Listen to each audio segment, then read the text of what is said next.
Greetings from Switzerland. It's a lovely day here in Biel, the multicultural city near the shores of Lake Biel. We are right in the heart of the city. You can see there's a lot of flags waving outside, representing all the nationalities that reside here in the Swiss city. That's the Biel Congress Center, which hosts in total 15 tournaments under one roof. This is the main playing venue, but of course the main event is the Masters and Challengers Triathlon tournament that has no similar event all over the world. Today is yet another exciting day. In store of us, your host as usual will be Grandmaster Arthur Nations. I'm together with the ever-charming Angelika Volkova. So huge day ahead of us. I mean, Angelika, you look great today. How do you feel?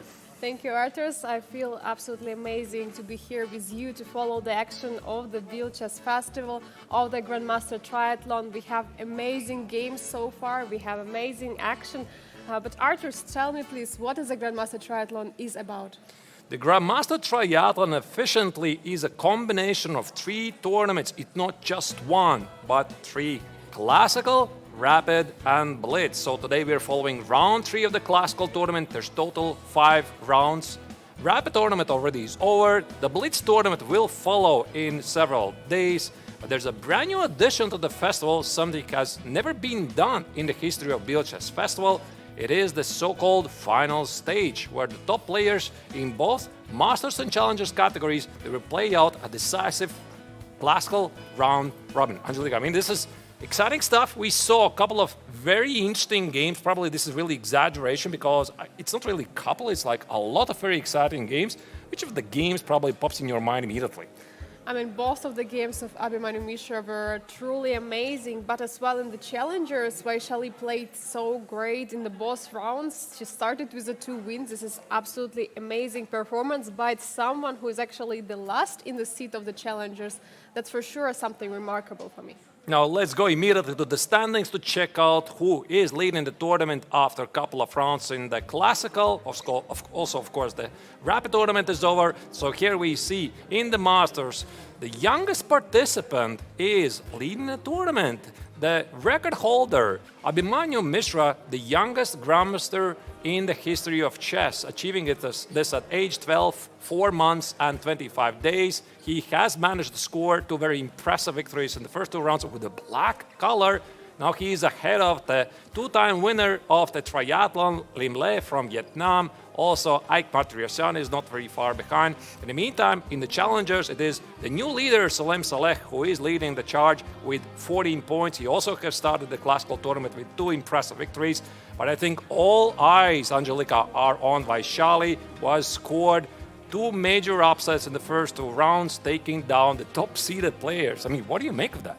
That is absolutely amazing. I'm just wondering what other players in the challenger section are thinking right now when they are preparing against Vaishali. I mean, this must be already something very, very, exciting and unexpected.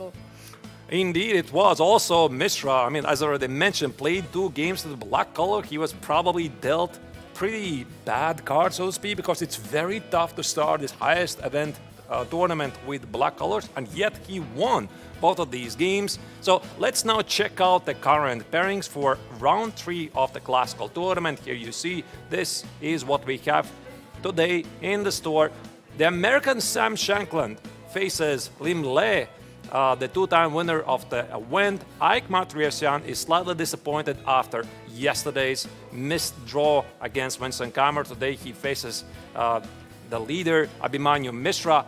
Vincent Keymer is going to be given finally a good chance to strike back after the rather slow start against the top-seeded player, Pragg. In the meantime, also in the Challengers tournament, nothing is really for certain because Vaishali today plays with black color against the World Junior Champion Marc-Andrea Morizzi. Super exciting game right there. Salem is going to try to solidify his lead in the tournament and try to outplay the youngest participant of the Challengers tournament, Igor Somonenkov. And of course, the top-seeded player, Jonas Biel, who is probably a bit disappointed with a couple of losses at the start. He's going to try to gain the momentum and beat Alexander Donchenko, which is your, Angelika, which is your game you're looking forward the most. I'm looking forward the most to the game of Vaishali, of course, since she scored the two very impressive and spectacular wins in the first and the second round. And she actually won in the first round with the black pieces, which was very remarkable in great fashion and French defense. And she's playing today again with the black pieces. We might see some surprise there. And about the Masters, I think the matchup, as you mentioned, Vincent Keymer against Praggnanandhaa is something what we are looking for, since Vincent is a very experienced player in the Biel Chess Festival, Grandmaster Triathlon, and Praggnanandhaa is someone who is a top seed right now. He had some slow start in the classical event, but I'm sure he's going to show us some action today. Absolutely. I also think that Vincent yesterday pulled quite a heroic defense. I mean, he was defending almost close to lost position against Haik and Matriosyan was showing off some of his best chess possible, and it was still not enough. I mean, it was such a tense game. It ended with a draw. You should check it out. Also, of course, in the recaps of the Biel Chess Festival. Every single day, we post the best game recap in the Biel Chess Festival YouTube channel. Make sure to check it out. In the meantime, we are going straight to the playing venue. Here you see Haik Matriosyan today plays with the black color against Praggnanandhaa. This is going to be a very tough game. I suppose we are going to talk about the previous head-to-head scores before. So, fun stuff. Yeah, Praggnanandhaa is still not at the board. This is normal. We see Jonas Bienne, the top seed of the challenger section of the Grandmaster Triathlon. He has unfortunately lost both of the first games, had some huge chances, by the way, yesterday to push for a win, but he unfortunately lost. Let's see what he's going to show us with the white color in the round 3 of the classical portion. I just love seeing him smiling, right? Because Jonas lost the first games, right? So that's why this is obviously not something that he wanted to do at the very beginning, but still he understands perfectly everybody in this tournament can outplay everybody. And by the way, in both tournaments, it is the lowest seeded players they're taking on the top seeded players and beating them with the black color. So this means everybody can beat everybody right here, and that's what makes this tournament so interesting, so exciting, and fun to follow. We are seeing right now on the screen the top German Grandmaster Vincent Keymer. He's going to take on Sam Shankland, the last-minute replacement of the triathlon, because he was still in USA, in California, a couple of days before the start of the event, when he was given an unexpected call from the organizers. Can you please substitute Javohir Sindarov, who is unable to come here because of visa problems? And Sam was very happy to agree, and we are grateful for that.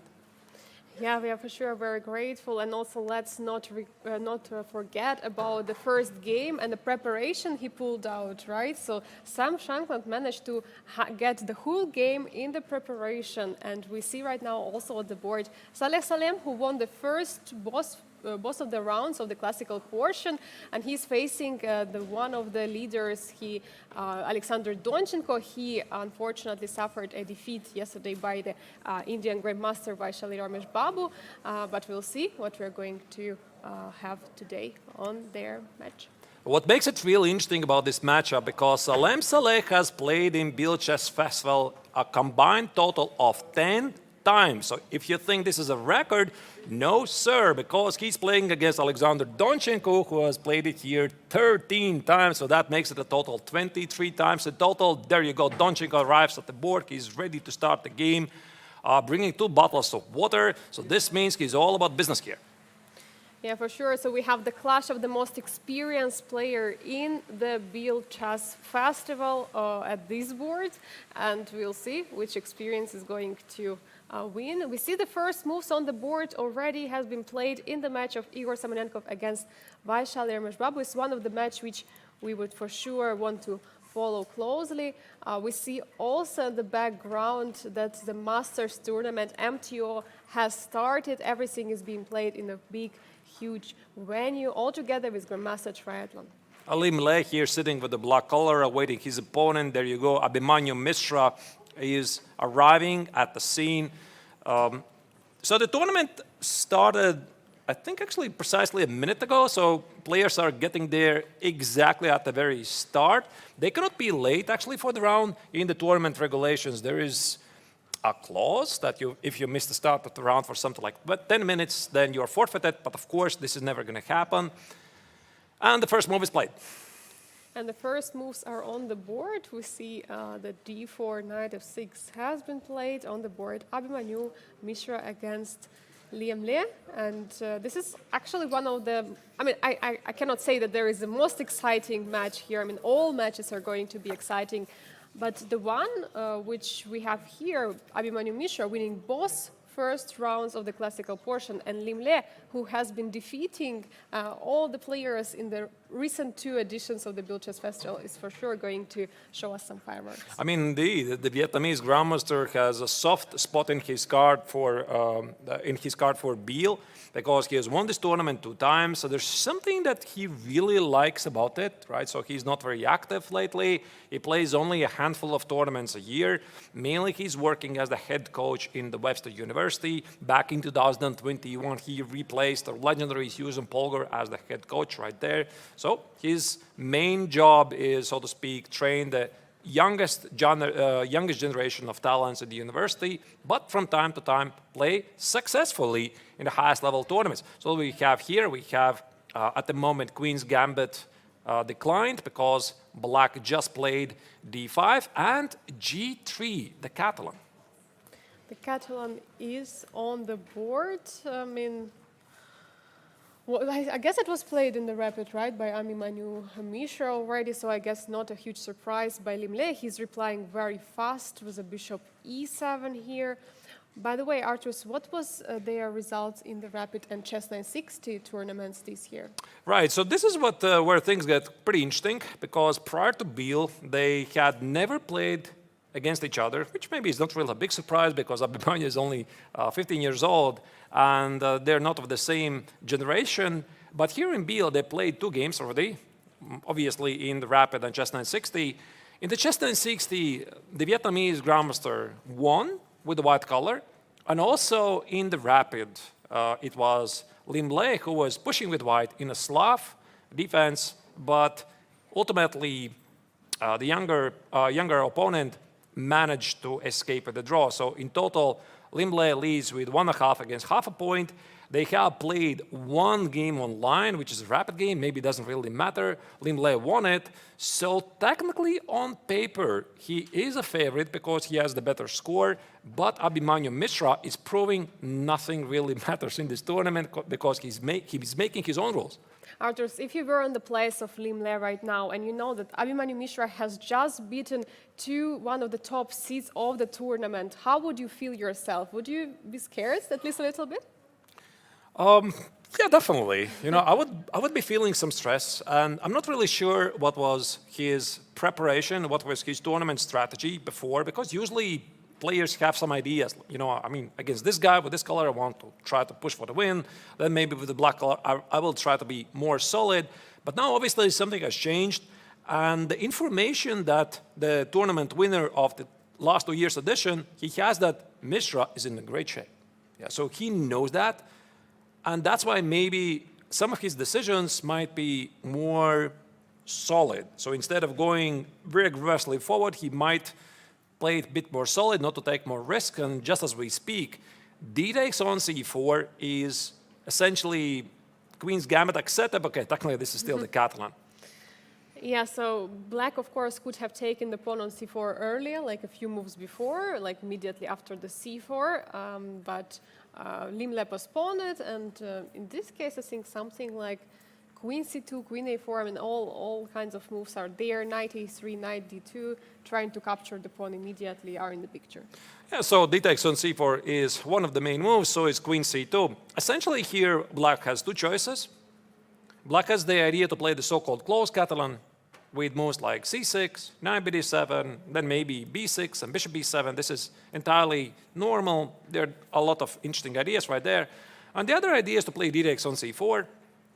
The idea is to grab the pawn, then sell it back for the right price, and then Black is ultimately thinking to solve the problem of this last square bishop. And I believe this is something, Angelika, we talked about in one of the previous rounds, that in the Catalan, this is one of the common themes. White has the powerful light square bishop, threatening to cause a lot of problems for black using this long diagonal, and black at the same time tries to somehow trade off this bishop by positioning it on either on b7 or c6. But it's easier said than done. So this is the core idea, and from here, the theory moves on. Yeah, I remember, Artus, you were naming this bishop on c8 as a Catalan bishop, naming it's not such a great piece there. So we see that actually Liem is going for bishop d7, immediately trying to improve the bishop on the c6 square to basically try to fight against the bishop on g2. Right. Indeed. So bishop d7 is played. I think now the modern theory here slightly prefers a4, Angelica, right? Because queen c4, this was quite a tested continuation, something like 5 up to 10 years ago. So the main idea here is that black very quickly plays b5. You remove the queen, let's say to c2, bishop b7. And the common understanding is if black is able to push c5, trade these pawns, he has solved the problem of the so-called light square bishop, and then essentially white has nothing.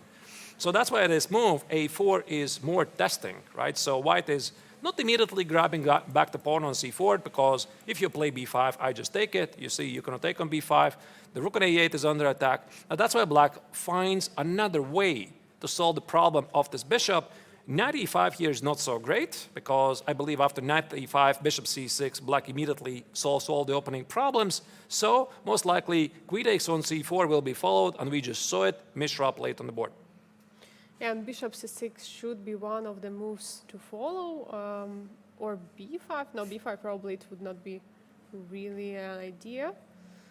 Actually, there's a very funny moment here, because I had a recent embarrassment, actually. I was playing in, I think it was the Czech League this year, earlier. And I played this position against one international master.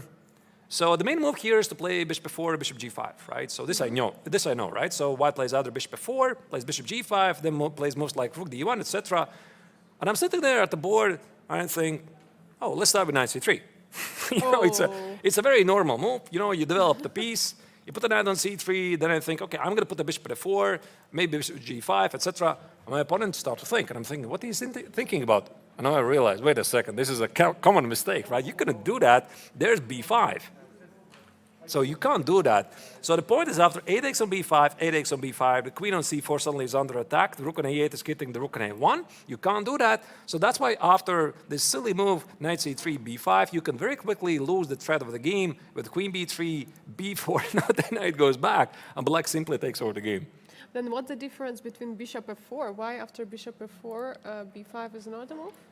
The difference here that b5 is not great. Obviously, again, you cannot really take on b5 because the rook on a1 will be under attack, but you can simply retreat. I'm not really sure, something like queen c2, and now there's no b4 because the white knight is not on c3. And b takes on a4 is not really a big deal because I believe you can just play knight c3 or knight e2, maybe rook c1. I don't really know, but the difference is you're not losing those mini tempis compared to that line. Yeah, for sure. That's not something we are going to see on the board, and maybe it's time for us to pull up the bird's eye view and check how the other games are ongoing. We see already many moves of the opening, and Artus, should we take an overview on the games? Let's do that. Good call. So we just looked at the game of Mishra against Liem. You're seeing it on top left corner. On the top middle, you see Alexander Donchenko plays against Salem. This is, I don't know what this is, some sort of a Queen's Gambit declined, obviously. On the right top corner, we have Pragg against Haik. This is a Nimzo. I think they already have played something like that before. We are going to delve into this shortly to explain the nuances of the Nimzo, what makes it really a great opening. They have already played it before. I have it written it down. On the lower left corner, Ihor Semenenkov takes on Vaishali. I think it's some sort of a English opening. Maybe it could be also Tarash, where black is perfectly happy with the isolated pawn on d4, sometimes willing to sacrifice it. So interesting stuff right there. On the lower middle board, we have Vincent Keymer playing against Sam Shankland. It's a symmetrical English opening. Not very often you see it at the highest level, but still a super solid opening. And on the lower right corner, the top-seeded player of the Challengers Tournament, Jonas Bolbiere, faces Marc-André Maurizi, and this is the Reti with Knight C6, I believe.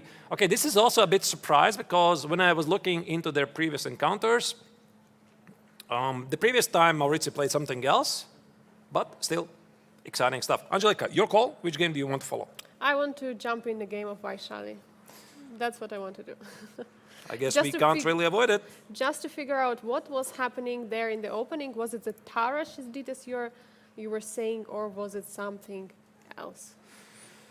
Right. So this was the opening. Knight f3, knight f6, c4. One of my absolute favorite ways to start the opening. So normally, when I'm playing the opening, I really like to play e4, d4, and see what happens. But also knight f3 and c4 is a fun way to start because you are controlling these two squares. And mainly the idea is to improvise a bit, not to go into mainstream theory, go a bit sideline, and then try to trick your opponent, change order the moves, and by doing this, kick the opponent out of the prep. At this level, I'm not sure that's even possible. So symmetrical English, c4, c5. There's many fun ways to continue. So Semenenko played knight c3, which is pretty standard, e6, and g3. Yeah, g3 is a typical idea from the Catalan. Give the bishop the long diagonal. And here, Vaishali plays d5, which is some sort of a Tarash. C takes, E takes, d4. Now this is actually Tarash, we just transpose. Yeah, with the different order of the moves. Knight c6, bishop g2, C takes, knight e4, bishop c5. But this is Dubov Tarash. What? This is Dubov Tarash, no? Dubov Tarash. I'm pretty sure before Dubov it was just Tarash. Oh, okay. No, I mean this, Maybe now it's Dubov Tarash. Taking on d4 and bishop c5. I wouldn't know. Okay. I wouldn't really know. I don't play it frequently, but I'm going to trust your judgment on this. So Dubov Tarash it is. So it's interesting how the understanding, Angelika, of these positions has evolved because something like a couple of decades ago, it was believed the pawn on d5 is a weakness. Yeah, this is something that white can always exploit, put the beautiful knight on d4, then back it with some minor pieces, and then in the long run, the pawn on d5 is going to fall somehow. But now, yeah, somehow, indeed, yeah, somehow.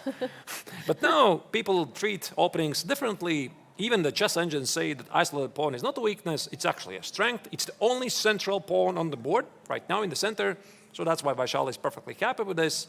And she is ready to give up the pawn on d5 for some activity. By the way, even right now. So white can just take the pawn. I think so. You can take a pawn, but I guess it's going to create so many trades, which maybe will allow black to equalize, or what do you think? So in this position, bishop e6 or knight d5? I'm not entirely sure, is it bishop e6 or knight e5, queen d5? There could be some typical counterattacks with knight b4, hitting the bishop, threatening with the fork, followed by bishop e4. Maybe there's ideas like bishop e6, threatening to win the pawn on a2. For example, here, you want to play knight a2, you want to play bishop e3, the bar hates it.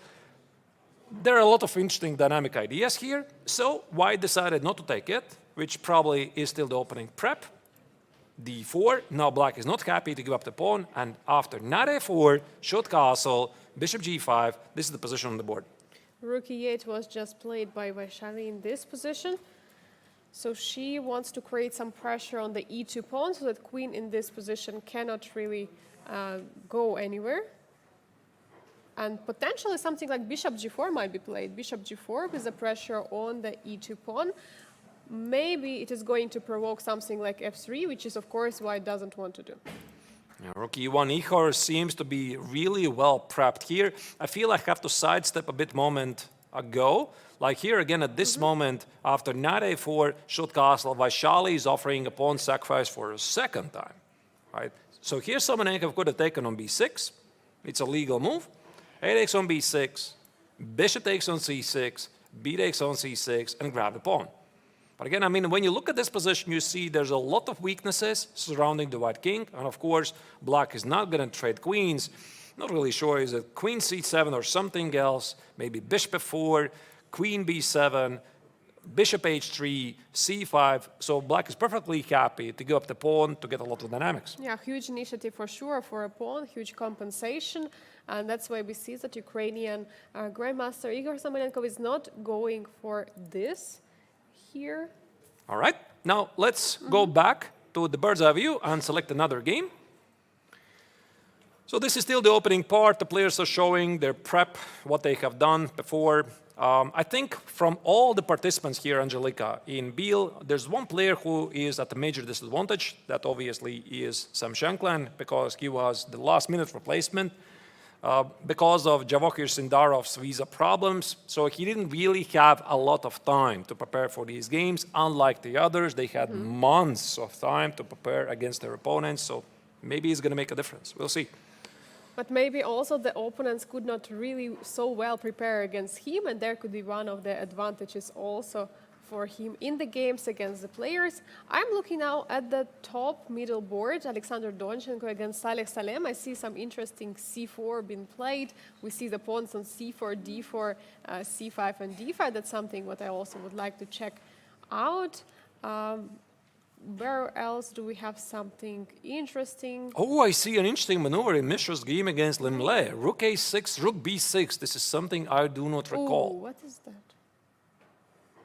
There's this. There was this very famous, what was it? Not a joke really, but invented brand new opening. This opening, right? It was something like a couple of weeks ago when it made big news in the online chess, when one anonymous player was playing all the games with a4, rook a3, Yes. a5, rook a6.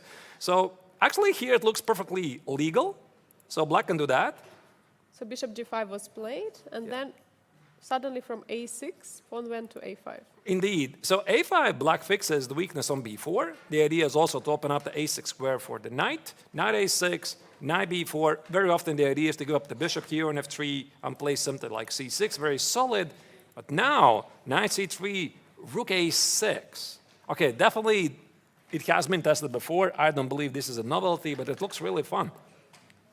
It looks indeed very fun. Rook is being activated very in an unusual way. I mean, I have seen many rook leafs, like, you know, in some openings, like rook a7, rook d7, always some rook leaf on the seventh rank. This is one of the rare cases where I see rook a6, rook b6. Indeed. So here, queen c2 is quickly played. Actually, not so quickly. 15 minutes has been spent by Mishra. He was a bit surprised. Liem appears to be in the prep. h6 played very quickly. He's applying a lot of pressure. I think typically this position leads to, again, the following position. Not really sure if white has to take, because sometimes there's also the idea to play bishop f4. Typically, black responds with bishop d6, tries to counter the bishop. But let's assume white takes it. Bishop f6, and white plays something solid like e3. Normally, this is quite solid and tough to crash through. So black plays at some moment, maybe not even here, but at some moment, bishop takes on f3, bishop takes on f3, and c6. So this is a very solid position. White has major difficulties to crash through. And I know I'm really reaching, going fast forward, but typically in these positions, one of the ideas here for white is to play h4, h5, try to create a battery of the queen and the bishop, and then in the long run, black somehow experiences problems to defend against the check on h7. Yeah, I think that's why black has to try to bring that knight all the way to f6. I mean, I feel like f6 looks like a good square for a knight. Knight d7, maybe c5 at some moment, and removing the bishop and placing the knight on f6, defending on the king side. Right, but here with this rook a6, rook b6, maybe different rules apply, and bishop d2 is the response of Mishra. He is not happy to give up the bishop. Quite makes sense, I suppose. He is thinking about grabbing in the center with something like e4, rook d1, maybe continue with knight e5, and now it is the Vietnamese grandmaster who has to figure out what to do. By the way, I think that Mishra has found a very interesting minus of the early positioning of the rook on b6. Black cannot really take, okay, bishop b4 was played, but black cannot really take on f3 and grab the pawn on d4 because there's bishop e3 and the rook on b6 is the reason why black is suffering. Yeah, so there is advantages and disadvantages of this rook maneuver, and obviously we see Liem is well prepared. He's blitzing out all his moves. He's still in the preparation. He's currently American Grandmaster Abhimanyu Mishra, the youngest Grandmaster in the history of chess, is the one who is taking his time to try to find some solutions here. Bishop Right. b4. What Bishop is the idea? Bishop before? Just No, bishop b4, you're saying. bishop b4. What is the idea? Just to I'm slightly at a loss here. I'm not entirely sure. I suppose bishop b4 is stopping e4 push. So it's all about this idea. It looks a bit weird. I mean, black played rook a6, rook b6 with the idea to give the rook the semi-open file. Is it actually a semi-open file? It's pretty closed file, but with this rook a6, rook b6, now it becomes a semi-open file. Okay, it doesn't really matter. yeah. But- Also this a6, a5 was kind of way of wasting time. You're playing black and you're still wasting time on this a5 idea. Right. But now the rook on b6 feels a bit weird, Yeah, right? now With the bishop on b4. But again, the chess is a very concrete game. And specifically with this move, black stops e4. So Mishra right now has to figure out how does he play e4? Because if he, for example, is able to play, for example, rook e1, if black plays knight e7, I play e4. I think this is a major achievement for white. Because look at this. The bishop on c6 is staring in the face of the pawn on e4, so does the knight. There's no d5 square. The bishop on b4 is feeling a bit weird, so something is not right I for have black. a question. Does black want to take on c3? Let's say rook e1 is played. If bishop takes c3 and then just put knight on e4, is it an Or idea? maybe bishop e4. Or maybe bishop e4. Because this is a typical idea from the Queen's Indian. Put the bishop on e4, then play something like knight c6, knight b4, maybe c6 as well, and white has difficulties to get rid of this annoying bishop. Yeah? I'm not sure about knight e4. Maybe knight e4 is also a possibility, but now you need to watch out for some knight e5 ideas. Yeah. So the bishop here is under attack, the knight on e4 is under attack, and if you take on c3, there might be knight c6 problems, which I'm wrong again because of the check on e2. I always manage to misplay it. But bishop c3, you're right, Angelica. This is a nice move. The question is what happens now after b takes on c3. So if bishop goes to e4, queen has to go to c1, and the question is how do you stop c4? Maybe c5, some sort of a Grunfeld idea here. I'm not going to lie. I've never seen this before. This is something new. This is the highest level of chess. So Looks fun. your idea is if white takes to play rook b3 and then try to capture that pawn. Because rook c6, I would not trust. To be rook honest, I c6. didn't even think any further than that. I just played c5 to challenge the center, and I thought I'm going to figure it out. But now you're putting me there in the spotlight, and I have to like respond. Then maybe rook I don't know, rook b- c6. Rook c6, there is some knight jump, yeah? Yeah, but the bishop on maybe e4 is it protected. makes nothing, yeah. Like this, and take, and take. Okay, it brings nothing, yeah? Nothing special. I think this is pretty okay. So maybe what I should do, I should explain why this c5 is necessary. So b takes, because I want to grab the center, I want to play e4, I want to suffocate black. So bishop e4 again prevents white from playing e4. And after queen c1, I think that white wants to play again with c4, grab the center, grab space, maybe hit the pawn on a5 with the bishop. So that's why black really needs to challenge white's control of the center. That's why very often you can't really allow to do your opponent whatever you want in the center, because if you control the center, you control the game. So simply look at the game of football, right? So whoever Yeah. controls the middle of the field, he controls the game. He can very quickly go to the attack, and he's much faster to go back to the defense. Yeah, central being controlling the center is really crucial, but yeah, this idea of c5 is always in the lines against the Catalan, and I guess once c5 is being played, we can bravely say that black is the one who managed to equalize, and yeah, white has to show something that they're having an advantage. And let's see what move was played. Rook e1 is actually on the board. We might see bishop c3. I think so, because nothing else quite makes sense. The way black has played it, so Liem should have definitely expected rook e1. Now, I don't think he can allow e4 to happen, because, again, knight e7, e4, now bishop takes on c3 makes absolutely no sense, because white has a number of great choices here, maybe except of queen c3, b takes on c3 makes sense, bishop c3 also looks pretty good, hitting the pawn on a5, having a great center with moves like rook d1, d5 at some point. So of course, this is never going to happen. And the Vietnamese grandmaster is most likely going to take on c3 unless there's something else. What else can there be? I'm just looking.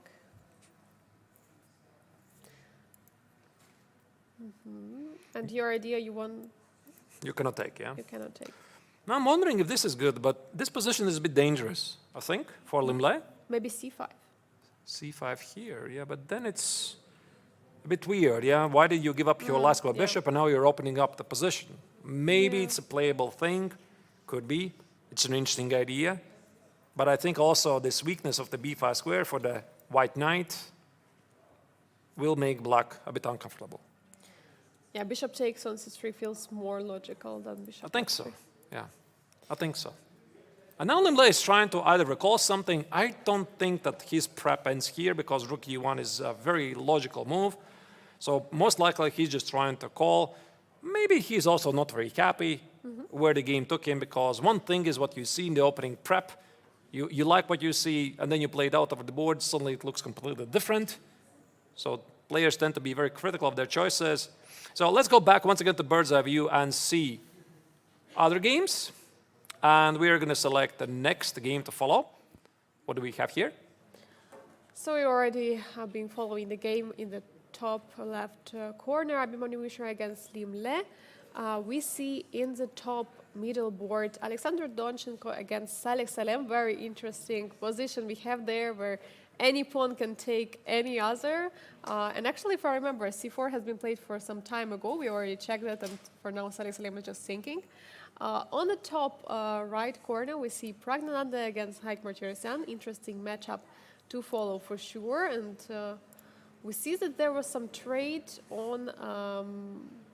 there was no trade, actually. I saw that there was bishop trade on f4, but knight just came on f4, attacking the pawn on d5. On the bottom left, we see Igor Samonenkov against Vaishali. I guess there has been many trades happening, and bishop on g2 is no longer there. Vincent Keymer is still in the opening against Sam Shankland. Not many new moves has happened, and we have Jonas Biel against Marc-Andrea Maurizi, where they're still in the opening phase. All right, now then let's go to the game of Alexander Donchenko against Alex Salem. So Donchenko was having a great start here in Biel of the 2024 edition. He won the Chess 960 tournament in great fashion. He was unstoppable in the Rapid tournament. Things were looking really great for him. He also won the very first game of the Classical tournament, and then happened yesterday. So he faced Vaishali, the young star from India, and he was blown off the board, right? So this amazing rook takes on f7 sacrifice. In case you missed it, viewers, go to the YouTube channel of Biel Chess Festival. This is the game of the day of round 2, and check it out. Really one of the most spectacular games I've seen. Now the big question here, Angelika, is if Alexander has managed to recover, because that kind of loss hurts. It hurts a lot, and he felt it also before the round 2. He already saw how confident Vaishali was in the first round, how he managed to gain the victory against the top seed of the challengers. And now he's facing Salem, who also has won 2 games in a row, the same as Vaishali. I think he is still in the mood from the yesterday's game. I mean, we saw his reaction on rook f7 on that brilliant move by Vaishali. He was completely blown off, and in this case, from the body language, I can tell that he's still not recovered from that very painful loss from yesterday. It definitely must have not been easy for him, indeed. Yeah. In the meantime, for Saleh, also yesterday's game was not very smooth, because at some point against Jonas Biel, he was simply in trouble. Right, so he was simply trying to stay in the game, and then not only the Danish grandmaster missed his opportunity, but he decided to push on at the wrong moment, made the wrong choice, and then he was punished accordingly. So very, very important game was played right there. But now let's step back a bit in this particular game and try to understand what kind of opening is this. So the chess.com system says this is Italian game knights Russian East Indian defense.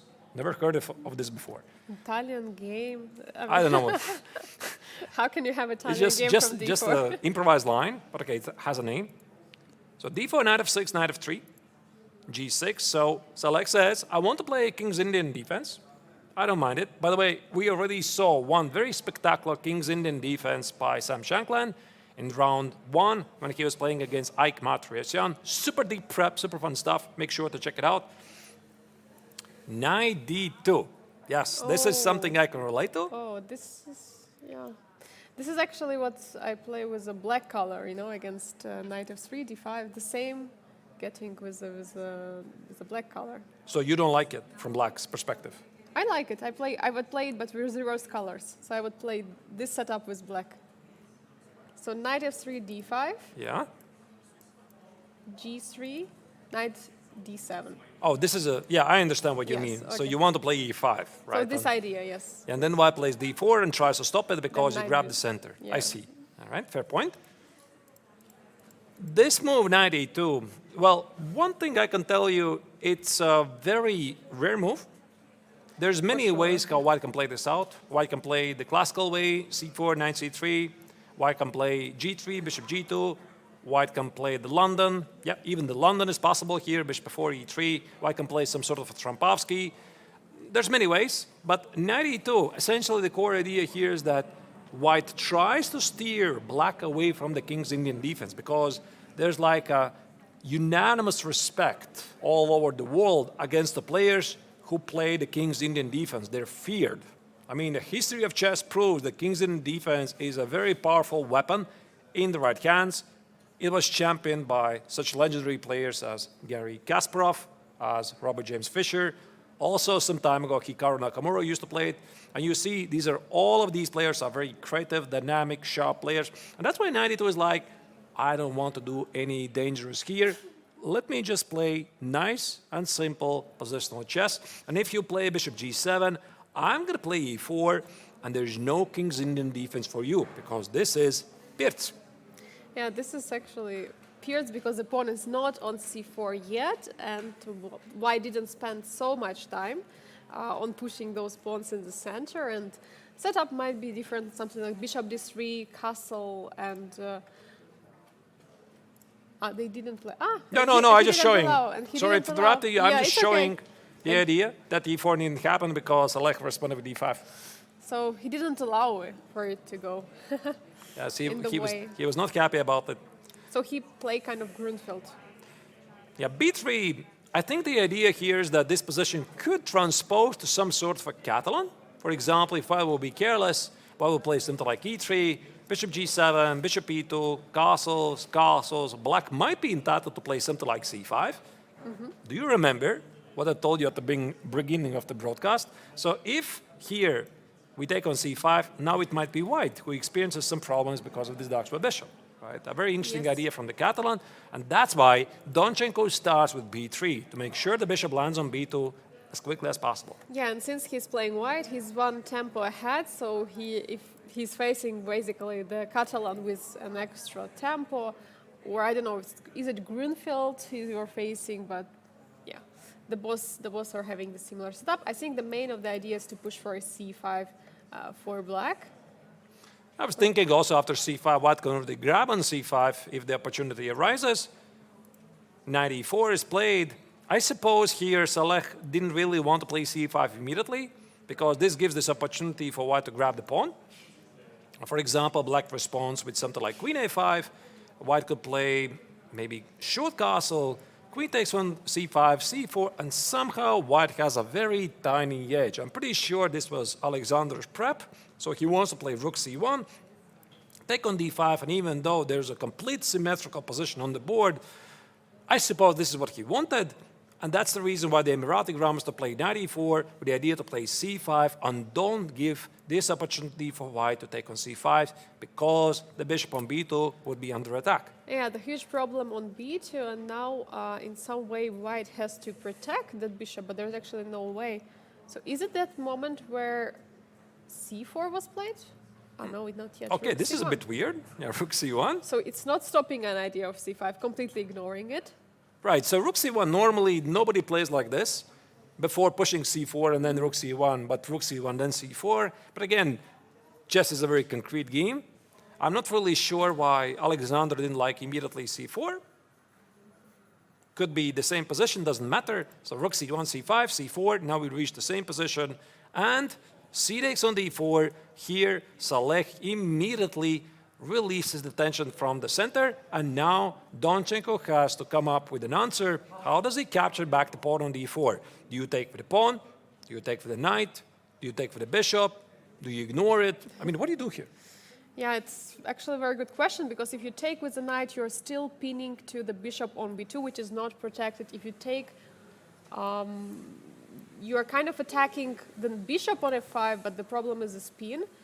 I would consider taking with the bishop on d4, because if I can manage to trade dark-squared bishops, then there could be some weaknesses in the king's position for black. So you want to play some h4, h5? Yeah, maybe. Oh, that's nice. Yeah, might be also some ideas. Also, one of the perks of not having castle short, to play h4, h5, try to open up the h-file. I'm not sure what I would have done. I think I would have taken with a knight to hit the bishop at f5, but I get your point. Yeah? Yeah. The bishop is now pinned on b2, so I would have to make sure that knight c6 is not causing me any problems, because anything else, I think I don't care really. Yeah. Yeah, so if the bishop goes away, I'm pretty happy. I can always grab on d5 and get a favorable symmetrical pawn structure.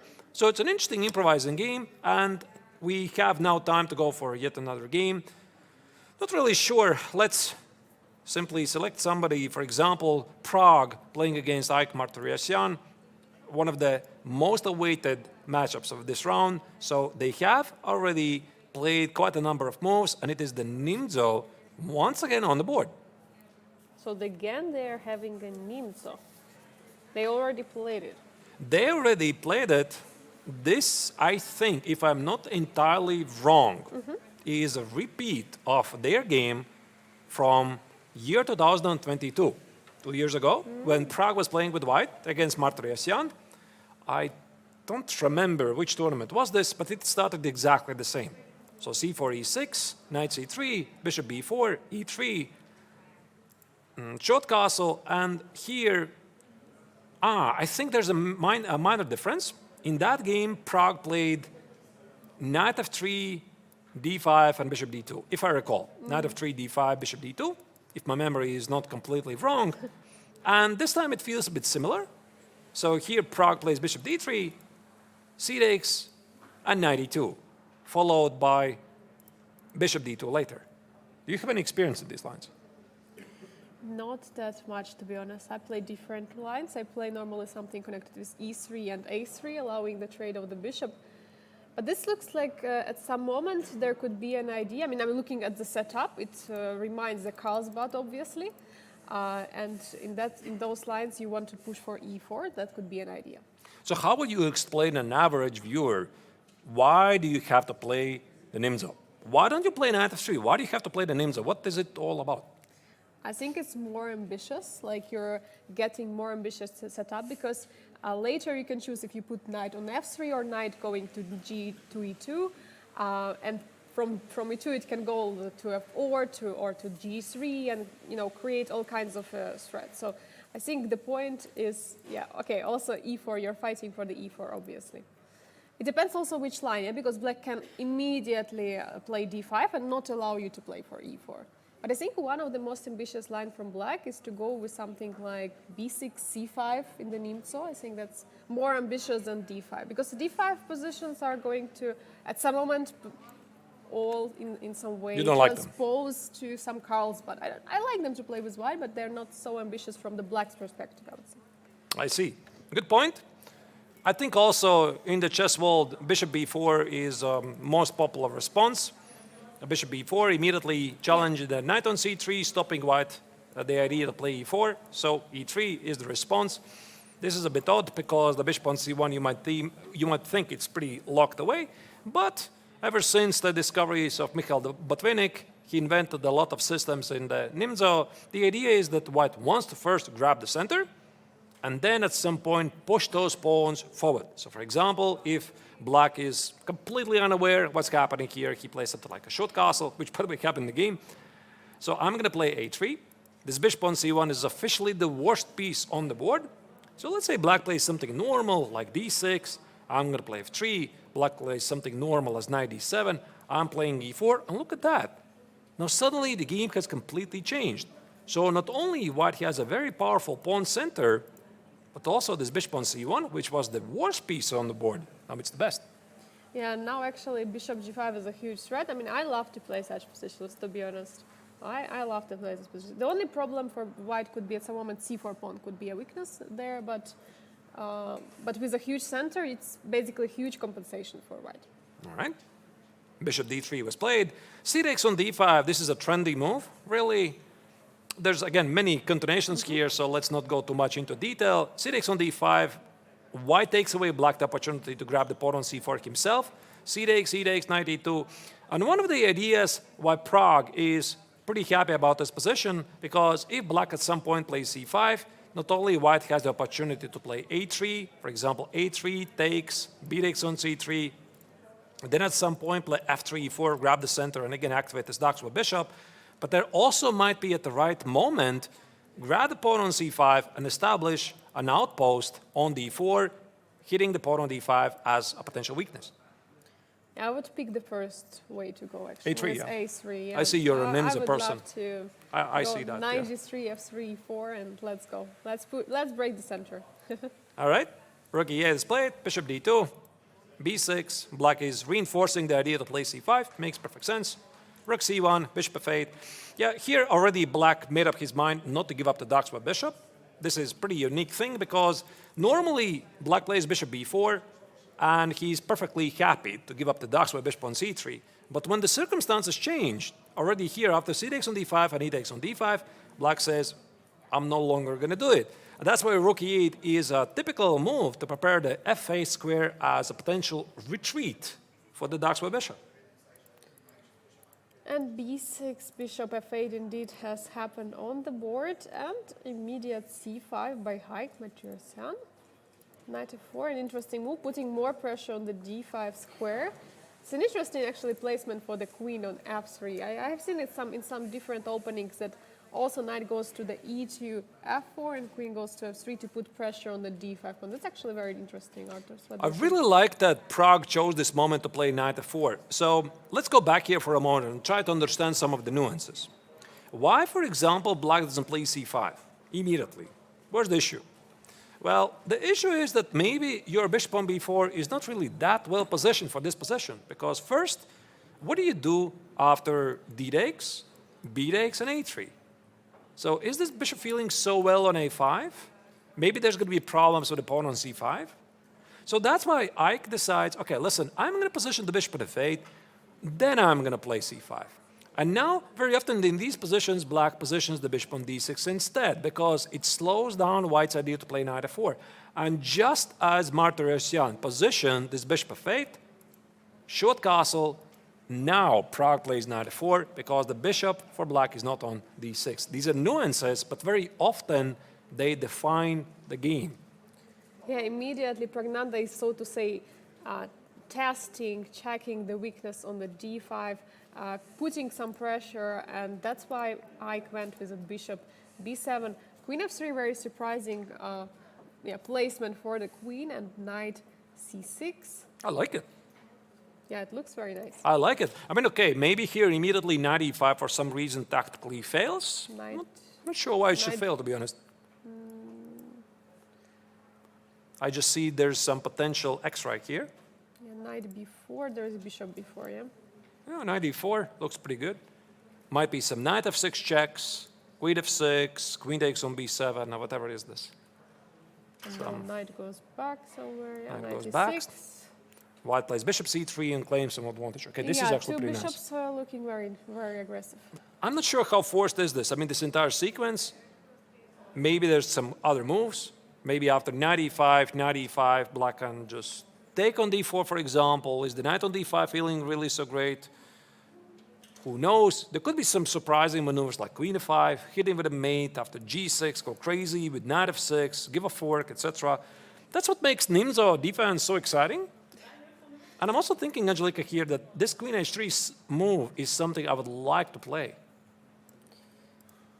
Yeah, for sure. You would like to put a lot of pressure on the h7. Knight on f6 is protecting two pawns at the same time, protecting pawn on the d5 and h7. And I mean, this looks like the knight is going to be just overloaded there on f6. I think it's just going to overload because you have to play something like g6. Right. Yeah, g6. By the way, I'm looking at this and now I think queen h3 just makes no sense. I just realized it. No, I mean, queen h3 is a very typical maneuver because sometimes it works really nice, except the moments when it doesn't. And this might be one of them. So, yeah, I think knight x on d5 makes more sense. Let's go back to the bird's eye view and select the games we haven't yet followed. There's 6 games in total. So, who we have missed so far, we have covered the top boards, which is Mishra against Liem, Donchenko against Salem. Also, we just saw the game Pragg against Haik, super fun stuff. So it's the lower boards. Which one of them you would like to follow? Probably have to follow all of them. Yeah, but we already checked, I think, briefly Igor Semenenko against Vaishali, so we have 2 games to check more. Vincent Keymer against Sam Shankland. We can jump right into this game because, I mean, we've seen from the bird's eye view the opening was very interesting. So let's check how it all started. Some very symmetrical opening. c4, g6, g6. All right. So Sam has done some very serious preparation for the King's Indian defense. And this is actually quite surprising because knowing how Vincent plays, he is a pure d4 player. I mean, he really likes to play d4, c4, knight f3, knight c3, very solid stuff for the center. But I also noticed one thing in this particular tournament. He's playing a lot of English opening. Also in the rapid tournament, he played quite a bit of English opening. And at this level, usually the players, they prepare entire concept, not just for one game, but for the entire tournament. And that's, by the way, why Vincent is playing a lot of English opening, specifically for the Biel tournament. That's why Pragg is playing the Bogo India, specifically with the black color. That's why Shankland is playing King's Indian defense against anybody. They have studied a lot, and now they're ready to show what they know. Yeah, and actually it's a good idea. Like sometimes you're saying, okay, you have to prepare some surprises, you have to prepare a surprise against your opponent. But if you are good in the stuff which you're studying, which you're learning, which you're with everyday analyzing, why not to play it with any in any game and just go for the lines because you simply are having more experience in those. I'm only slightly curious why it's g6 and not knight f6. Yeah, so a normal way to continue is knight f6. Maybe there are some tricks here which I'm not really aware of, but let's follow the game. Knight c3, c5. Okay, so instead of the King's Indian defense, now we have the symmetrical English. g3, bishop g7, bishop g2, knight f6, e3. All right, so the idea is play knight e2 and b4 at some point. Castles, knight e2. Maybe also I should mention, if I play something like knight f3, this gives black the opportunity to play d5. d5, c takes knight e5. As you can see, the bishop on g2 for white is blocked. The knight on f3 blocks the view. And then black is thinking about ideas like knight c6. Maybe let me show it to you. Knight c6, play e5, short castle, bishop e6, and build up the Marazzi bind, which is a pretty popular pawn setup. And I think this is also the reason why the German player plays e3, to keep the better control of the d5 square. Yeah, and also knight on e2 is more flexible there. It can always come to the c3 square, and it's not blocking the bishop on g2. I think that's one of the main advantages as well. Right, indeed. Yeah, this knight on e2 is pretty interesting stuff. Also, the pawn on e3, yeah, supports the pawn on d4. Yeah.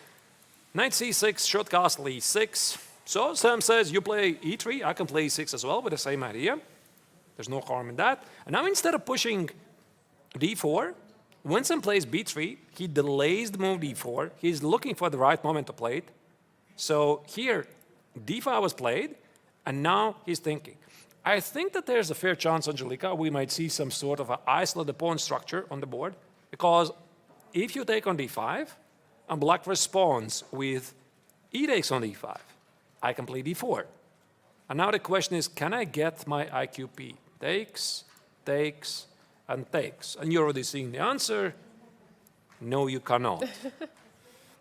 because the bishop on g7 hits the queen on d4 and the knight on c3, which is a very, very bad idea. So it has to be prepared. First, the bishop has to be developed on b2 before going for these ideas.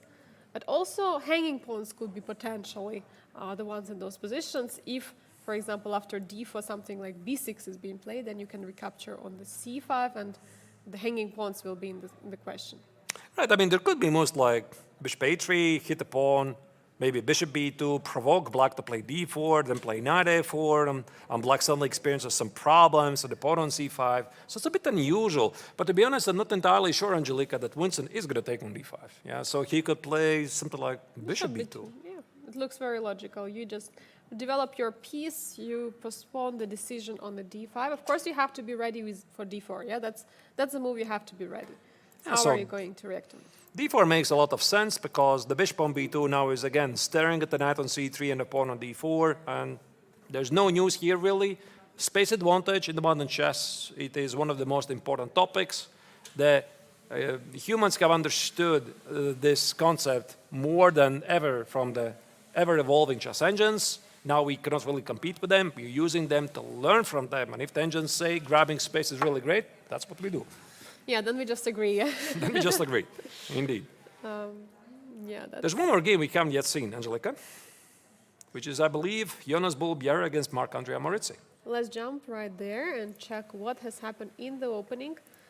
Okay, we see some it's like Catalan without c4. How is it called? Yeah, this is the Reti. Ah, the Reti, okay. I mean, I love the Reti. I mean, I could play the Reti all day, if not for a couple of lines, which I don't really like. I'm not going to say what they are. They already played against each other. Back in 2022, the only over-the-board game, classical game they have ever played, Tata Steel Chess Challengers, or the so-called B tournament, where Bienne was playing with white, and he played exactly the same line against Morizzi, which was 2 years ago. So Bienne is slightly older, he is 20, Morizzi is 17, so just retract 2 years from both of them. And then the game continued with knight e7. Black is threatened to play e5, d4, knight b6, and now I try to recall how it continued. I think it was something like knight c3, c6, a4, a5, e4, d takes, knight e4, knight f6. This position transposed to some sort of a Tartakover Caro-Kann. Yeah, and it was a very interesting game. Morizzi sacrificed the pawn, Bienne was slightly better, he won the game. So this was really fascinating stuff. And I think that Bienne said, I don't mind to repeat this. You know, I'm perfectly happy with knight e7. And knight e7 is a very trendy move, which started in, I don't really remember, 2019, I think, or 2021. I believe it was first played at highest level by Kirill Alexeyenko in the Grand Swiss in the final round against Sergei Karyakin. Pardon me, I don't remember the year. And ever since it has become, you know, a very trendy line against this annoying system. So, but knight c6 is a different choice. Same idea. Knight c6 has the same idea in mind, going for the e5 and take the center. And as we see, d4 is played, not allowing the e5 being played. And yeah, this is going to show maybe that knight on c6 is not located so great, and bishop f5 is played. So that is the modern move, indeed. Yeah. This is the modern move, bishop f5, bishop g4. Nobody plays it like that anymore. Everybody plays bishop f5. Looks like Jababa London reversed. Yeah, like knight c3, and then very good point. Knight b4. I didn't think about that. Funny that you mention it. But I don't think it bears the title of reverse Jababa London, really. So Jababa London this is from the white's perspective, d4, knight c3, bishop f4. Interesting, never thought about that. And there are a couple of theoretical lines which follow with bishop g2 instead of knight b4. I think, was it here or was it after knight f6? There were some crazy lines. Knight f6, c4, knight b4, short castle, knight c2. Okay, not here. Yeah, I'm mixing up. But there were some crazy lines where white was sacrificing the rook on a1. I'm not really sure, so I'm not going to show them. So knight b4, Morizzi immediately hits the pawn on c2. But actually the idea is a bit deeper because the knight on c6 is blocking the pawn on c7. So you need to have some sort of a pawn play in the center, which is the reason why Bienne was so happy to play d4 because black's setup in the center feels a bit cramped, and that's why Maurizi plays knight b4, not with the idea to hit a pawn on c2, but to rearrange the knight and be more flexible with the pawn play at queenside. Yeah, because knight on c6 was just simply blocked by all the pawns, and knight e3 is a logical response, protecting the pawn. We see their players develop their pieces. Bishop f5 looks logical, knight f6. And now the same idea, attacking on c7. Does black have to play knight a6 here? I've never seen this before. I've never seen the idea that you can play knight b5. I always thought that here white plays most like c3, the knight goes wherever it goes. Yeah, now I don't like it to put on c6 because the entire idea was to push the c pawn, maybe knight a6. And then idea c5 at some moment. Yeah, but now the knight on a6 is weird. I'm not really sure. But white typically puts the knight on c2. But to put the knight on b5, this is something new. And look at that on the clock. Bienne has spent 9 minutes versus Maurizi's almost 50. What does it tell you? Yeah, it tells me that for sure Jonas is in preparation here, and Marc-Andrea Maurizi is the one who is being surprised in this line. So even though Marc-Andrea Maurizi is going for a different opening, he's actually being surprised by Jonas Bienne. All right, I mean, this is absolutely fascinating stuff, and I would love to follow it for a while. But in the meantime, we're following this amazing first round here in year 2024, Biel Chess Festival here, Bienne, the bilingual city in Switzerland, near the shores of Lake Biel. We are going to make a short break, so we'll be back right after the break. Stay tuned.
We are back live from Biel Congress Center, which hosts the 57th International Biel Chess Festival in Switzerland. Here you see this is the spacious playing venue here on the second floor of the Congress Center.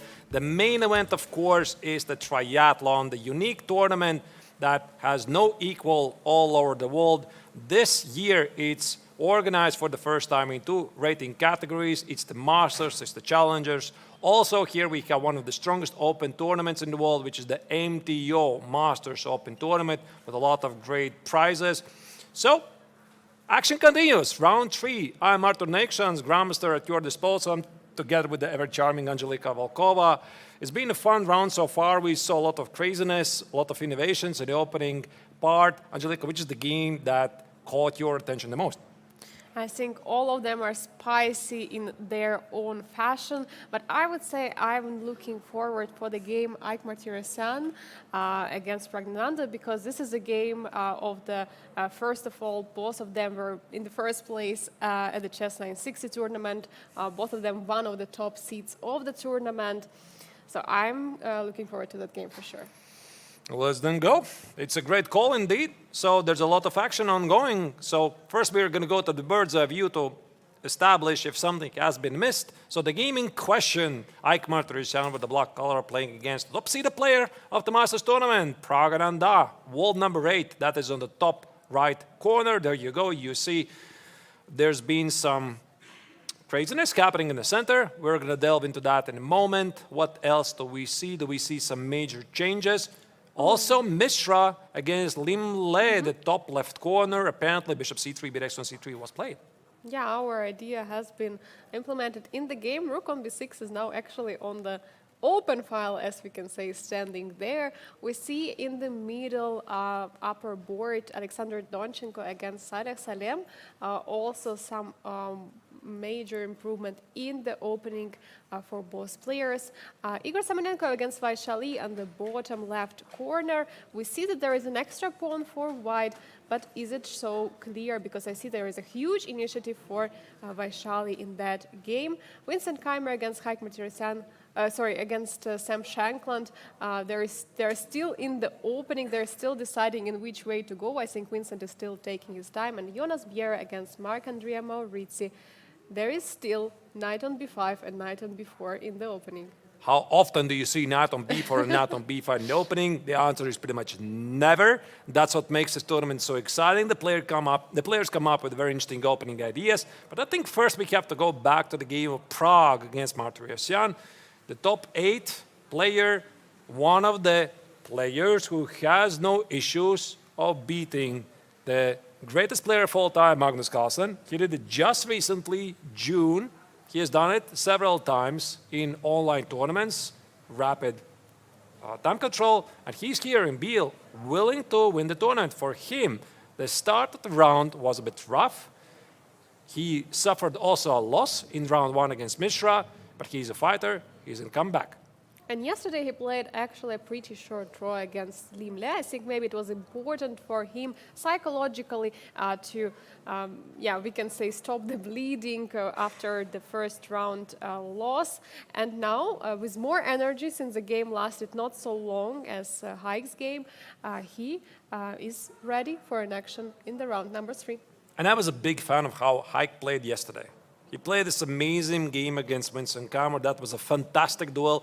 You know, sometimes also perhaps some of the viewers don't really pay such a close attention if the game is a draw, but that's the game you have to check it out, because Martirosyan was pushing throughout the entire game. He was very, very close to win the game, and Vincent Keymer pulled up heroic defense, and in the end it was this very, very narrow margin between the victory and the draw, and Haik missed it. So he's in great shape. He won one of the first tournaments here in Biel, so one of the favorites apparently. But Pragg really needs the victory here. Artur, do you think we really have some real favorites in the tournament, just 1 or 2? I think all of the players are showing amazing chess in the Grandmaster, Triathlon, Masters and Challengers. I think each of one can surprise us in any round, and I think that is what's exciting here in Biel, the field of the players. You're right. I agree completely, and so far the results prove exactly that. the lowest seeded players outplaying the strongest, highest seeded players. Like Mishra did it twice in the first 2 rounds with the black color. Vaishali, Pragg's sister, did it in the Challengers tournament. Fun stuff is happening here. But then let's focus on the game. Here we left it after knight c6, and we were wondering, Angelika, can white take the pawn on d5? The answer is yes. Pragg took it. Pragg took the pawn, knight d5. It looks like some trades has happened. And now, what is the move in this position? Is there a Knight knight? e5. Ooh. Wow. We were looking at knight b4 or some... Knight e4. We're looking at knight d4. Knight e4. I mean, Yes. you see a pawn, you take a pawn. How difficult is Yeah. that, right? So the point is, he takes on d4. I suppose black just plays bishop takes on d5, hits the queen, and I don't know, white could play something like queen h3, g6, or bishop e4. Black is completely fine. And we're looking at lines like knight takes on d4, knight f6 check, hitting the bishop on b7. Black would take with the queen. We take on b7, knight on d4 now is under attack. Maybe there's some 10-piece like rook b8, not really sure. But we very quickly evaluate this position as a slightly better position for white. Why is this? The position is pretty open, and this light square bishop that white has makes all the difference in the world. But look at this knight e5, what has been played in the game. It's hitting the queen, it's hitting the bishop. It's basically forcing white to take the knight on e5. So after the d takes on e5, bishop takes d5, it's going to be also the 2 bishops for the black. He took actually with the queen. Okay. Yeah, but I'm also trying to understand what's the difference of knight f6 in that line and this line. But the difference here, the knight on e5 compared to the knight on d4, hits the bishop on d3. That's why you can't do it. Yeah, I felt I have to mention this. What's the difference here? So knight e5, white has no choice. He takes on e5. And now after queen takes on e5, Pragg is thinking, how do I hold on to this pawn on e5? I don't think there is a huge way you can hold on the pawn, because after the queen trade, bishop is going to target the pawn on a2. Let's say queen takes d5, bishop takes d5.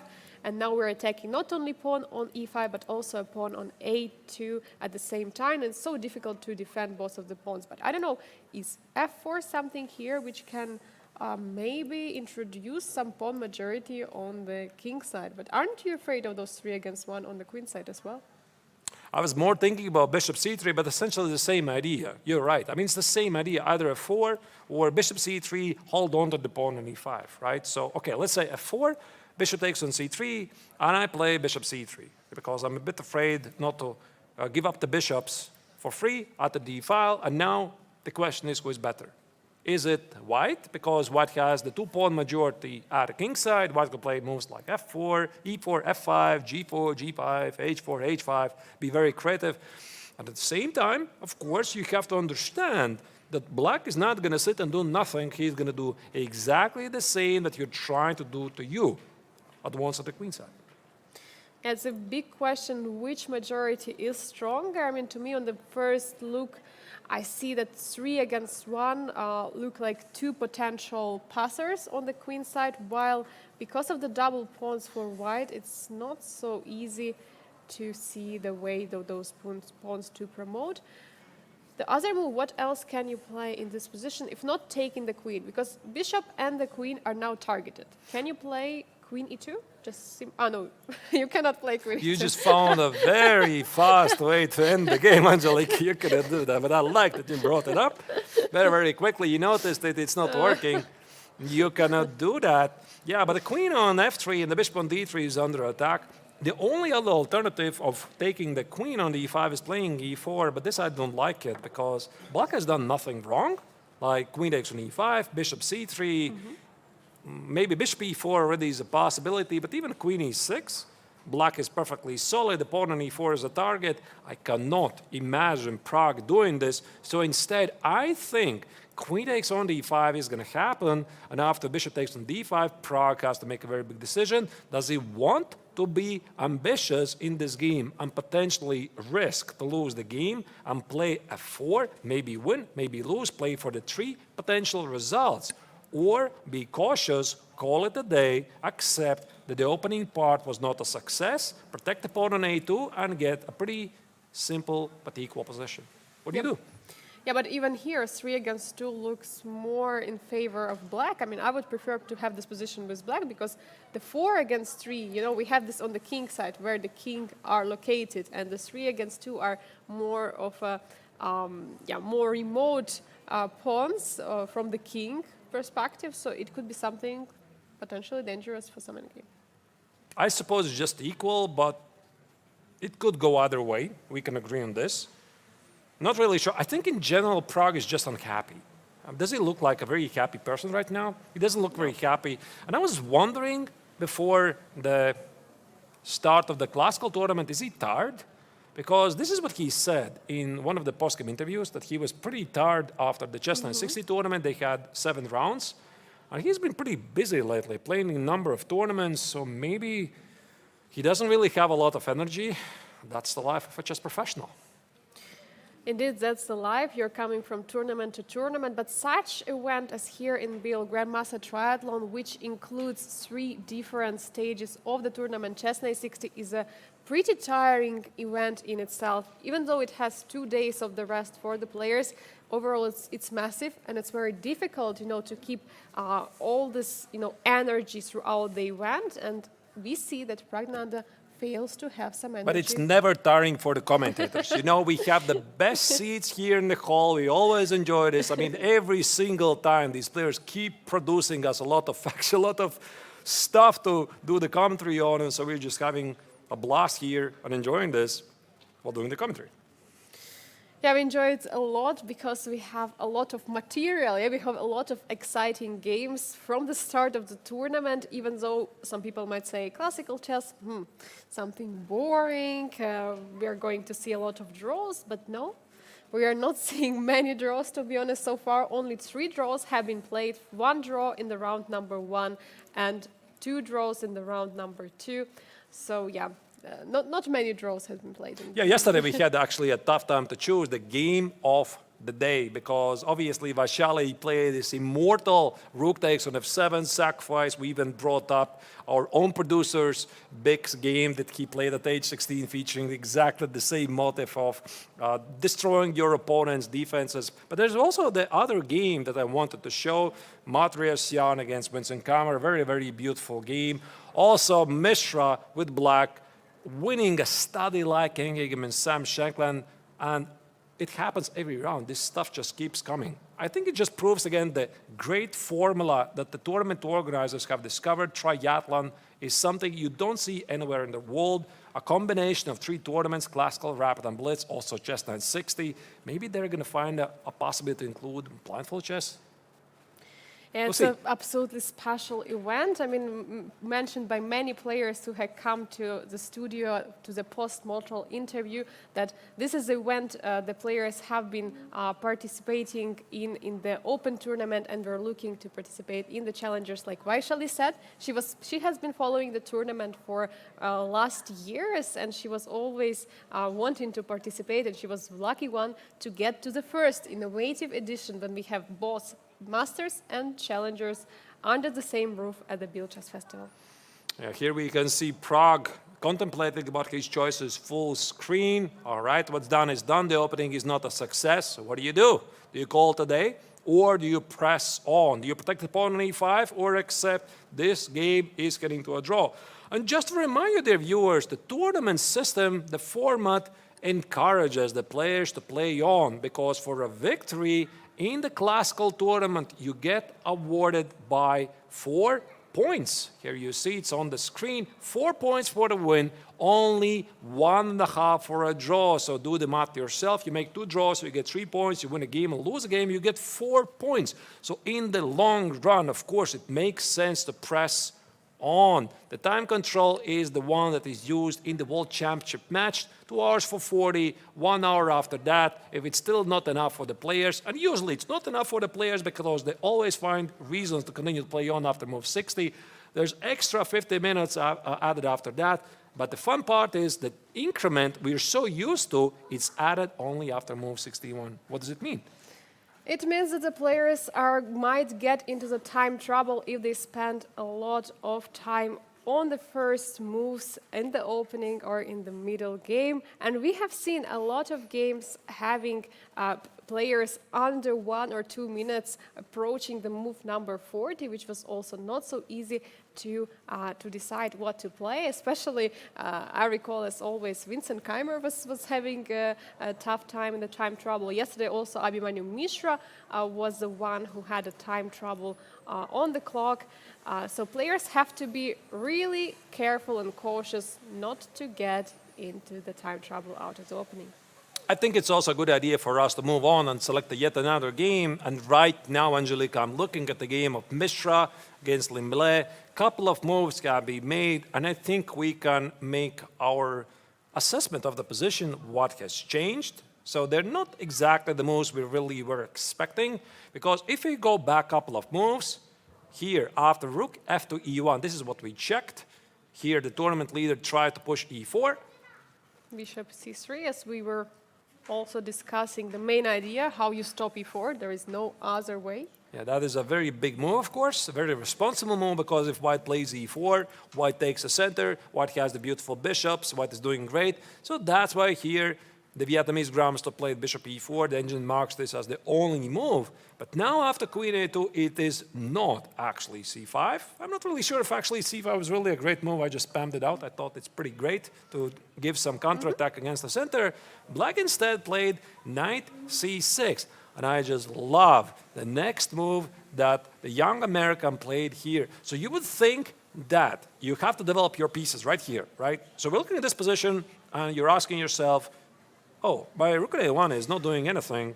I should put it on c1, maybe on d1. Or maybe somebody else is going to ask, my bishop on g2 is not doing much. The bishop on e4 is annoying. I should trade it, play knight h4. What do you think Mishra did?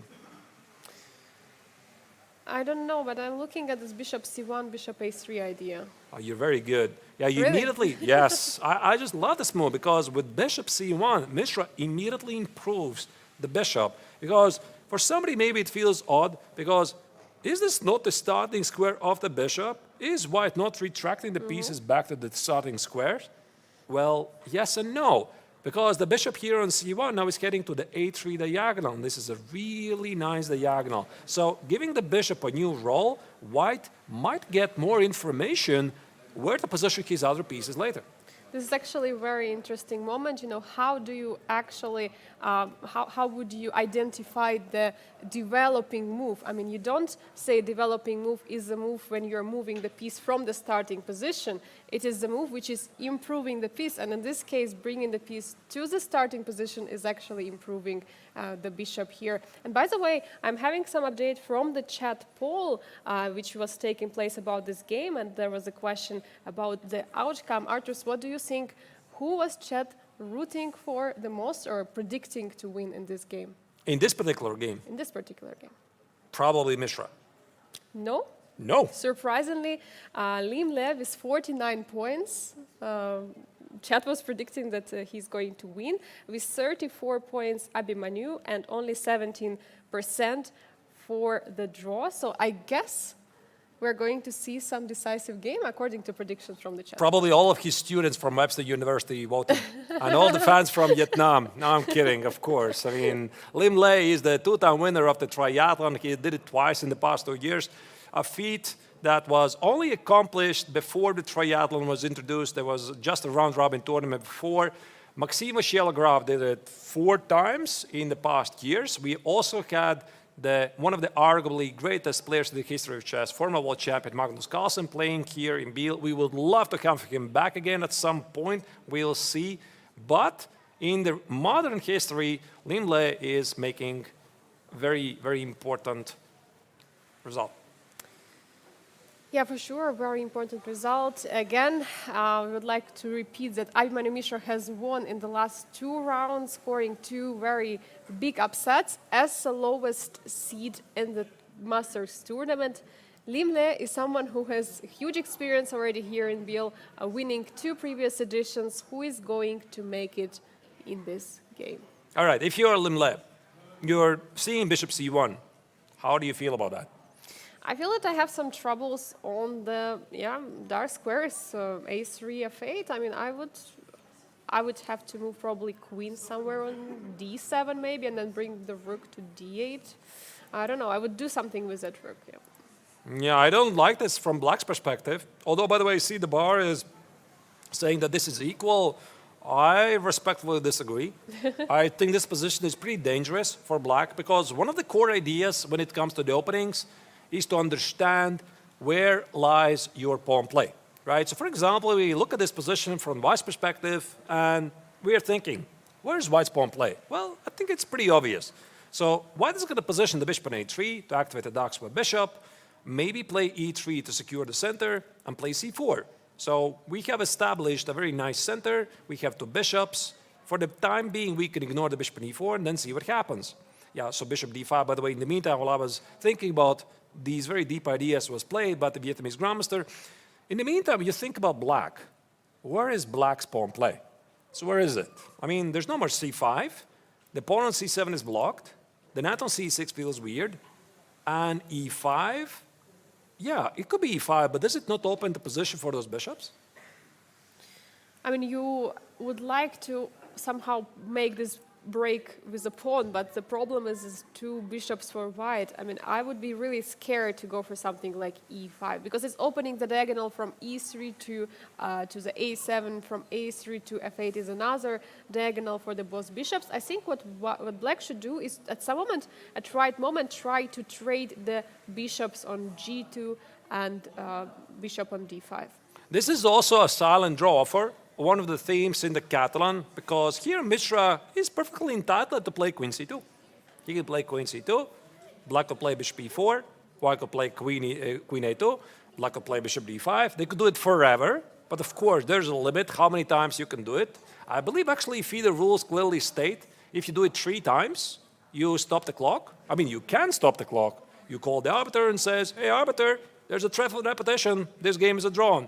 Because there's a Sofia rule enforced in the tournament, which means you cannot agree to a draw before move 40 unless there's an exception to the rule, there's a triathlon repetition in the position. But there, however, is an interesting exception. I don't think it's enforced so many times. If you repeat the position 5 times in a row, then the arbiter has to intervene and say, stop this madness.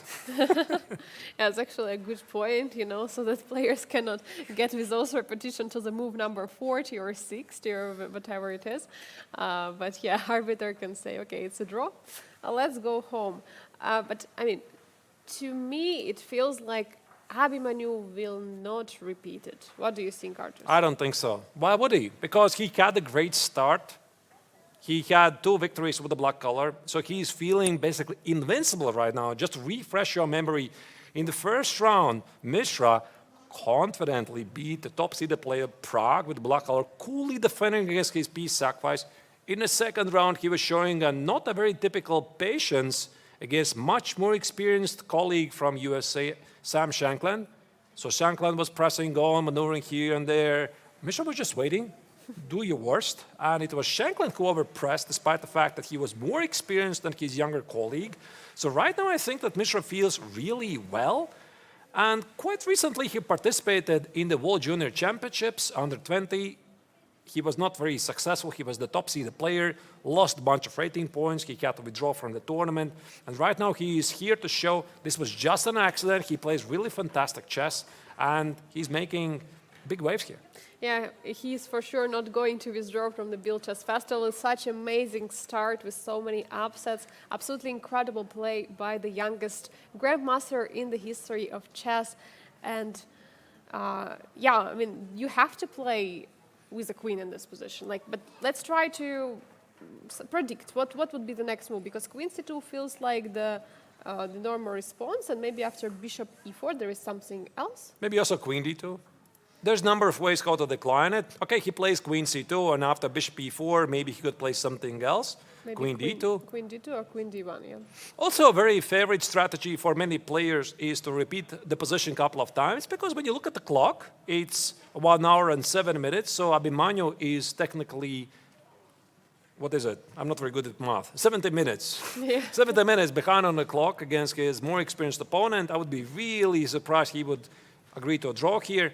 So he can repeat the position a couple of times and then just plays something like queen d1 or queen d2, and the game continues. Even here, queen d2 looks perfectly playable move because the bishop is getting to a3 anyway. Yeah, and it recalls me the first round game, Haik Martirosyan against Sam Shankland, where Haik also was repeating a couple of times, and then he stopped for a moment to think, does he want to actually repeat one more time? Does he want to go for a draw? Of course, we have completely different position here, because this is a normal stuff. There we have completely crazy position, full preparation by Sam Shankland. In this case, we see another repetition. But maybe third one, it will not be repeated, but playing something like queen d2. You could see that Lim Le checked the score sheet. If this is a traveled repetition, to be honest, I'm a bit surprised. I still think that after bishop d5, there's going to be queen d2. I don't think this is a traveled repetition. The queen on a2 was not standing 3 times, so it's only been there twice. Yes, so it's only second time. So he can play actually queen c2 one more time. So yeah, maybe let's go full screen so that we have the better view on this position, because this could be a defining moment right here. Very interesting moment happening right now. Mishra gets up. Does he look like somebody who is ready to accept a traveled repetition by getting up? I don't think so. I mean, it would be for sure not in a spirit of the Abhimanyu Mishra, and we see that actually Lim Le is the one who is spending time right now. It actually can be some kind of, it could be some kind of a strategy from Abhimanyu in this case, just to repeat twice and let Lim Le think if he really wants a draw. It's a trap. Yeah, it's a trap. And then once Lim Le spends some time, he's going to try to repeat, and then Abhimanyu Mishra will not repeat himself, and then he's going to go for the, he's going to continue the game.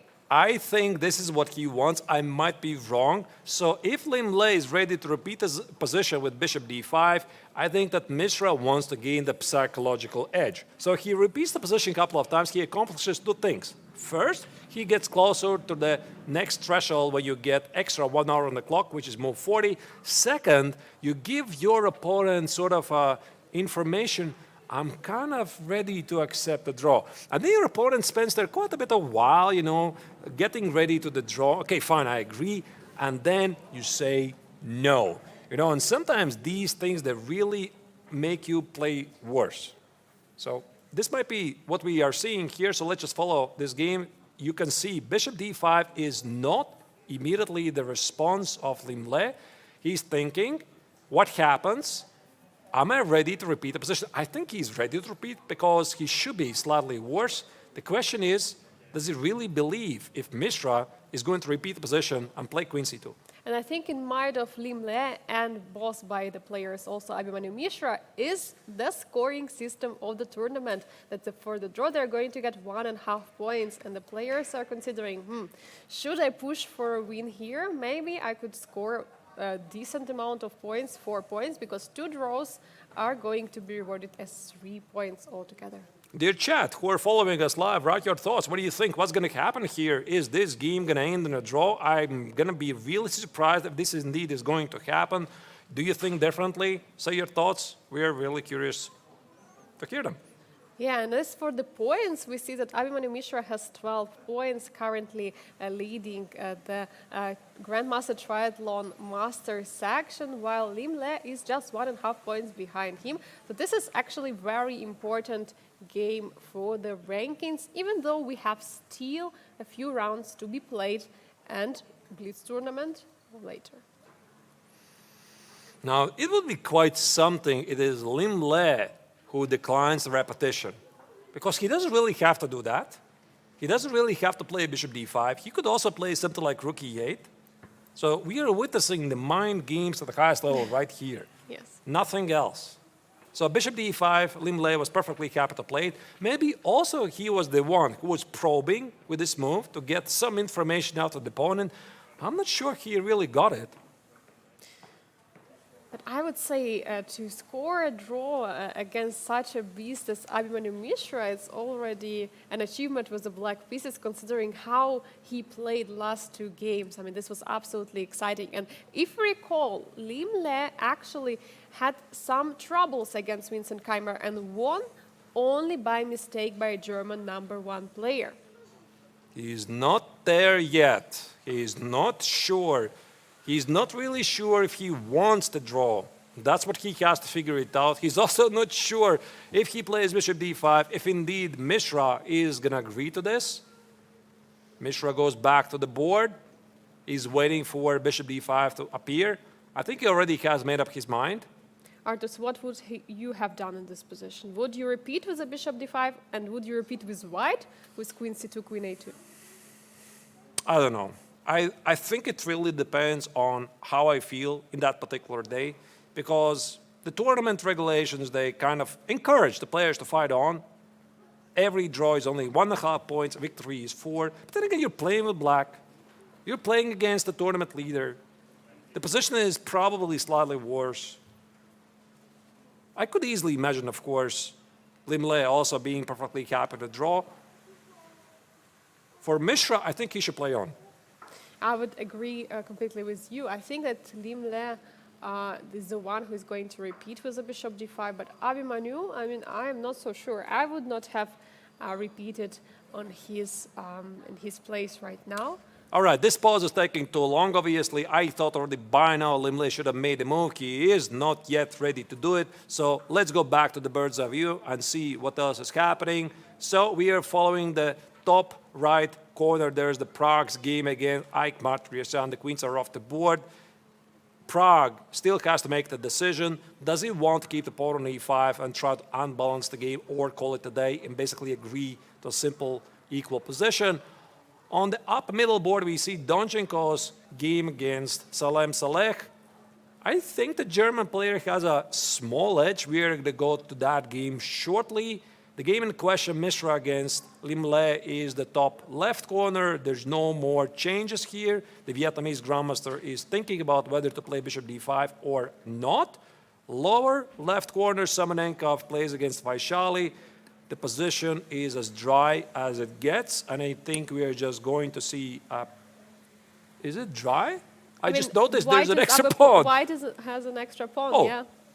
It's not really as dry as it gets, because now I counted the pawns. I thought there's a pawn on a7. Okay, that's interesting. We are going to want to check it out. And Vincent Keymer, top middle board, is having a rather unbalanced game against Sam Shankland. Fun stuff. Jonas Biel, lower right corner, has some sort of a Catalan against Marc-Andrea Morizzi. Angelica, it's your call. Where do you want to go? So many exciting games. I think I would love to check the Alexander Donchenko against Salem. I mean, they have the very exciting positions. The bishops are traded, so I guess let's jump in the game of Donchenko against Salem. Good call. Let's do this indeed. So where we left it a couple of moves ago, we left it somewhere here after c takes on d4, where we were trying to make up our minds. What do we want to continue? You, Angelica, you suggested bishop takes on d4. You didn't like knight takes on d4. I thought I probably would have played knight e4. Knight e4 was played by Donchenko. Knight c6. There you go, pinning the knight. And that's how they got here. Knight takes on c6. Bishop takes on g7. Short castle. Doesn't seem much for white. Queen a5, knight e4, and d takes on e4. Wow, that's a bit unusual, is it not? This looks very unusual. Like, I would definitely take with a bishop here, so that I can keep the pawn structure still. For example, after c d5, there could be always pawn on the d file. But taking with the pawn, does it mean that there could be some attack on the king side? Maybe he just didn't like this position. The bishop on e4 is pretty awkward. Is it awkward though? I'm not sure. But bishop can always remaneuver, right? I mean, I guess the most important in this position to keep the pawn structure, like having an extra pawn and not just double the pawns on the e file. Right. I mean, this is a very big decision because once you double those pawns, there's essentially no way of turning back. So I'm not sure why he decided to do this because now essentially imagine a scenario where every single piece disappears from the board. So we remove the queens, we remove the rooks, both of them, we remove the bishops. Now you see white is almost winning in a pawn endgame because white has an extra pawn at the queen side, chances to organize an outside pass pawn, which very often serves as a bait, try to divert your opponent's king's attention, and then you just collect everything at the king side. But of course, we are very far away from that. Queen c2, queen e5. I suppose what Salem wants to do, he wants to have at least some ideas to go for a king side attack. But easy now, there's always queen c3. Yeah, queen c3 can always trade the queens, and the question is, how do you actually continue here as a black? I mean, I don't really like the pawn structure for black, to be honest. I feel like I would play this position with white, try to create some extra pawn, some pass pawn on the queen side, and just go for it. Right. In the meantime, we have an update from Mishra's game against Liem. Bishop d5 was played by the Vietnamese grandmaster, so now it's up to Mishra to figure out whether he's happy to go for a threefold repetition. Maybe let's go back again to that game and then focus on the other games because I feel this is like a very big moment for this game. We could go full screen of the game of Mishra against Liem, follow the game in question and see if there's more moves. Now Mishra is still thinking queen c2 would allow him to fix a draw, which tournament-wise is probably a good result.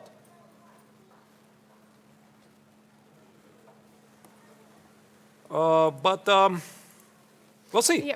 Yeah, so Abhimanyu now in the thinking tank about deciding on queen c2 if he wants to repeat or not. In this position, there is obviously another way he can go with the queen to d2. But other than that, I mean, you don't really want to place your queen on a3. There is no other move than that. But even queen c2, it's not the third threefold repetition yet after queen c2. Is it not? No, it's not, because the queen was on c2 twice. And it's about queen on a2. All right, let's try the count. So this is the position we're seeing right here. So I'm going to go back a couple of moves. Queen on a2 and bishop c1. So that's the position we're aiming for. Position number one. Yes. Wait, so the queen on c2. Wait. Yeah, queen on c2. Queen on c2. So this is, maybe this is the position number one. Position number two. Oh wait, they're still not there. Yeah, they're still not there, so queen c2 can be still played, but the reply must not be queen a2. So in this position, Abhimanyu has to decide where the bishop has to be located. Wow, it's such a drama. Such a drama for such a simple move, really, right? But again, this decision has very big consequences here. He's approaching. I saw Abhimanyu's hand approaching the queen, by the way. He was approaching the queen, but then he stopped for a second. Again, queen c2 is not yet threefold repetition. It's still twofold repetition. Queen c2 has been played. I think we're heading for a draw here. So this means that he is he happy now with the draw? But I'm not sure he is heading for a draw. I mean, he can play queen d2 after bishop e4. Let's see if he repeats with queen a2. And now he's checking if this is a threefold repetition. Yes, he's happy to accept the draw. He looked for the arbiter. Arbiter, I'm ready to make a draw. He's now double checking. You know, it's a bit confusing because the bishop was on d2. Now it's on c1. The queen was on a2. Now it's on c2. Now it's double checking. Sometimes this can be really tricky. So he's making sure he's not making a mistake. Now he's, I think, going to stop the clock. That is the correct procedure. You stop the clock. You write down the move. You raise the can. You call the arbiter. The arbiter comes. Double, triple, quadruple checks if the players are correct, and then decides whether this game is indeed finished. So he's thinking, what should I do? Now he already has made up his mind. It's pretty obvious. I am, to be honest, disappointed this game finishes in draw so quickly. I was expecting it to be one of the most exciting games of the round in terms of results of the Abhimanyu in the first and second round, but maybe it's actually for him a good time to take a break, scoring two impressive wins in the first and the second round against higher rated top seed players. There you go. He stops the clock. He stops the clock, he calls the arbiter. Liem, of course, is perfectly ready. He knew what he was doing, but he was repeating position. He was well familiar with the procedure. This is textbook the way how you claim a draw. I'm a bit disappointed, to be honest, that he didn't continue because I felt that his position is really nice. There was no need to repeat that. But probably Mishra feels that Liem could be one of his most fearsome opponents in the long run. He is going to use this opportunity to take the day off, prepare better for the next games. And in the meantime, the arbiter, Laurent Freud, comes here. He double, triple, quadruple checks. And indeed, it is a draw. Agreed. The All right. draw agreed. We see that players are signing the score sheet. Our first game of the current round. We see in the standings, all the rest games are still being played. Abhimanyu Mishra against Liem with sharing 1 point. But actually, it's not just sharing 1 point, right? They're both getting only 1.5 points for this draw. Only 1.5 indeed. Yeah, all the other games continue. As you can see, 5 games out of 6 still continue. Also, yesterday we had one rather quick draw. This is part of the strategy. Now let's go back to the bird's eye view and follow the other games. We started to have a look at the game of Donchenko against Salem. It got a bit interrupted because the game of Mishra against Liem was approaching the finish. Maybe let's go back to that position and try to assess it. How real are the German Grandmaster's chances to utilize his better pawn structure at the queen side? Is this enough? Or maybe actually black has perfectly fine position? Yeah, we're discussing here that actually queen c3 is a move already which could trade the queens off the board, eliminating the attack which potentially black can have on the king side. I don't see any other ideas for black in terms of taking the pawn on with the pawn on e4. Of course, you can set up something like c5, a5. Yeah, you can bring. But okay, maybe not right in this moment because there could be some rook d5. Actually, yeah? Engine says right now. Engine says right Engine now. says Okay. right now. I mean, you don't even take the All D right. file because when you look at the D file, you realize, I mean, nothing is happening here. D7 square is unavailable, so is the D6 square. You can play rook D5, but that's all it is. So black is just going to play rook C8, drive out the rook from D5 with the bishop E6, F5, get the king on E5. So, for example, rook D5, rook goes here. Let me just make some random move. H3, bishop E6, rook D1, F5. The king goes to E5, G5, and the Silicon Beast really likes this for black. Yeah, this looks like some attack probably there, and these 2 pawns on the a5 and the c5 are holding the 3 pawns on the queen side. But is it so easy? I mean, Now I'm that I not look so at this sure. position, I like it for black. Yeah, these pawns that white has at the queen side, it's the pawn majority, but white really cannot make any good use of them because you want to play a3, b4, but with these pawns on a5 and c5, this feels like a distant dream. It basically will never happen. And that's why here Donchenko probably decided not to trade queens because of this idea that black would play c5, a5. Maybe he has to play c5 himself. Maybe he's not going to rush with the decision. First, he takes over the c file. Yeah, now c5 would be followed by the rook d5, so that's not something what Saleh wants to get, and then probably some doubling on the d file, and pawns can march, creating the protected passer on the queen side. I think this is the difference. The difference here is that black cannot play c5 because Donchenko will play rook d5, either a3, b4, or b4 immediately, and then indeed we would see the difference that white has this extra pawn at the queen side. So what here black is supposed to do, maybe, I'm not sure, maybe a5 first, stopping this advancement of the pawns. So the question is, who is going to be faster? Is it going to be white of pushing a3, b4, or is it going to be black establishing a very nice blockade at the queen side? Can white play in this position c5, not allowing black to play for the c5 themselves? And now I want to play a3, b4. Very good question. It makes perfect sense because also in the long run, you position black's pawn on c6 on the color of his bishop and your bishop. So this pawn on c6 in any endgame might become a problem, but so could also the pawn on c5. So I'm not entirely sure about that. So black could easily continue something like h5, maybe rook d8. I still prefer slightly white, but we'll see.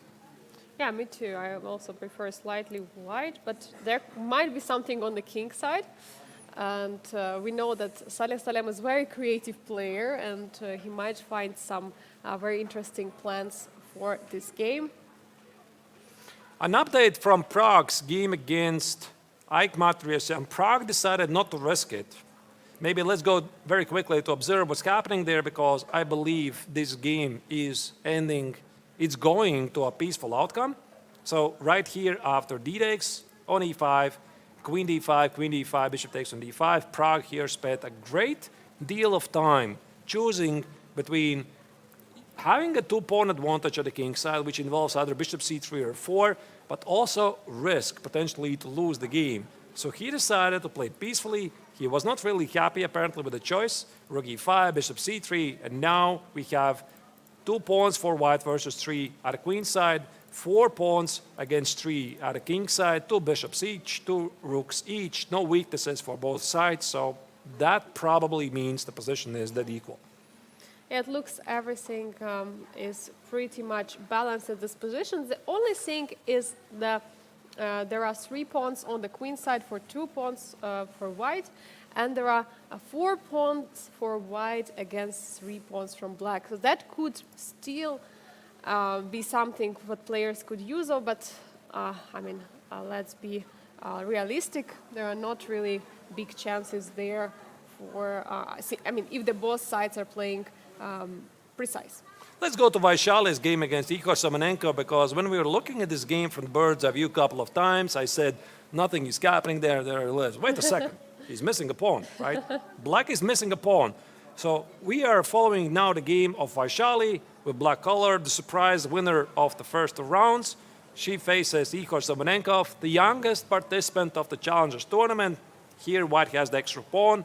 Black has the control of the d file, which probably means this game somehow is balanced, but is it really balanced? I still prefer white because I'm a strong believer, Angelika, a pawn is a pawn. A pawn is a pawn, but I'm just looking at the white's king, and it looks not so safe as the black's one. So I would say that there could be potentially some ideas for the black for the counter-attack. It could be, for example, in the queen and rook endgame as we're having right now, or if the rooks are going to be traded. I think what Vaishali shouldn't do in any case that is to trade the queens, because once the queens would be off the board, it's going to be 4 against 3. But with the addition of the 2 pawns on the queen side, which is going to be, I mean, I guess theoretically winning in the rook endgame. No, I mean, might be, of course. I'm a bit curious, to be honest. How did they get there? Yeah, let's check. Yeah, this was the Taras-like position. We left it somewhere here after the opening. Bishop g5, rook e1, takes, queen e4. And in a very similar position, I was suggesting that Vaishali wants to get sort of a similar position, but keep the queens on the board. Well, there's one problem to the plan. Black cannot really avoid a queen trade. Why is this? Because then she would have to give up the second pawn. And 2 pawns, that's already a lot. So she played instead queen d8. A bit mysterious move to me. And now white declines a trade. Okay, I mean, this is a bit surprising. I thought that white wants to trade the queens no matter what. But I suppose this knight on b3 maybe forced Semenenko to decide to change to change the mind, because if he trades the queens on d8, then this knight on b3 is really, how do you say it? Not great. Yeah, it's pretty much restricted, right? There is no way for knight to go. We see that there are pawns on the both sides of the board. It means that the position is preferable for the side with the bishop, and that's Vaishali, who is having the bishop in this position. Yeah, and I got to this position, rook d1, queen c7, knight c1. So while I was trying to set up a position where he plays e4, activates the knight. Here Vaishali traded on d3. She plays rook d7, queen e2, queen d8, queen f2, rook d2, and I believe now rook e2 is about to be played, which by the way was already played. Rook e2, rook d1, king g2, and now black has probably a lot of activity, something like queen d3, and white will have major problems to prove that the extra pawn is enough to claim any advantage whatsoever. Yeah, I think material is only one of the aspects of the position that we have, but activity of the pieces and potentially weak king for white is something what prefers black in this position. There could be actually also ideas after bringing the rook, the queen on d3 to push those pawns with the b5, c3, b4, c3, creating actually a passed pawn on the c file. So I guess that compensates the extra pawn for white. Indeed. I also see there's a lot of changes in the game of Vincent Keymer against Sam Shankland. We haven't followed this game for a while. This is the last position I have here on the screen, so a couple of moves already have been played. Let's maybe follow that game more in question. So instead of capturing the pawn on d5 or playing bishop b2, here the German decided to play d3. This allowed the American to play b6, bishop a3, or bishop a3. Okay, that's pretty weird. I thought black just defended the pawn on c5, and Vincent attacked it anyway. I suppose the idea was to play d4 and exploit the pin. Either way, rook e8 was played, rook c1, bishop b7. Shankland is not really inventing anything new here. He has a very nice position, and it is Vincent who is trying to get some unbalanced position. So he decided to play c takes, knight takes, knight takes, e takes, and queen d2. Attention marks is a mistake. Why? Because now black gets to play d4 and claim space advantage. I had a question. Was there an opportunity for white to play d4, or it was not possible? Here. But then the position, I suppose, is completely symmetrical. C takes, knight e4, knight e4, e takes on d4. You see two pawns. Nothing special. Yeah, 2 pawns at the queen side, blocked pawns in the center, 3 pawns at the king side, 2 bishops each. Basically, deja vu the game of Pragg against Matresian. Yeah. So Vincent is looking for a fight.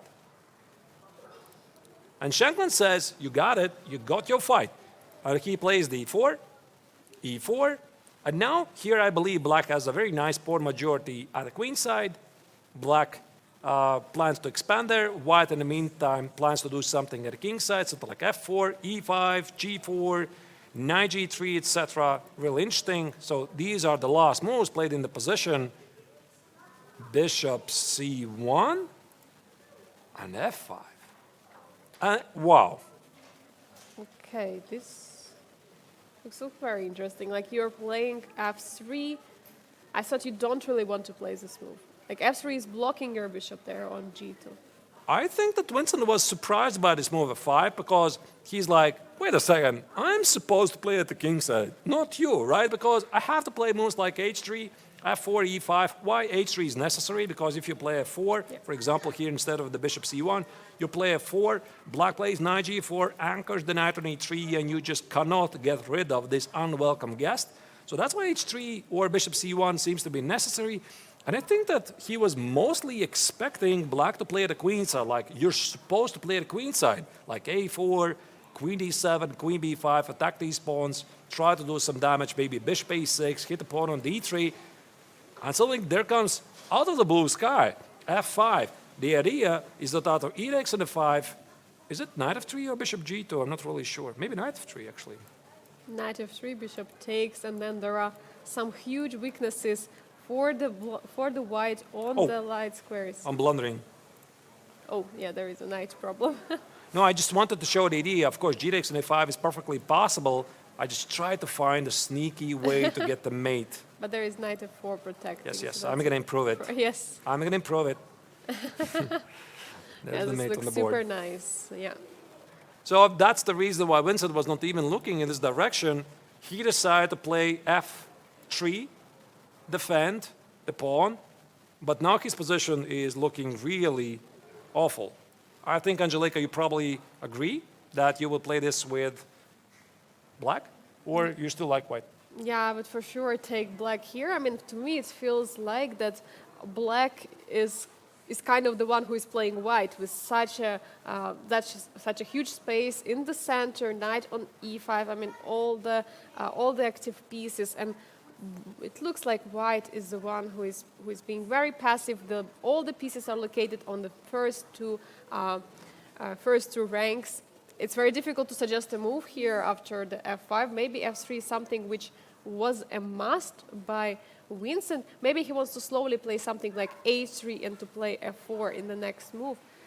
But I mean, I feel that he, I mean, it doesn't look very comfortable. No, this is just wrong. I don't like it. I mean, I think even here black can just play f takes on e4. And do you really want to play d takes on e4? I think these pawns are far more advanced, right? So here, look at this white's pieces here. I mean, the bishop on g2, knight on e2, bishop c1, queen on d2, rook d1. Do they make any sense to you? Not much, not much. I mean, especially all the pieces located on the first two ranks, not playing that much. So, yeah, I would pick black for sure. So far here, black is playing pretty powerful chess so far. There's more action ongoing, and I think also this is a perfect moment for us to make a short break. This has been a very exciting round 3. The start of the round 3 so far. One of the games already is over. Abhimanyu Mishra, the tournament leader, decided to call today and play a draw against Liem. The other games still continue. Is Vincent Keymer going to get out of the trouble? Can Vaishali escape the draw being pawned down in her position? You're going to find out in several minutes. This is year 2024. Biel Chess Festival still continues. We'll be back right after the break.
We are back live from Switzerland following the action of 57th International Biel Chess Festival held in Biel Congress Center.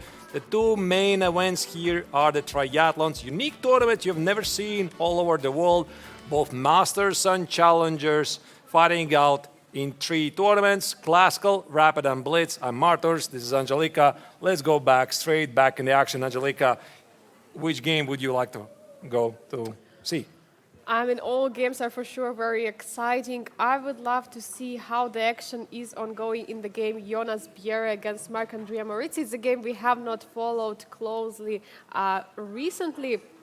So I would check what is new there, because in the other boards we have already seen that the action is going towards the end games. In some of the games we are looking for some equal positions. Indeed we are. So giving you an update, what has happened so far in the games that are still being played. So Mishra versus Liem was finished in the trough of their position, slightly disappointing for me, for Angelika. All right, a draw is still a good result for both players. The game in question, Alexander Donchenko playing against Salem.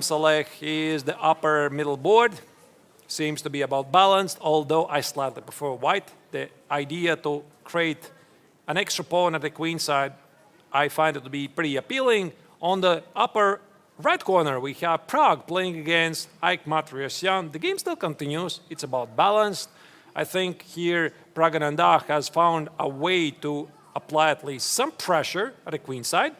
On the lower left corner, we have Igor Semenenko playing against Vaishali, the sister of Pragg. Although white has an extra pawn, black is very active, so apparently it's not enough for the Ukrainian grandmaster to claim any real advantage. On the lower middle board, we have Vincent Keymer playing a rather weird setup with the white's perspective. I don't like his position. Angelika agrees with me. We are definitely going to go back to the game at some point. And also, of course, but not least, Jonas Biel on the lower left or right corner, my apologies, plays against Marc-Andrea Morizzi, where he is about to take the center. Which game do you want to follow?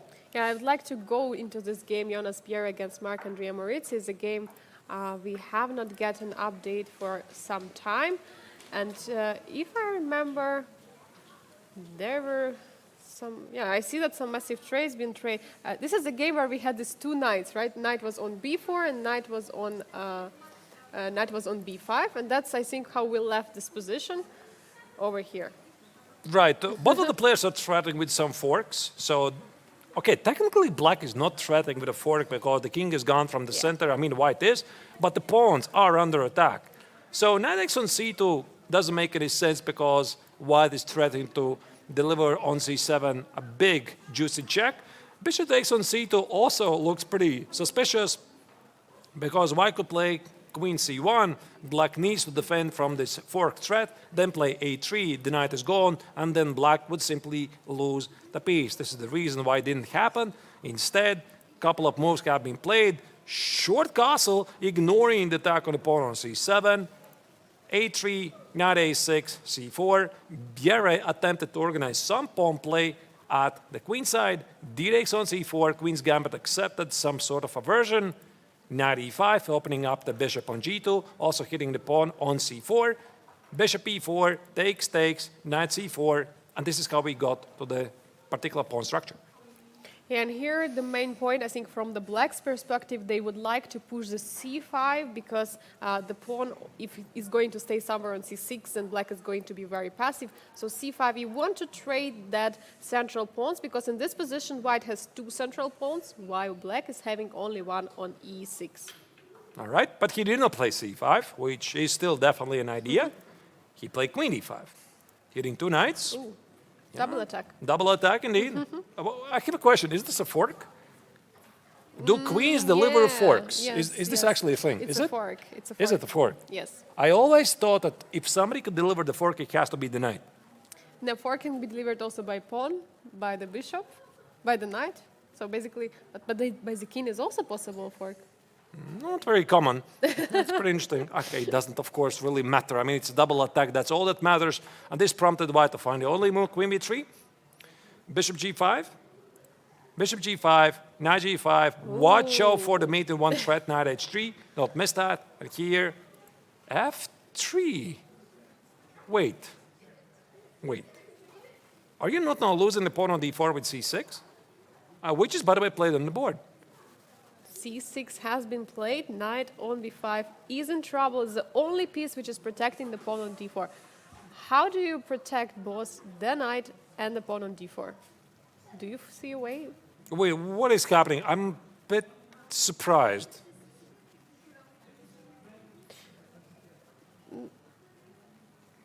Could we look at any other move than f3? I mean, I was thinking about something like h4, yeah? Yeah, I mean, escape from the check with a tempi. Why not play h4? There is no knight h3. King h2, the knight is trapped. This is almost the mate, except it's not. And if black would play something else like knight e4, I mean, I get it. The king is weakened, but you get to protect your pawn. You play rook d1. And then knight c3 is some kind of a threat here. Yeah, knight c3, bx on Even c3. pawn takes, yeah. Queen takes is a move. You get to play f3, e4, of course, and take the center. Knight on a6 is weird. What would be slightly better? I just do not get it. I mean, he plays f3, plays c6, knight c3. It was a pawn sacrifice. It was a pawn sacrifice. It's a pawn sacrifice with a check. This is what Bienne wants. Is this great even? Queen d3. Queen d3, there is rook d1. Yeah, you cannot do it. Want a queen c5? Queen c5 looks like a huge move. You're applying a pressure on e3, on c4. Yeah? Queen b7 is not possible because knight is hanging on c4. How do you unpin here? b5 is a threat. What about b5? Wait. What about b5, attacking the knight? I think this might have been his idea. So Bienne played f3. He wants to play e4, and he calculated. So I think this is the idea. He calculated that if black plays c6, I'm going to play knight c3. You're going to grab the pawn on d4. I'm going to play e3, and I'm going to trap your knight. You see, the knight on g5 is in trouble. So this is what Bienne wants. And by the way, we are seeing e3 on the board. We're about to get our answers very quickly. And any other move, there's going to be h4. Or let's say queen d3, it's just going to be rook d1, then play h4 at some point. There's always the pawn on b7 under attack. It just feels very dangerous. For example, queen g6. Okay, don't play h4, but queen takes on b7 at least gives white a very nice position, right? I think this was his idea. And now, queen c5, do you trap the knight? Because if you play h4, there's the move you mentioned. b5. Counter-attack, attacking the knight on c4. And now knight cannot go because there is a pawn on e3 hanging with a check. So if I go here, Queen e3, check. If I go here, queen d2, queen what? queen d2 check. What about it? Oh, there's just rook f2. Yeah, there's rook f2.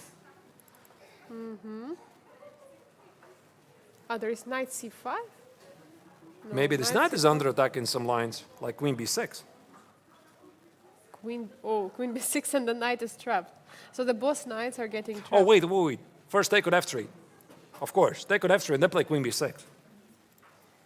And the knight is trapped. And the knight is trapped. That's pretty weird. So, is this even forced? So e3, queen c5, h4, white tries to trap the knight. b5 looks like the Makes a only. lot of sense. There's knight a5, no knight e5, no knight e6, no knight b6. Knight e2 maybe? Yeah, you don't want to, but knight e2 you're losing a knight immediate. Oh, there's no rook f2 because of knight Knight h3. e3, yeah. And there's no king g2 because of queen d2. Wait, I think you just miscalculated. Yeah, it looks like that. It looks like a blunder. And what if white takes the knight on g5? So after, let's say, queen c5, h4, b5, if white takes the knight on g5, takes... Then you're just down a pawn. The pawn on g5 is weak. The pawn on e3 is under attack. How is this great? Maybe queen a4, just trying. Queen e3, knight c5, or knight c7, knight e5. Black is never in danger here. So, Angelika, what I think happened here, this entire sequence is simply flawed. this entire line after bishop g5, knight g5, Bielle played f3 with the idea that after c6, knight c3, queen e4, e3, queen c5, he's going to have h4.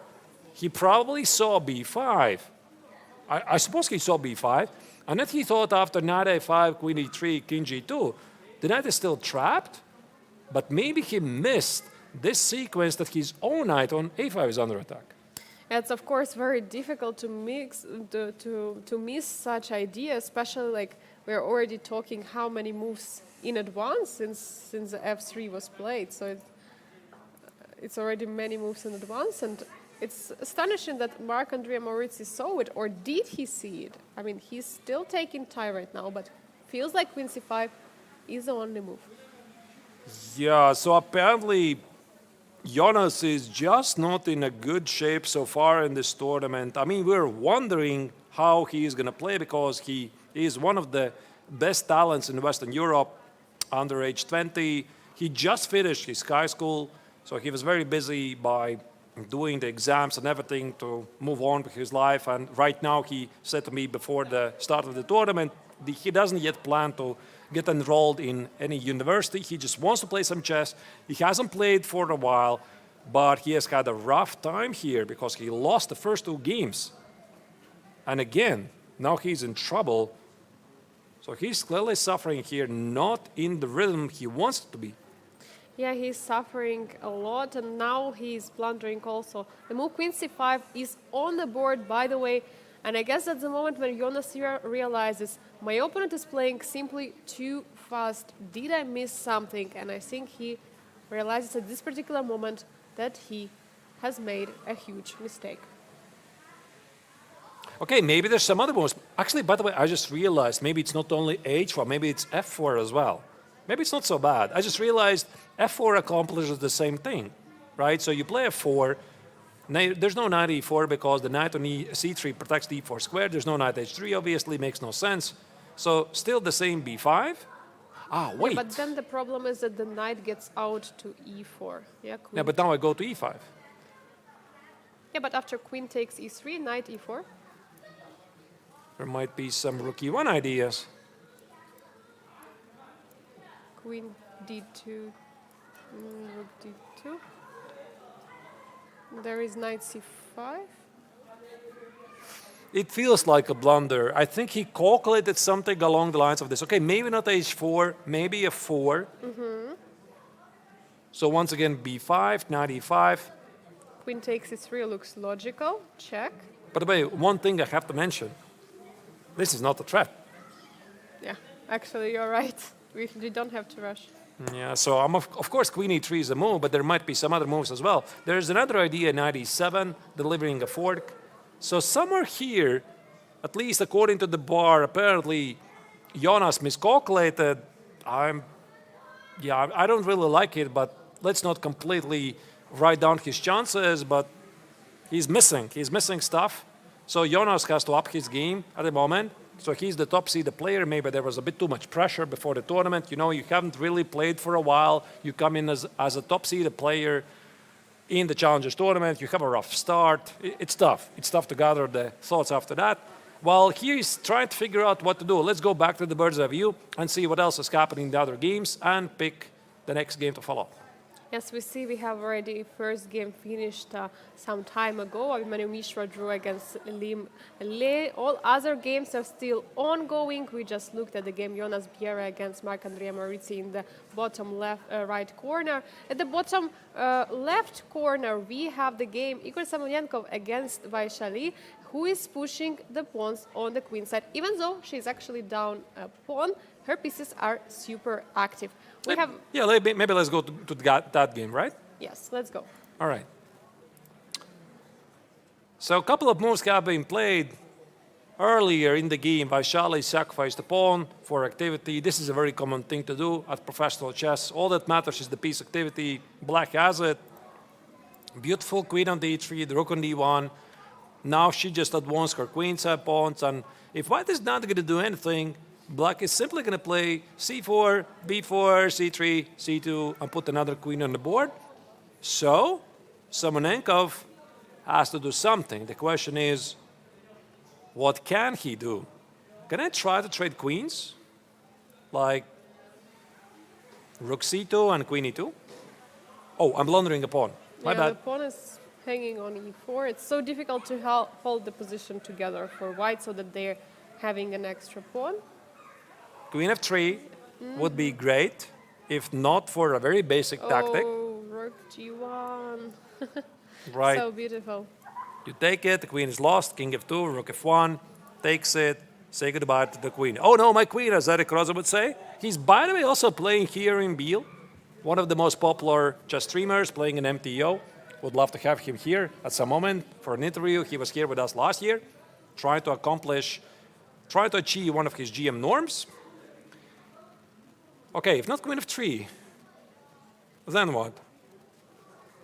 I mean, you want to try to stop those pawns, but This just drops a pawn, yeah, right? this drops a pawn. This doesn't look great. Actually, I would already prefer black, Yeah. to be honest. Yeah, so something like king f3, takes it, rook e2, I don't know, rook b1, marching forward.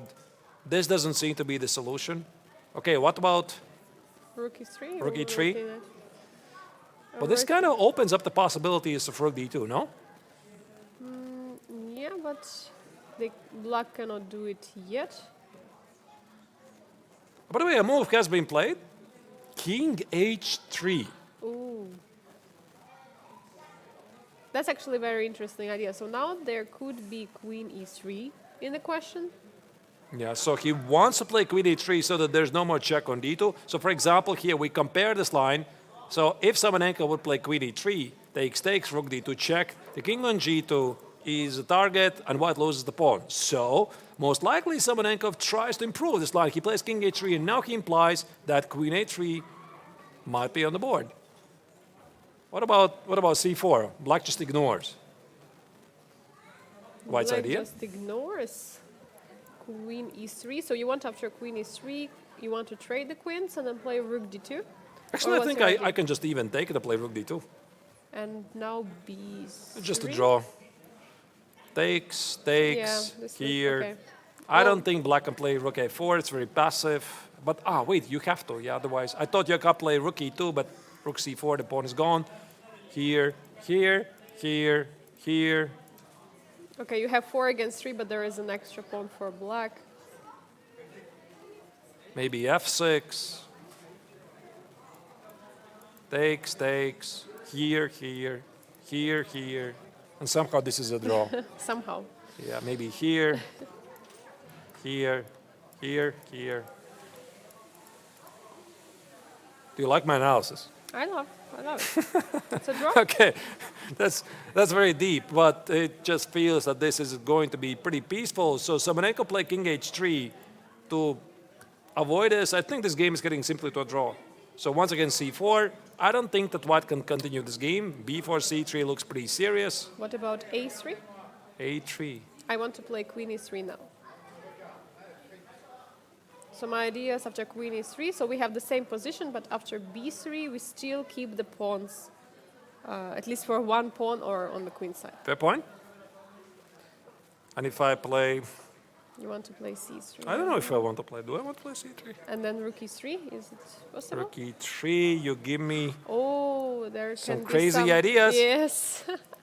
I've already seen Oh wait, I one missed side. something. Wait. Queen c3. Oh, perpetual. Oh, it looks so nice. Yeah, but as you already saw, the bar is merciless. At our analysis, c2 actually wins. Yeah, c2 because there is no No check on queen c8. c8 check Yeah, you just anymore. take it. So c4, a3, c3, you're going to play rook e3, black can sacrifice the queen. So you have to take. You take it, Yeah, and it's not easy to hold. But queen e3, there's going to be rook d3. Yeah. pawn is lost. You know, actually, I think that here the dream scenario for Samanenko of Angelika is somehow trade the queens, which most likely means to trade both the queenside pawns, and then try to get to this endgame 4 pawns versus 3 at the king side, which very often is a draw. But if you get the pawn on h5, there are positions when you are winning. And how do I know this? Well, I'm going to use the same book that Abhimanyu Mishra mentioned yesterday, Mark Dvoretsky's Endgame Manual, because yesterday Mishra showed his knowledge that he picked up from Dvoretsky's manual, one of the most famous endgame books about Lloyd's study, about this crazy endgame he got against Sam Shankland. He had studied at age 10 or something. Yeah, it was a long time ago. Long time ago, but he still picks Still it remembered. up. He still remembers. It's amazing. Arturs, what is your experience in the 4 against 3 rook endgames? None. Basically none. You know, my only experience is I have studied in some books, so at least I know some theoretical ideas. You know how to defend? Not quite, to be honest. No, I know some ideas, but there are a couple of very famous examples. I have to confess, I remember reading them in the book, but I don't remember the solution. Yeah. There is a chance we might get there. That's why I'm saying this is like a dream scenario for Simonenko, because nothing else is really going to work. Black is too active here.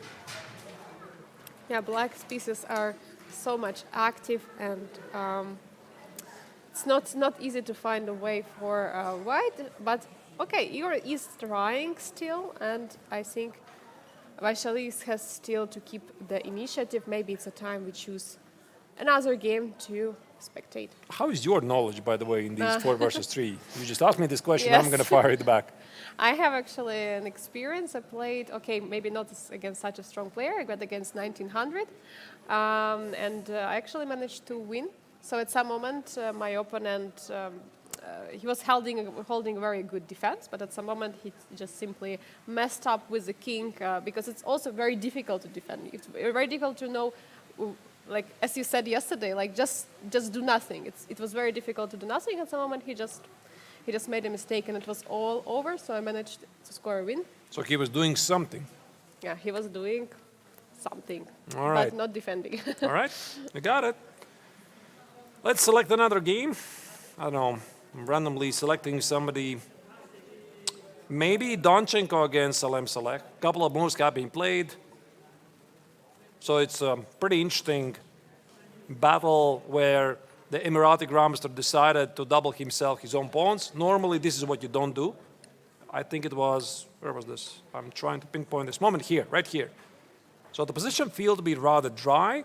And instead of the automatic bishop e4, which I think most of the players would take immediately without thinking because the pawn structure is far more important, here Select says, I understand it better.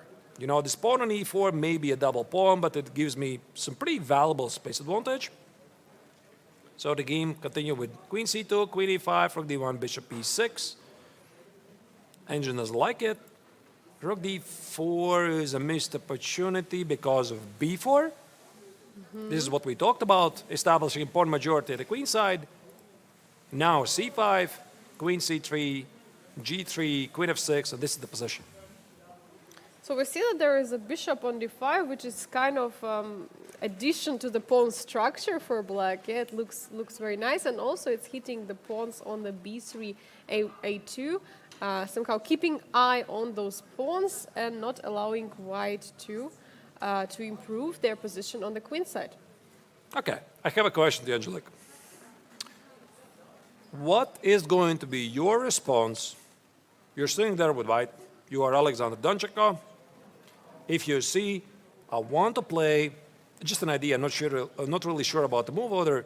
I want to play g5, remove the king obviously from diagonal, play 4, go for attack. What do you do?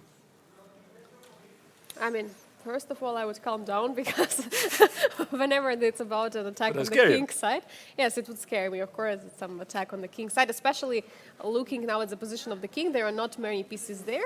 But I would say that in this case, potentially bringing the bishop to g2 could be an idea to defend the position and just defend the pawn on f2. I think f2 pawn is very important there. So, all right. So I'm going to try to do my thing. You're going to try to do yours, yeah? So you're saying bishop f1. So you're picking the easier thing to attack, yeah? I think so. I mean, I want to attack here. Yes. I was thinking about something like king h6. What is So- the idea of king h? So there is no potential of Yeah. trading the queen. So Okay. yeah, maybe I have to show you. Takes, and I thought this is pretty risky because, yeah, the queen comes with a check. That's a problem. That's a big problem. So I thought, okay, I'm going to play, sorry, not king g6, obviously. King h6, remove the king from this diagonal, and I want to play 4. So I have to get ready somehow to take maybe queen d2. Queen d2. All right. I could play e. Oh, I'm almost trapping your rook, by the way. e5. Wait, this I missed. Rook a4 is the only move I have. And now I play a4. And I would like to capture. Oh, wait, there's a pawn on original- e4. e4 pawn is hanging. So- Okay, it's not so easy, yeah? No, it's not. I mean, actually, this is. I could easily imagine for Salem being the idea right here that he's thinking about this idea to be creative at the queen side, and he's thinking about g5 f4. Hey, Abhimanyu. Hi, how are you doing? Oh, we're doing pretty great. Would you like to join us? All right. I think that we are going to have Abhimanyu here in a moment, in a couple of seconds. In the meantime, maybe let's go to bird's eye view while Abhimanyu is getting ready to join us here with us for a short interview. Let's have a look at the current ongoing games where we have Pragg versus Haik. The position looks pretty dry. I do not see much happening there, so it's still ongoing, of course, where Pragg decided to make this choice not to hold on to the pawn on e5. Also, the up middle board, Alexander Donchenko versus Salem, that's the game we just looked at, where actually I'm starting to look at this position. I kind of like black a bit more. Also, Vaishali versus Semenenkov, she's pretty active, hold the balance. Vincent has a pretty weird position versus Sam Shanklin, but now the bar says he's doing all right. And also Jonas Biel, I think he miscalculated something, and he's trying to fight back. Abhimanyu, it's absolute pleasure to have again you back with us here. First question, of course, what happened in your game? Why you decided not to continue? Yeah, it was an interesting opening. I hadn't checked this out in a while. It's a very dynamic, it's very interesting, like strategic position because there's this rook on b6, which is usually not there. And okay, you have to. The only way to continue, I believe, like the best way to continue is to put the queen on d2. And the issue is, my whole idea of bishop c1 was that I wanted to put my bishop on a3, and somewhere I wanted to go knight d2 so I can get e4, c4. Right. Now the thing is, if you put the queen on d2, and it's a very, okay, like, I have a feeling it should be around equal, because, okay, somewhere if black tries to rook e at e5. Okay, I think we can look at the board. Yeah, maybe you could sure. like walk through us the thought process. So knight of 3. What? The engine. Oh, that is a very nice board. I mean, okay, I have a feeling in today's game there won't be much, but I don't think it's really going to give you a lot of spoilers anyway. probably. But anyways, this will just be nice to analyze without got it. some bar just moving up and down. Just All right. The Catalan. So what about the Catalan? Was this like prep for this particular game, or it's a larger idea? It's one of my usual openings. It's okay. I decided to employ it today. I've been playing a lot of e4 recently, so I thought this might be good. So okay, he chose bishop e7. He hasn't played a lot of bishop e7 in the past. I didn't expect it. So what does he normally play? Like bishop b4 and all these bishop b4, bishop d2, like all this a5 or bishop e7 here. I mean, okay, against the Catalan there are like 30 different lines, but none of them are entirely equal. It's like white has some minor pressure here and there. So I had some ideas prepared, and okay. All right. So bishop g2, castles. This is still obviously big theory. Yeah. f4, bishop d7, queen c4, bishop c6. Bishop g5. He played a5. Yeah, okay, the a5 is one move. Knight bd7 is another one. This is all pretty much theory. Right. All right. a5, knight c3, rook a6. Okay. What is rook a6? Obviously, It's been played before by Michael Adams. This is not weak so opening, is it not? Yeah, I mean it's quite It's the same maneuver, right? Yeah. There was this very funny opening played by one of the online players recently. a5, rook a6, a4, rook a3. We're having fun about it, but I don't really recognize it. This must have been a tested continuation before. Yeah, it's been played before, but okay, it's I think probably some older games. Like nowadays, people they tend to prefer something different. But I mean, as in the Catalan, some of these positions, okay, engine gives triple zeros everywhere, but it's slightly more difficult to play with black. All right. It's known to be like a risk-free opening for white, where you can put pressure over long periods of time. So I thought, okay. Did it surprise you? No, I knew this. I was just trying to remember what I had. All right. So okay, queen d3, queen c2, h6, bishop d2, bishop f3. Oh, sorry, bishop b4, rook f1. Okay, if I can get e4, then his pieces become a bit cramped. So bishop f3 is bishop c3, bc3, bishop e4. Right. And yeah, okay, now, yeah, you have to decide where to put the queen. I think a2 is objectively the best square, but he will not let you keep it there for a very long time. Right. So we were wondering, like, is something like c5 a possibility? Try to get some, I don't know, Grunfeld, semi-Taras-like position, apply some pressure, but apparently he was pretty happy with knight c6. Yeah, I expected knight c6. And now, what I think what black is playing for is somewhere he wants to play e5. Either if he gets, like, if my queen is non a2, if he can play queen d5 or he gets e5, I think he should be fine in the long run. Right. If I'm not able to meet it correctly, like, I think here the bishop on d2 is kind of misplaced on d2. Like, if I play some move like rook a d1, this is probably the most natural move. But first of all, bishop d5 is an issue. So you can't play c4 because there's probably Bishop f3, knight d4. Yeah, like c4 takes. Well, okay, it should be, maybe he can play bishop g2 here or something, but Yeah. I mean, rook d6. But rook d6, yeah, bishop b7, c6, you get this. Yeah, I mean, this is also maybe possible, but. Yeah, it looks a bit risky. But okay, even like rook a d1, if he goes rook f e8, he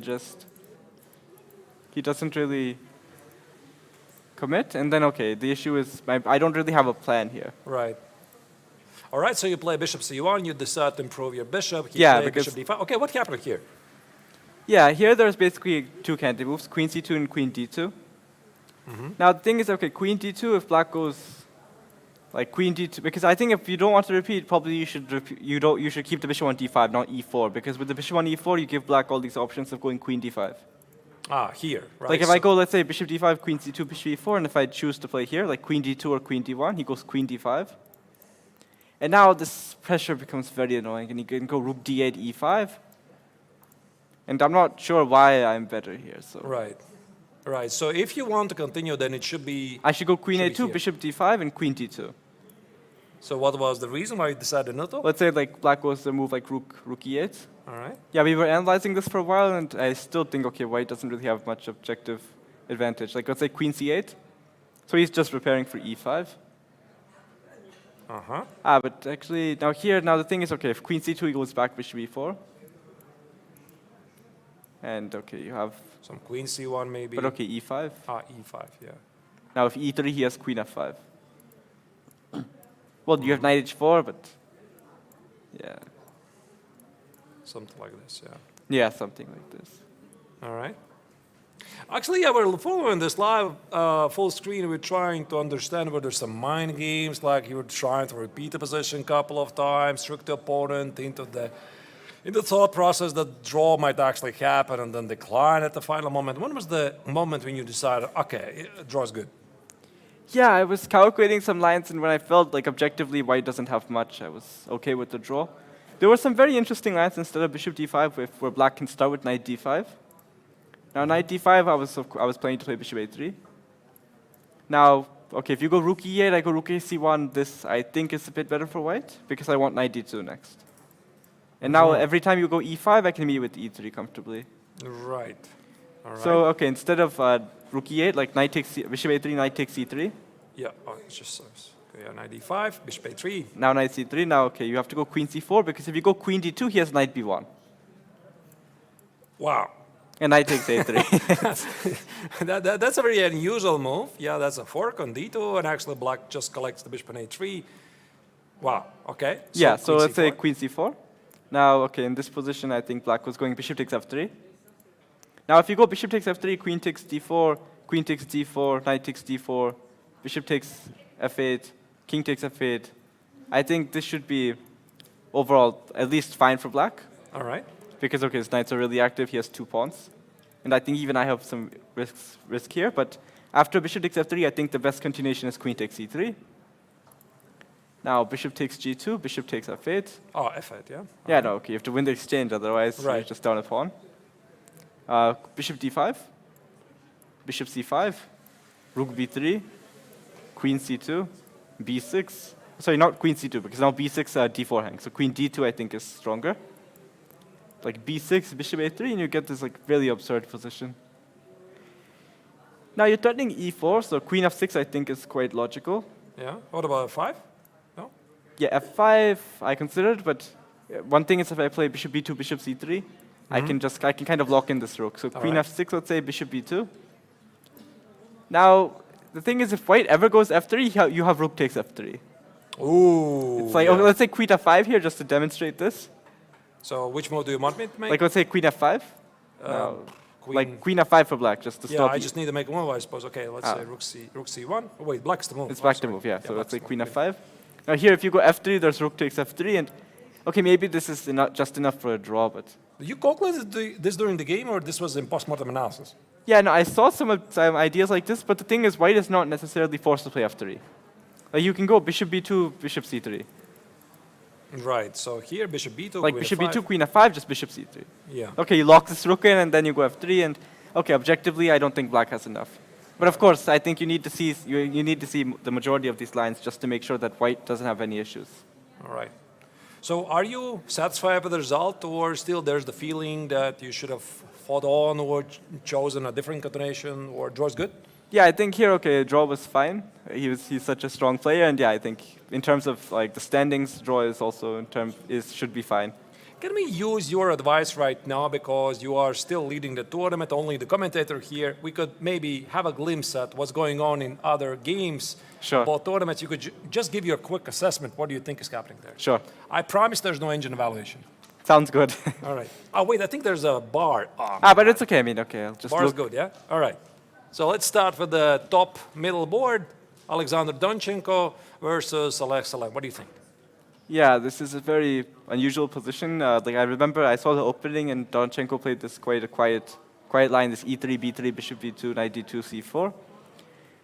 Yeah, this looks very sharp, and maybe this might be easier. Like I've seen Salem's style. And, like if you look at one of his games from Sharjah Masters against Decisive, he had this game where he sacked a queen, and I think he sacked both of his rooks. So against the same pawn structure. Not the same pawn structure. It was a different game against Decisive. He sacked a piece in the opening first, then he sacked two. He sacked a queen, he sacked both rooks, and he finally beat Decisive in this ridiculously complicated game. So I think this kind of position where he gets to attack is his style. And okay, like g5, f4, I think is one of the main plans for black. So you would favor his chances a bit better. Yeah, yeah. All right. So on the top right corner, because also we have Pragg against. Yeah. Sorry, you still want to say something so about that like game? in that game. Because I don't think you have too much time to go rook a4, rook takes a5. Like maybe even if you take the pawn, this a pawn is not going to promote anytime soon. Like I think objectively the game should be equal, but maybe black has slightly more, like slightly to be favored. Because of the direct attack chances. Yes. All right. That's an interesting point. I also agree. Yeah, I also would choose with black. Then we had the game of Pragg against Martirosyan, top right corner. Do you think there's any realistic chance that this game is going to end with anything else but a draw? No, not really. Okay, I mean, if anyone is to be preferred, maybe black slightly, but it's not really much. Like, okay, white can just keep shuffling with the bishop. You can never get e4, g4 just leads to a bunch of trades. All right. Let's move on. Then the lower right corner where Igor Semenenko plays against Vaishali. Who is even playing for the win? Is it still Semenenko who has the extra pawn? He kind of implies that he wants to trade the queens, or maybe Vaishali can be ambitious here because of her piece activity. Yeah, this looks pretty. This should be balanced, I believe. Okay, black's pieces are quite active, and even though white is up by a pawn, he won't be able to use this effectively. This should just be, like, I think balanced. Both players should be fine with the repetition soon. All right. Then Vincent Keymer against Sam Shankland. Your preference? Okay, so he sacked a pawn. Okay, black is up by a pawn, but I think, yeah, this should be equal because the issue is your bishop on g7 is not a very strong piece. It's kind of locked in, and okay, white has a lot of light square control, and okay, this should just. Black should not lose the sides there, okay. Yeah, and also, just to give you update, dear viewers, Pragg versus Haik Martirosyan has finished in a draw. No surprise really there, so Pragg decided not to push on. We have one more game to look at, which is Jonas Bull Bienne against Marc-André Moritz. Did you see what happened there? Because I had a feeling that Bienne was miscalculating some things, and now he's in a weird position where the black knight on g5 is under attack. Is it even possible just to assess this position by having a glimpse at it? Yeah, this is quite sharp.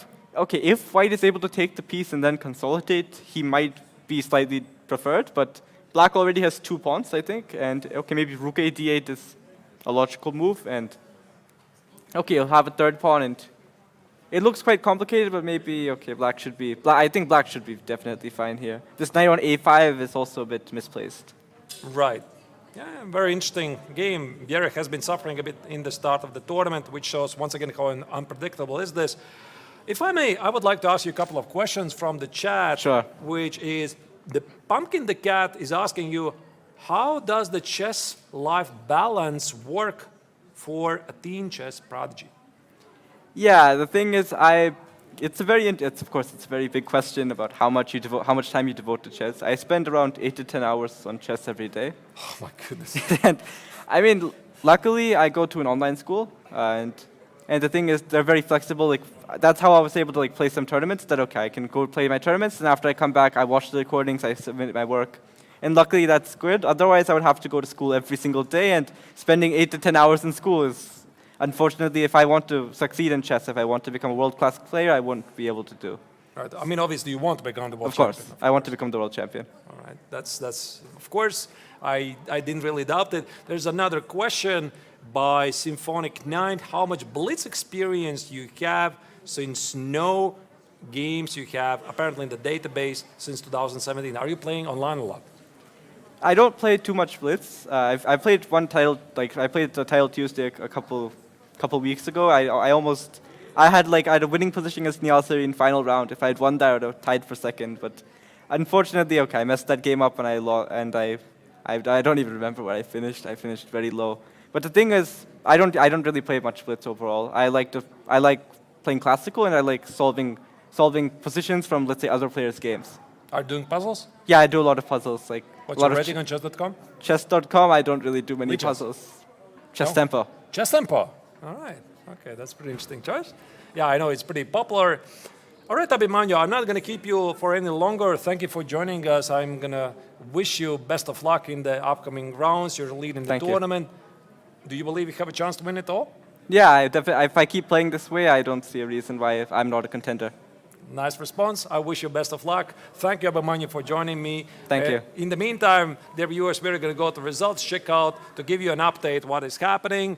These are the results after round 3 with 2 games concluding with a peaceful outcome, which is Pragg versus Matryoshyan, just as Abhimanyu joined us here in the studio, walking through his thought process in his game against the 2-time champion of the Biel triathlon, Liem. That game finished in a draw quite a while ago. They were just analyzing the game together in the analysis room. Also, Pragg against Matryoshyan just finished a draw. So we have Angelika back here with us in the studio, and 4 more games are still ongoing. It was a very nice post-game interview by Abhimanyu Mishra. I mean, he says he's very ambitious. Yeah, he wants to win it all. This is really amazing stuff he's showing so far in the Biel Chess Festival. All right, Angelika, while you were gone, did you have a look at the other games? Maybe you have like a preference, you want the game to follow. I looked slightly at the game of Winston Keymer. There you go, there's the bird's eye view. I'm curious what happened there. Did Winston decide to sacrifice the pawn on purpose, or that was a blunder? I think he did this on purpose. I'm really curious to check it out, or maybe there's something else that catches your eye a bit more. I would like for sure to check out the game of Vincent Keymer against Sam Shankland. Even Abhimanyu himself said that it was interesting pawn sacrifice for Vincent. So maybe we dive right into that game and check what exactly happened, what new has been played in the game. Let's go. The top German. Let's go indeed, and that was the move F3. I'm trying to pick it up. Where was the last move where we left it? F3 here. Well, the bar, of course, says there's something terribly wrong with White's position. I agree. It doesn't look very good. So Sam played Queen D7, Knight F4, A4. Black tried to apply some pressure to Queen side. Queen C2, Rook C8. Yeah, by the way, here's a minor trick. 8x on B3, Queen B3. This will be a check. Let me just show it on the board. You see, this is a check. The pawn on b6 is under attack, so that's why Shankland decided not to do that. He played rook c8, simply nice centralizing move. Knight d5. There you go. There's the pawn sacrifice. Oh, he played knight d5 because he's saying that it's enough for him to be passive. The pieces were all stuck for the Vincent on the second and first rank, so he is going for it, knight d5. Would Yeah, you so- accept the sacrifice? Yeah, he has to. I mean, Yeah, there is no other way. there's a fork. You have to take it. Oh, queen is. Oh, he did not. He did not take on d5. I thought he Oh. did. So he played queen e6, bishop f4. Now he took it, and Winston took on e5 and played a4 to open up the Lasco bishop on g2. But wait a second, I'm a bit curious. Why don't you take on d5 right now? Take it. Okay. Queen d5. You Yeah, there's have a to fork. take. Ah, you cannot do it right now. You cannot do it right now, but you could do something else. There is also b5, c4 ideas. Oh, that is nice. And I want to push d3 if possible. Right, and if I go here, Is there c4? oh, you're going to ignore it. Okay. That is strong. Look at this. D takes, B takes, Oh, very these strong pawns pawns. are beasts. You cannot take it. There's a check on Yeah. f3. That's why, dear viewers, you have to do puzzles. You see the stuff in calculating variations. All right, so this cannot be done. Apparently, this was the best. Bishop takes, c takes on d5, and b5, indeed. Yeah, also the engine confirms it. c4 was the strongest idea. And here, White would have to play bishop f4, c4, takes, bishop e5, which I think it's more or less the same, except black doesn't win the pawn on d5. Okay, maybe that's what Sam didn't like, that not winning the pawn, who he wanted for sure to grab the pawn, and that's why he went on this line. Yeah, that's why he played queen e6, which is perfectly human. Now, why couldn't he easily play a 4? There's, I think, always the knight g4 move. With the idea to play, no, there's something else. So bishop d5, e takes on d5. I thought the knight jumps on e3. What else is there? What about, wait. Really? Yeah, Knight I d3? want knight d3 and take on c4. Is it working? Oh, it's nice idea. But then bishop takes. Yeah. Ah, but then, okay, we are just taking. And the knight loses we're just support. taking the knight, Yeah, this yeah. position falls apart. Oh, sorry. Queen e4, rook This is e4. This crazy. is terrible. Okay, so that's the idea. So bishop f4, bishop d5. Here Keymer decided to trade the bishop to enter the obstacle bishop, so he is trying to escape. Queen e3, king h1. Black has an extra pawn, but Angelica, I have a feeling it's not enough. Yeah, also we see that there are opposite colored bishop in the position, which implies to us that there could be some drawing opportunities for both of the sides. And I think it's also too early to say anything about the opposite colored bishops because we have queens and the rooks on the board, and that could even make the attack stronger. Indeed. So here players have still plenty of time. This is move 26. I'm wondering which game next to select. In the meantime, maybe let's go back again to the bird's eye view to assess. Try to give our predictions. Angelica, maybe let's do it like this. You look at the positions and you give your assessment how the game's going to end. What do you think? So in the game on the top middle, Alexander Donchenko against Alex Salem, I mean, it feels like there is a pressure from the blacks is pushing. There is a bishop on d5, there are pawns. I mean, it feels like preferable for Salem. I would say that the Emirati Grandmaster is going to win this game. That would be my prediction. What do you think, Arturs? Yeah, I think he's pushing. By the way, he just played h5, so this clearly shows his ambition. Also, Abhimanyu said that this is essentially the playing style of the Emirati Grandmaster. He likes to attack, so despite the fact that there's double pawns on the board, he is trying to make Donchenko's life unpleasant.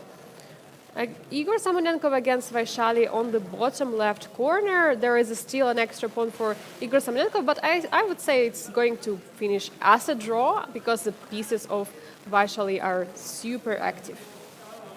On the bottom middle board, we have Vincent Keymer against Sam Shankland. That position looks very unbalanced with a pawn sacrifice. Anything can happen.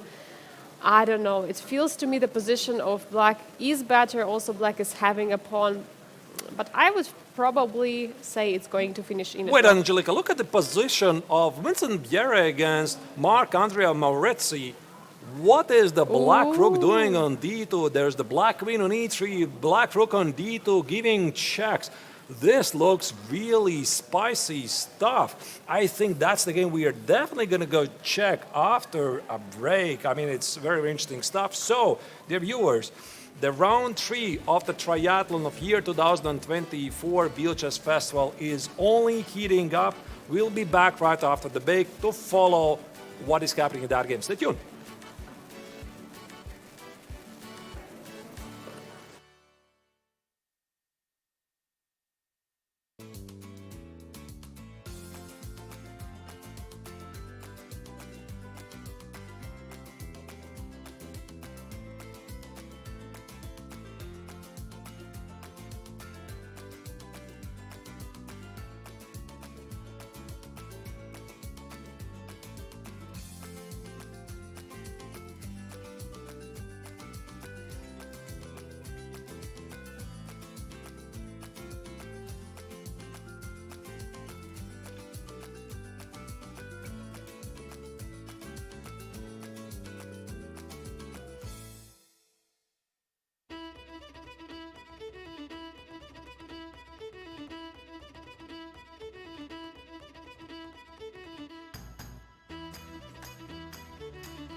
It's a beautiful day here in Biel, Switzerland. We are seeing the Biel Congress Center where a lot of flags are waving outside, essentially representing all the nationalities that are living here in the coastal town of Biel Lake.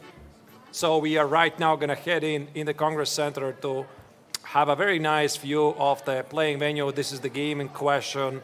Jonas Bull Bjerre playing against Marc-Andrea Maurizzi. There's actually more than one tournament ongoing here in the Biel Congress Center. Of course, all eyes are on the two main events, the Masters and the Challengers Triathlon, a tournament you have never seen anywhere else in the world, but there's also some other stuff happening here, which is the Masters Open Tournament. There's also Amateurs Tournament. There's even the Physicians Tournament, Kids Tournament, all kinds of tournaments. 15 in total under one roof, making it a truly spectacular chess experience in the summer in the ever beautiful Switzerland. Exceptional chess festival with so many events for each player, with the age, for each rating. Absolutely exciting to be here and spectate all this chess ongoing. Imagine just playing chess yourself in amateur tournament in the same playing hall with the top chess stars. I think this is also a very good reason why people are coming here. They're seeing these great players, for example, also in the Masters tournament. A lot of players want to come here and see the youngest grandmaster in the history of chess, be with him in one playing venue, playing the games well, have the ability to follow them live. Before the tournament started, it was Mishra who gave the simul to 18 in total chess fans fighting it out for about 3 hours. So that was really a fun thing. The game in question here we were following is Jonas Bull Bjerre against Marc-Andrea Maurizzi. However, before we delve into this craziness, I don't understand what's happening there. We've got the word. There's been a major development in the game of Vaishali against Ihor Semenenkov, and that's where we're heading right now. Let's go right there, and there has been even a comment from the chat that Vaishali did the same F5 move mistake that cost her a game in the Qatar Masters. I don't exactly recall right now this F5 move, what was played, but in this position we see that G5 was played. Wow. Quite a bit has changed here because we're pondering about the choices here for both opponents. Where was this? I think it was after Queen F2. Here, check, here, Queen D3, F4, B5, King H3. And we're trying to assess this position as probably balanced. So we're looking at lines like C4, A3, A3, C3, B takes, Queen C3. And we came up with a conclusion that if somebody's pressing here, probably it's only white. White wants to trade queens, get 4 pawns versus 3 at king side, and then pull up legendary technique in the endgames that you could probably only find in the Redskins endgame manual. However, something else happened. This did not happen in the game. Vaishali played a very aggressive F5, which is like raising a bit the eyebrows. Wait a second, what happens after E5, right? I mean, why are you allowing me to create this very strong pass pawn? And now she played G5. She's playing for the win. She is playing for the win. She's trying to attack the king, but we see that evaluation bar doesn't like it quite much.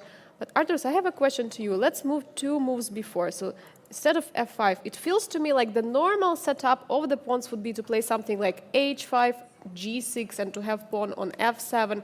That like how normally you would set up the pawn chain, not to allow white to go and create a passer, isn't it? Yeah. I completely agree. That's a good point. So you try to stop these pawns, and maybe, by the way, also by playing H5, you stop these pawns at once and any further. But I think, Angelika, what happened here is that Vaishali felt that she is entitled to play for the win, and she found a way to complicate the game. So the idea here is to play G4 and Queen D8. For example, let's say white is like, what's happening here? Let me just push the A pawn for no good reason. Play A3. So black wants to play G4, King H4, Queen D8, King H5. It just almost feels like a mate. You know, Queen E8, I don't think you can really take this pawn on H6. That would be crazy. King H4.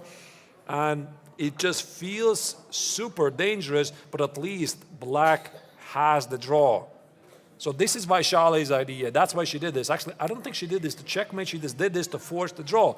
But apparently there's something wrong with this.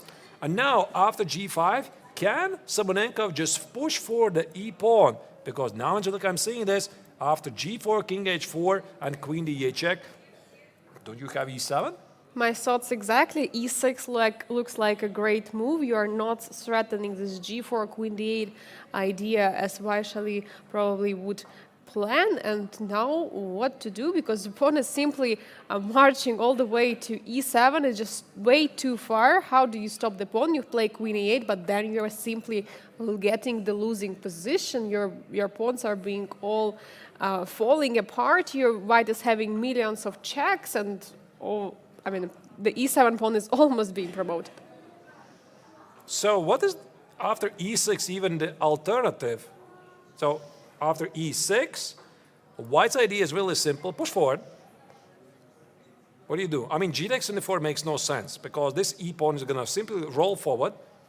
So g4 is the g4 check. is necessary. Here, are we missing something here? I don't think so. I mean, maybe, but that looks really weird. King of fate, e7, and king e8. I managed to find a mistake. But wait, king of fate, there was a check on c5, queen c5. Oh, yeah. You spot these things very quickly, Angela. You're sharp. Sometimes. Sometimes. Sometimes. Most of the times, yeah. So queen x on c5, nicely spotted. The check on c5, and then even queen e5 is there, 2 extra pawns. So this is not simply working. This is not working at all, and I mean, e6 looks like a huge candidate. Both players are getting lower and lower in time. By the way, Arturs, which move is it right now in the position? 32. 32, so 8 more moves. Not so much, actually. And I got the word just, Angelica, that Vaishali already did something like this similar before. In year 2023, Qatar Masters, was this also not the tournament where she achieved her final Grandmaster norm? She played against Gregory Kaidanov with a black color in an equal endgame, and also her misadventures started with the move f5. Could be coincidence or not. Yeah, could be a pattern, right? Like f5, second time in a row in the equal endgame, where she was supposed to do nothing, right? If she's doing nothing, white also cannot do much, right, in this position. But she decided to actively protect herself with this f5, g5 idea, which apparently is not a choice. Indeed. So she decided to do something, and I think she could have done something by pushing forward those queens and pawns with c4, b4, c3. So instead, now there's a problem. And usually what happens is you play it and then you see it instantly, right? You calculate for like good 20 minutes, everything is good, I'm double checking, I'm not making a mistake. Of course, I mean, I perfectly understand my king is weak. I'm creating this very strong pass pawn, but let me make sure I'm doing great. Yeah, everything is good. You play the move, and then you see, oh my goodness, what did I just do? You know, Arturs also actually played this move when Igor was not at the board. And, you know, normally at the tournament, players sometimes standing up, walking around. And after Vaishali played the move g5, she was sitting all that time at the board. Maybe once she played g5, she realized there might be something wrong there. But actually, from her body language, it's very tough to tell if anything is wrong there. Because once she plays some brilliant moves, she has the same expressions. Once she's blundering, she has the same expressions again. It's so tough to say. Fair point, she's always like that. She's winning, she's losing, she's always very calm, very nice poker face, not giving away any emotions. But, I mean, for Igor, Angelica, how difficult is it even to find these 6? Because Black's idea is super obvious. She played g5, clearly not with intentions to grab the pawn on e4. She clearly wants to play g4. So if you put yourself in white's shoes, how do you react against g4 and queen e8? How do I defend against this? So Vaishali played g5, and she's literally asking white to play e6. Yes, Very strange. There simply looks like no other way for white to go, because g4 is a huge threat, and this is the only way how you're stopping it. After e6, if black is playing g4, there is no move king g2, so king h4 is the only... What? what is happening? Not e6 was played. Did f takes g5? Wait. There is. I'm officially surprised. Wait. Okay. I did not expect that. So here Igor plays f takes on g5. And his idea, he's dealing with the threat of g4. And he's like saying, okay, listen, after h takes on g5, now I'm going to play e6. And in all of these lines, you know, g4, I could always go around with a king, collect the pawn on a5, etc. But we kind of get a clue that this is a missed opportunity in the bar, drop back immediately, which gives me the thought, can black play f4? f4 straightforward looks like a nice move. You cannot take with a queen because the rook is hanging on e2. So you cannot take obviously with the pawn because queen is pinning the king on h3. What are you doing in this position? Do you play something like a king g4? Like I'm just looking at Vaishali and there's no reaction. So Vaishali plays f5, g5, and okay, she realized she blundered. She's like sitting there, no emotions. The opponent misses the opportunity to play f takes on g5. You'd think you would get some sort of reaction. No reaction. I mean, such a nice poker face we see right now from the Indian young grandmaster. This looks very, very much surprising turn of events, especially this. But I don't know, maybe we could try to dig a little bit deeper in this line of the e6. Yes. What has Igor find not good in that line? Absolutely. So first, why f4? I mean, you're probably wondering, what is black doing? Why give up the pawns just like that for free? So the idea is to find a way to give a check. Queen f5, try to get checks here. But Arthur's black is not giving a pawn because it's not possible to take it. Yeah, this is a fair point. Queen f4 drops the rook on e2. G takes on f4 is simply an illegal move. Yeah, so the king on h3 is under attack, and that's why it's not under attack. But let's assume black gives up the pawn on h6. Check. Do you remember this idea, Angelika? Oh. I think we saw this already before. Jonas Vier against Marc-Andrea Maurizi, right? Maybe even in this game. In this game I think even in this game earlier, yes. There was this idea to sacrifice the rook and winning the queen. So I don't think this is going to happen. And if white plays e6, queen f5, king g2. Is there g4, by the way? I mean, for white to For white, g4. Or is it a way to lose? Because I see the evaluation bar doesn't like it. Uh-oh. Queen d5? Oh. Queen right. Queen I d5 think maybe, I'm simply not very sharp here. Simply f3. Oh, yeah, of course, of f3. course, You course. can take it. Everything falls apart. So after f4. takes on h6 or e6, yeah. Here, Take. check. King has to go to g2. Can I play f3 again?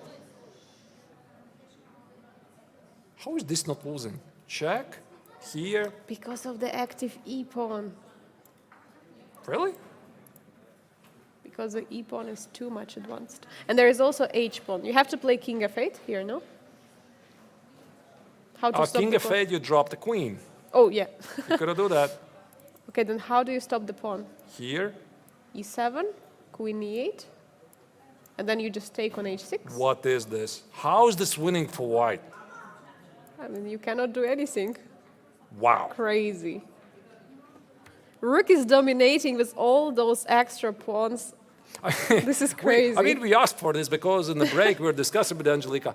Oh yeah, compared to the previous round, these games are much more peaceful. Yesterday there were a couple of legendary games. Vaishali's rook takes on f7 was such a fascinating move, one of the most exciting moves in the history of Biel Vessel, etc., etc., etc. We're looking at these positions. Yeah, it's pretty peaceful. And boom, then this happens, right? I think we got what we asked. We really indeed get what we are asking for. This doesn't look so easy anymore, and anything can happen over here. And actually, black is paralyzed. Yeah. This will be one of those odd moments when rook could dominate the queen. I'm not really sure if this is going to happen, so we got here with this f4. And by the way, f4 is played. f4, e6, queen f5. We might get it on the board. we might get it because there's nothing more natural than playing f3. Queen f3, rook g1, winning the queen, take it here, and how easy it is to find this quiet move, rook e1. I mean, I think rook e1 is pretty easy. You remove the rook back, you threaten e7, but now what to play for black? How to stop the pawn? There's probably some perpetual check because this pawn is rolling forward. You cannot play king f8. You cannot play queen a8. So what else is there? You find some sort of perpetual check. Maybe, So yeah, queen d3, queen d4, yeah. check, check, check, check. Here, here. And somehow there should be a perpetual check. I'm not really sure how. Like queen f5. Oh, not like that exactly. Queen b1, not like that. Queen f3, king e1, check, here, check, and somehow there's perpetual check. But now it's white who is pressing. But actually, there's a better way to make a draw, apparently. Instead of f3, Oh, just giving a check. Queen you d5. yeah, you can give a check immediately. I just check what the engine says. Queen d5 is slightly more precise. And now there's a difference. Now queen f3 doesn't work because of a check. Here takes here. And now the difference is this pawn at 4 is a game changer. You play f takes on g3 because you're going to play e7 because black delivers a mate. Such a beautiful checkmate, yeah. So that's why white also has to be really careful here. And after f4, we see that Igor is holding his head. He's trying to find a way. Maybe this was a miss by young Ukrainian grandmaster. I would say he was expecting h6, g5, and f4 came as a surprise to him. Probably, right? He was looking at the c6 and he just decided, okay, before I'm going to play e6, let me include f takes, h takes, and play e6. I think so. Otherwise, I'm not sure what he didn't really like it here. Maybe, but again, I mean, queen d8, you just play e7. Maybe he saw some mate here. By the way, but there's no mate. I mean, queen h5, you always go back. Or maybe he saw something like, no, but I see no mate ideas here. Check. We looked at this position. There's no Yeah, we threats. looked at this position. The problem is once queen leaves the e8 square, then the pawn is promoting. There is no way to, there is no way to fight here from black. Very surprising.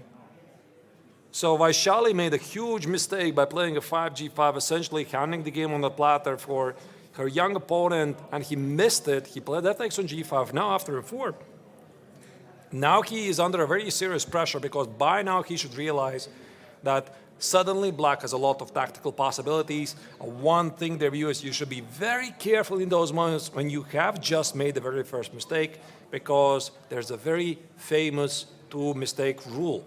This means mistakes come in pairs. You make the first mistake, you realize it, you're vulnerable, you're not happy, and you make a second mistake. So actually right now, Semenenkov should be super, super careful not to commit to the second mistake in a row. Yeah, and we still have a few moves till the move 40 to make for both players. I see that Igor has 22 minutes while Vaishali is under 15 minutes on the clock. From the body language again, we see that Igor is slightly more shaking. We can see that he most likely was not expecting this f4 move, and currently he's trying to find a way how to react on it. We'll see. Maybe actually it was Vaishali's poker face that really misled Semenenko, because she played f5, g5 so confidently that he possibly believed it, that it's working, and that's why he played this f takes on g5. But to be honest, Angelika, I think he simply miscalculated. He thought that black is going to capture the pawn. Instead, he missed the 4. Now this is a very dangerous ground for the young Ukrainian grandmaster. I think we are going to go back to the bird's eye view and try to pick up the games where we left the other time. So what do we have here on the screen? Top middle board, we have the only remaining game of the Masters section. Oh, sorry, not Masters, Challengers, my apologies. There is only one remaining game in the Masters section, but that is not the game of Donchenko, because this is Challengers. Donchenko versus Salem. F4, F3 was just played. Black has a very serious space advantage, Angelica. Yeah, and once I remember once we had those positions when the pawn just reached to e4, it didn't feel that much of advantage for black, but now we see all the ideas which Salem was going for, and I think also the mental state of Donchenko plays a huge role in the game because yesterday he lost his game and it feels like he's falling apart over there. I completely agree. We're going to go there to that game shortly. Now let's assess other games as well. So what else we have? Vincent Keymer versus Sam Shanklin. That's the game on lower middle board. There you see some trades happened on e6. Queens are off the board. The material is balanced. I would imagine this game is probably heading to a peaceful outcome. There's also this craziness, Jonas Biel on the lower right corner versus Marc-Andrea Morizzi, which is the original game we wanted to go before the craziness in the Vaishali game against Semenenkov started.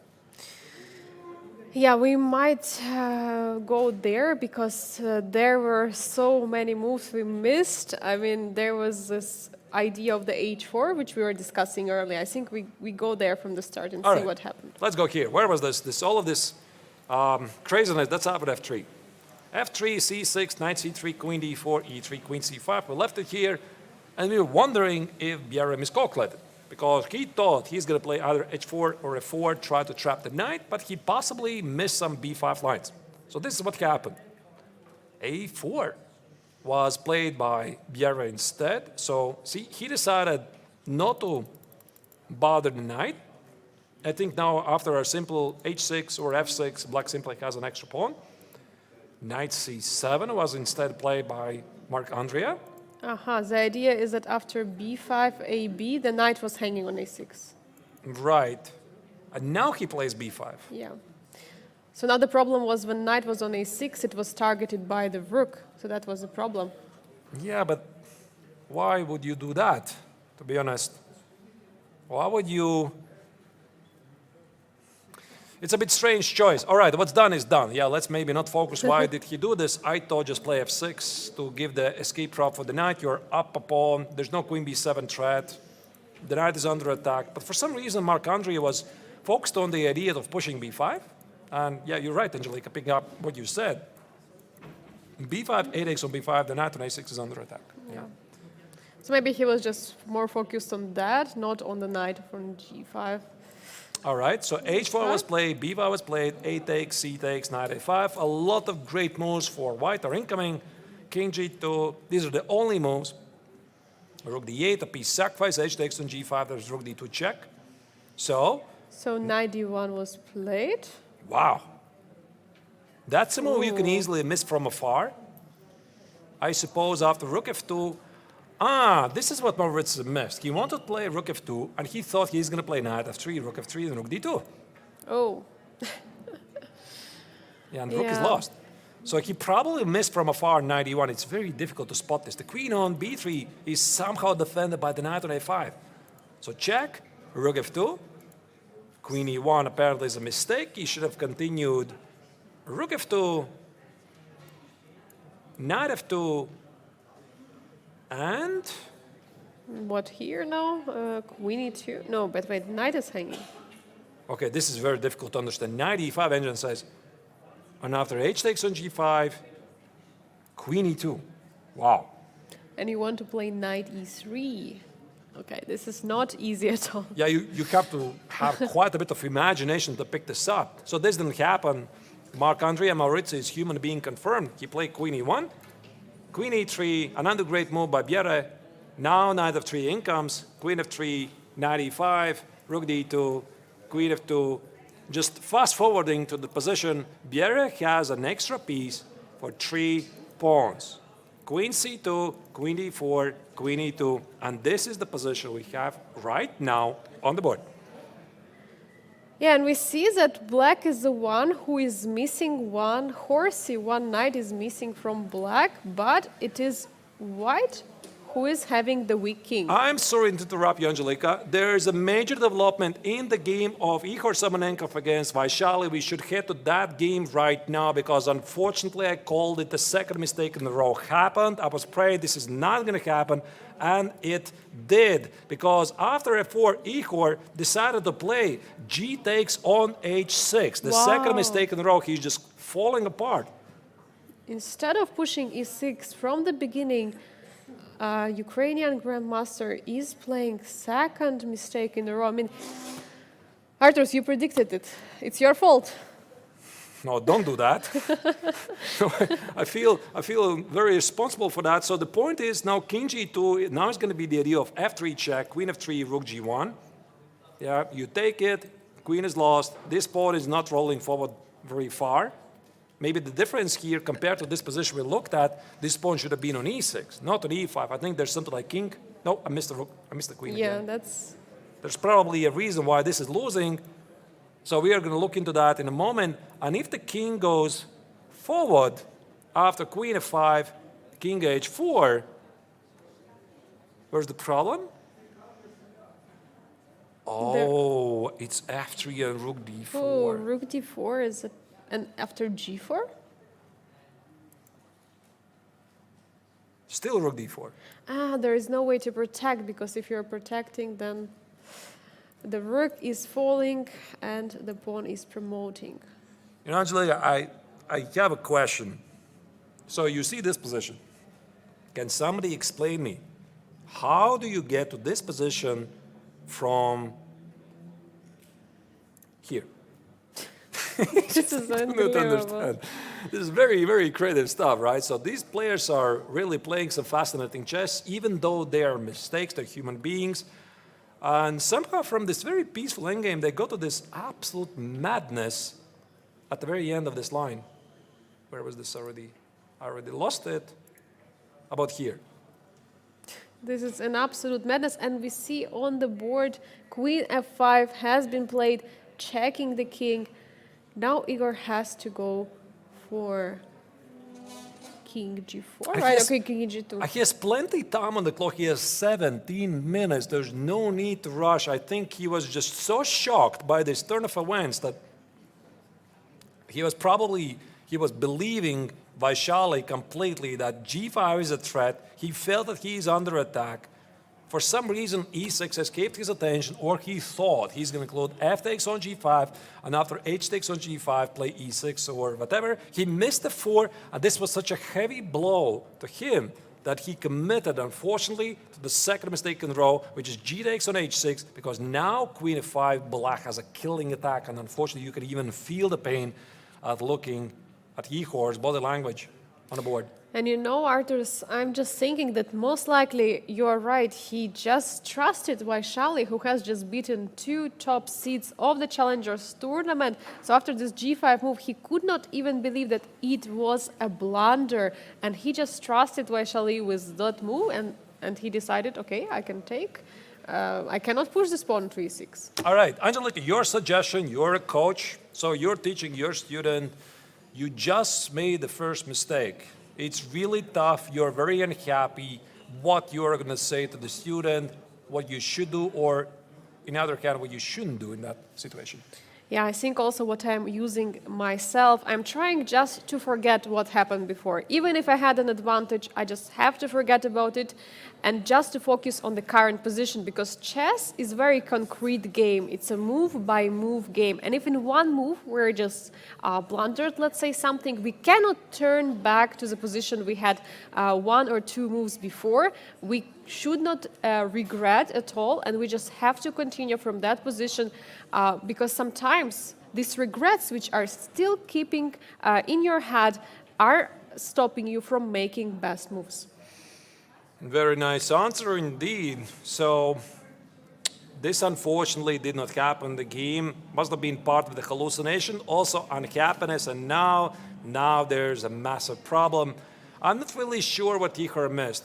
Did he miss king g2 f3 idea, that there's rook g1 check? I think it's a very easy idea. Actually, I think that what he actually missed, that after g4, he thought that there's going to be no follow-up. And for some reason, this rook d3 check escaped his attention.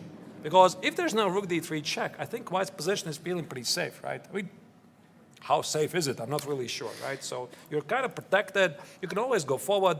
And now after rook d3, he just realized it's not working. Maybe he's about somewhere here. Wait, maybe actually it's not so simple. Yeah, maybe it's not so easy after all. If I go here,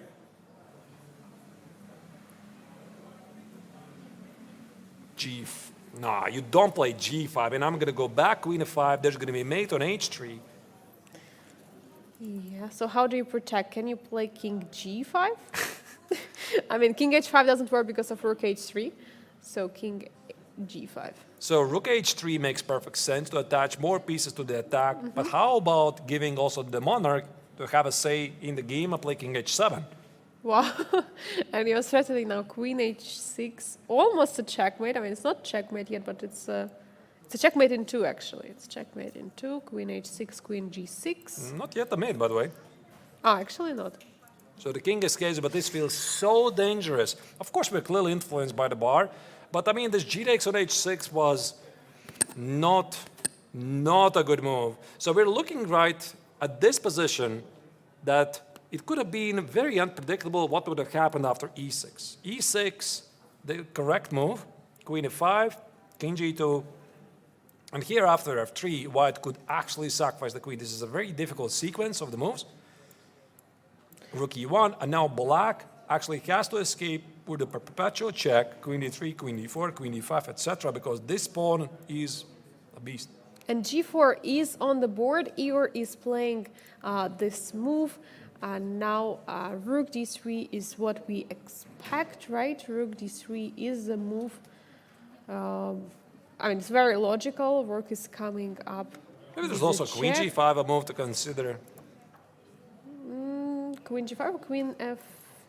Yeah, queen g5 is more logical than queen It's f. very I logical. was thinking about queen f8, but it doesn't. No, but this looks really nasty because it just pushes the king further, and rook d3, by the way, is played. There's no king g2 because of f3. White's position just falls apart. You cannot do that. So after rook d3 check, the king is going to have to continue the journey forward. King h4, and now there's still room for Vaishali to misplay. And apparently here, the only move, I just checked it, Angelika, what the engines confirm, queen f8 is the only move here. Queen f8 is the only move, but it's also the only move which is attacking the pawn on h6. It's not actually. It's the only move which is attacking the pawn on h8 and protects the pawn on f4. I think it's very important that queen g6, queen f4. Important detail, indeed. Yeah, I like how you picked it up because, yeah, you keep the pawn protected. So queen g6 doesn't work. What else do? You play queen f8, you threaten with a mate here, and now after g5, the queen goes back. Now you march forward the king, maybe king h5 something, again king h7, and again you're going to play g5 because of the same idea of queen f5. And that's a mate on the board. Yeah, it looks like a very, very promising position for sure. Arturs, how do you feel yourself when your king is being under attack? For example, I'm personally very, very afraid of the attack against the king, and I have to make sure that there is nothing there. There is no checkmate. How would you feel currently in the position of Igor Samolenkov? I'll be completely shocked. That's how I would be feeling, and I think that Igor is trying not to show it, but he's incredibly nervous. And you know, it's like in boxing. You know, I don't box obviously, but I have watched some boxing. Only with me. No, Behind the boxing scenes. you. But I imagine in boxing, right? So there's two athletes boxing against each other. You miss a punch, and you're no longer the same. Yeah, because everything is lost. Your coordination is lost. You're losing the balance. You're losing the psychological confidence in your abilities. Yeah, physically, you're not the same person. That's why also in chess very often there's this term, you miss one very solid punch that goes through the defenses, and that's it, you're no longer the same. That's why it's very important to have this time to recover. You miss a punch, you miss a move, you sit there 5 minutes, 10 minutes, 15 minutes, for somebody it even takes half an hour, you just need to calm down. And unfortunately, I said this is a very dangerous moment for Ihor to make a second mistake, and he did. Yeah, and I just would like to highlight the body language of Vaishali. We just recall how cold-blooded she played this move G5, F5, which apparently was a mistake. But now we see that she has already huge winning chances, huge checkmating attack against the king, but her body language has not changed in a bit. This might have massive implications to the overall rankings in the Challengers tournament because it's still led by Salem Saleh, who is, by the way, pushing with the black color against Alexander Donchenko. And also imagine for Donchenko, who is like, perfect, I'm leading the tournament, I have this solid advantage against the closest followers, so Vaishali is never going to win this. She's like down upon this saying, oh no, what did you do, right? Sometimes this happens. How can you get to that position? All of us, we have been in this situation. It just happens. Yeah, these things are just happen. This is chess, and unfortunately, humans are not perfect, and we're missing a lot of opportunities, as Ihor did in this game. Speaking about Salem Saleh, I think it's high time we go to see that game because this is the leader of the Challengers tournament. So let's see and try to assess, does he have any realistic chances to win the game? So here he has a very far advanced pawns at the king side, but I'm not entirely sure if it's even possible to make a progress. Yeah, how can you create an extra... How can you create a passer, yeah? That's the question. Yeah, just a second. Obviously, we missed a lot of moves. This is pretty clear. Maybe already let's not go back and just try to assess this particular position. What Donchenko is trying to do, he's trying to survive. His pawn majority at the queen side doesn't matter. He's trying to survive and build up a fortress. So if black does nothing, for example, black plays h4, white plays g4, black plays g4, white plays h4. This rook cannot crash through, the king cannot crash through. The only idea I can think of is trade the bishops on a6, get the king either to d5 or b5, and apply some serious pressure against the pawn on c5. But first, Saleh plays g4. Yeah, he's establishing the pawn structure on the king side before doing all that. And I mean, I'm completely agreeing with him. I just love, how on the queen side, the location of the black pawns is just creating weaknesses for white. Like, it would be so surprising. White has 3 pawns against 2, but it's actually black who is applying a pressure on c5 and the a2 pawn. This is really remarkable. So why g4 was necessary by Saleh? Because I think in his thoughts, he's already way ahead than this position. So most likely what he's planning to do, he's going to play bishop c8. I'm not sure about the move order, but bear with me. So he's planning to find a right moment to put the bishop on a6, trade those bishops. Then he's going to advance the king towards the center, apply pressure against the pawn on c5. So we can assume that Donchenko is not going to sit quietly, and then he is going to have to activate the rook. The pawn on a2 is going to fall. The pawn on f2 will be under attack, and that's why these pawns might fall one after another. And this is the reason why he included g4 right now, so that he doesn't have to do it later. Yeah, very nicely, nice strategical idea. And now bishop c8, as Artus, you were saying, bishop c8 going for a trade of the bishops. Bishop goes to a6. There are simply too many weaknesses for white. We see also that Alexander is struggling. He's completely in shock that this is what's happening today. He also was in shock yesterday after losing the game against Vaishali. And today he might also get another defeat. It's just amazing how the situation changes very quickly. So Donchenko won the first 2 tournaments. He won the Chess 960 in a great shape. He played fantastic and rapid. Won the tournament again. Something which had never been done in the modern history of the Biel Chess Festival triathlon. He won the very first game in the classical, so you would see he's doing really great. Then, yesterday he loses against Vaishali. Now he might lose against Salem, and he's not even close to the leaderboard. Yeah, he just simply lost his pace in this tournament, and we see how slowly he is falling apart.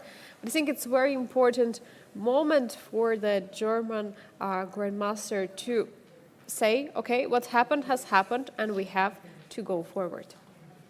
Indeed. In the meantime, let's have a look at what is happening in the other game. So this is the game on the top middle board, Donchenko versus Salem. We have an update on Vaishali's game against Semenenkov. Queen of 8 was found. And right now, I think Semenenkov should realize something is terribly wrong with his position. Something that started to be not a risk. There was no risk in his position. He was up a pawn in heavy piece endgame where Vaishali was trying to fight a draw. Then unthinkable happened. He blundered a couple of moves. Now he's losing. And we also have an update on Jonas Bull Bienne position versus Marc-André Maurizi, which is the lower right corner, where the Danish top player is probably cruising towards the victory because a piece is a piece. There's a knight for 3 pawns, and white is very active. And we have also a result in the game, Vincent Keymer against Sam Shankland. The game finished in a draw. It means all Masters games have finished in a draw today. Huge surprise, I mean, concerning the games which we had yesterday and the day before, was almost all decisive games. But today, somehow, it's a day of draws for the Masters. Indeed. So you can't always have super long, super exciting games. I mean, yesterday it was a galore of very interesting games. Today, the real fireworks are unexpectedly happening in the game of Ihor Semenenkov against Vaishali. You know, before we go back to Vaishali's game, what's the time situation? 4 minutes versus 10. I would like to go there like in a couple of minutes and see what's happening. Let's go back to the game of Donchenko against Salem because I wanted to show this plan that the Emirati Grandmaster is trying to carry out. He's trying to find cracks in white's defenses. So can he play bishop a6?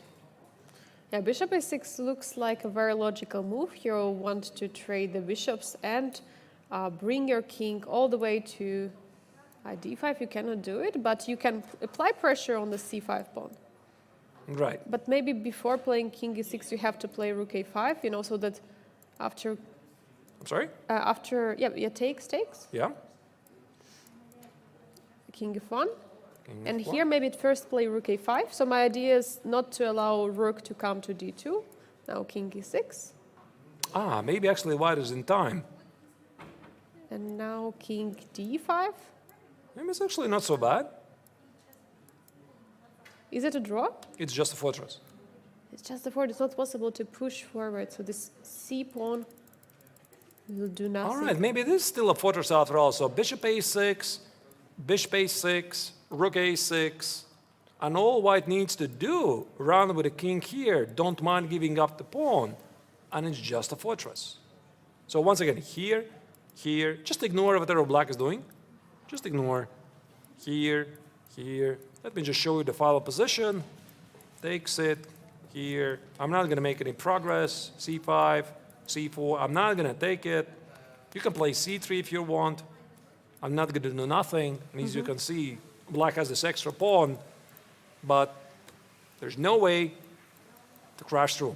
Artus, I would suggest we go to some other game because this game reached move 40. We still have 2 other games ongoing under time pressure. For example, Marc-André Maurizi is under 2 minutes or Igor Semenenko is under 2 minutes. Let's right go. Now it's your choice. Let's go to Marc-André Maurizi versus Jonas Bull Bienne. This is move 38. We haven't seen this game for a while where Jonas is trying to capitalize on the extra piece. Black has a very far advanced pawn on f3, so white needs to be quite careful of all kinds of tactics. Still 11 minutes for the Danish player. He's not really in time trouble. I think it's only Marc-André Maurizi who's already down a piece. You know, it reminds me, you know, all the games that we had starting from the game of Praggnanandhaa against Abhimanyu Mishra in the first round, where Pragg sacrificed a piece and he was trying to execute an attack. What happened also in the game Marc-André Maurizi against Jonas Bienne? Maurizi sacrificed the piece, but now after not precise move in his attack, he's the one who is just simply down a piece without any play. Yeah, I mean, again, we go back to this crazy moment when apparently right here, Bienne had miscalculated something, and all Maurizi needed to do is just find a way for this knight to escape, something simple as h6 or f6, maybe even f5. Put the knight on f7 or a knight h7. It's just an extra pawn. Queen takes on b7 is queen c4. Maybe there was something that he didn't really like f4 and knight e4, what would have been pretty active. Jonas didn't look very happy here. Yeah, so instead here, Marc-Andre played his knight c7, going for some craziness, and apparently at the end of this line, I think he simply miscalculated and missed knight e1, and ever since it's been downhill battle for the Frenchman. Yeah, and he is suffering in the first round. Yeah, he suffered a painful loss against Salem. What actually did he do yesterday? If I'm not mistaken, he played a draw. Who? Marc-Andre Maurizi, or he also lost yesterday. I already forgot, but so far the tournament has not started well for the Frenchman, and he keeps on doing these mistakes. For Jonas Biel, it's of course a great opportunity, since he was the one who was also suffering the first two rounds, losing both of the games, and it would be probably is going to a little bit lighten up his mood for the next rounds. Indeed. So h6 is played. Maurizi needs to make one more move. It's 37 seconds on the clock. The position is really terrible. There is no increment, by the way. The increment starts only move 61. We are using the time control that is commonly used in World Championship matches, 2 hours for 40, 1 hour for 20, no increment, extra 15 minutes after move 60, and only then starts the increment. So 37 seconds for Maurizi. That's it. Nothing else is coming. But either way, he's already moved 39. With the next move, he's going to get an extra hour on the clock.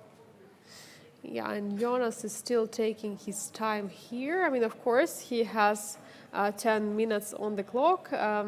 Let's go. Let's go to Semenenkov's game. All right. Let's go to Semenenkov's game against Vaishali, where there's been a couple of moves. Indeed, by the way, king h7 was played by Vaishali, and here queen h4. This is the move we have on the board. By the way, move 38. Also, it's Semenenkov who is in time trouble, because he has only 1 minute and 35 seconds, while Vaishali has good 8 minutes for the remaining 3 moves. 3 moves for black, 2 for white. Reach the next time control. Yeah, queen h4 is the only way to protect the pawn. But what is happening after queen d8 check? Looks like everything is starting to fall apart. So here, black is the move. Check. King h5. Check. But okay. It's almost like a mate, except it's not. Yeah. King is escaping miraculously. All right, Vaishali made a move. She played f3. Actually, why not? This is a passed pawn. Push it forward. f3. Ah, now the same idea. After rook f2, there is queen d8 check. After queen h5, there is queen e8, and she's picking up a pawn on e5. Check. Here. This is cute. That's a mate on the board.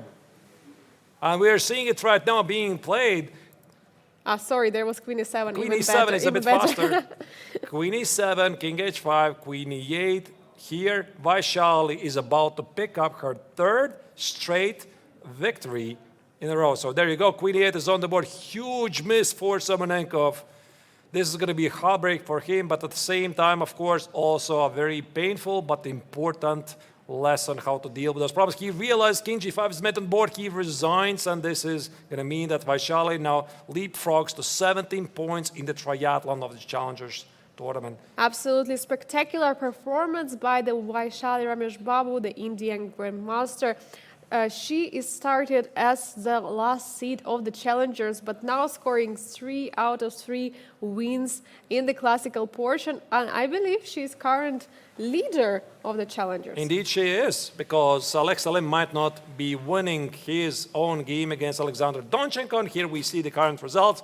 All of the games in the master section have finished with drawn result. Vincent Keymer against Sam Shanklin, that lasted for a while. Pragg against Martyriosyan, Mishra against Liem was relatively quick draws. In the meantime, there's 2 more games ongoing. Jonas Bjerre in the Challengers section plays versus Mark Andrea Maurizi, and also Salem battles out his game against Alexander Donchenko, which I believe is very close to a fortress. And in the meantime, is it going to be a fortress?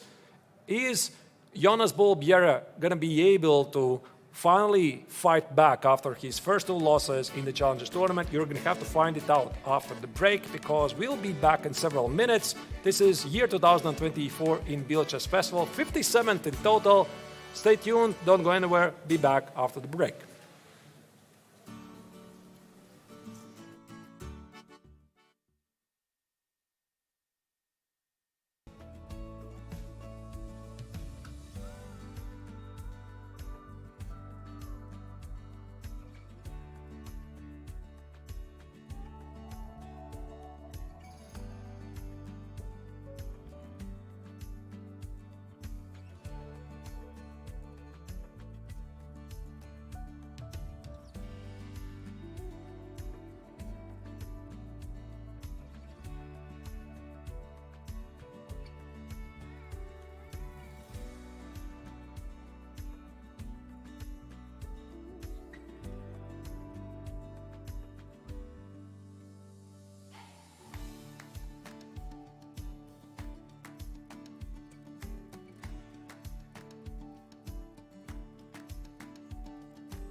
And welcome back, dear viewers, to the 57th International Biel Chess Festival. We have another game finish at the Grandmaster Triathlon. Spectacular performance. Congratulations, Vaishali. Yeah, thank you. How do you feel yourself after this victory? Yeah, after the opening, it was clear I had this good compensation for a pawn, but I was not playing for win at all.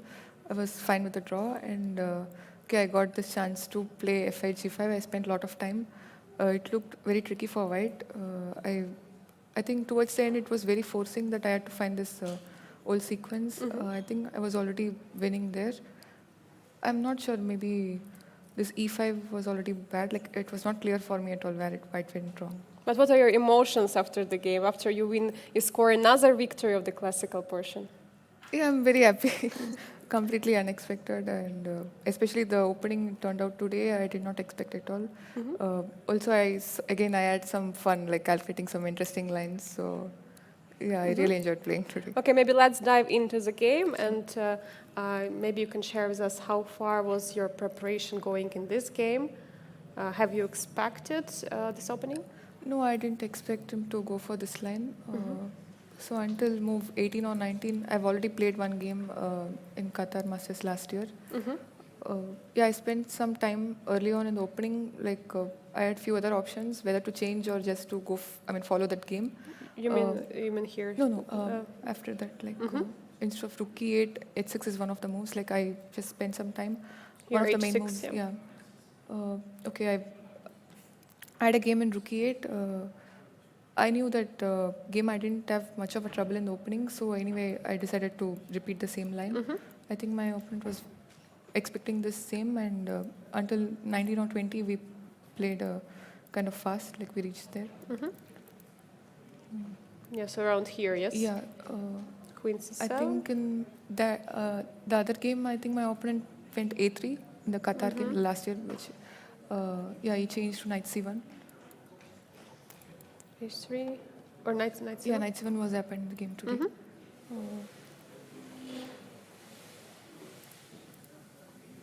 I just knew plans to double on the e file, and I'm pawned down, but I have good compensation.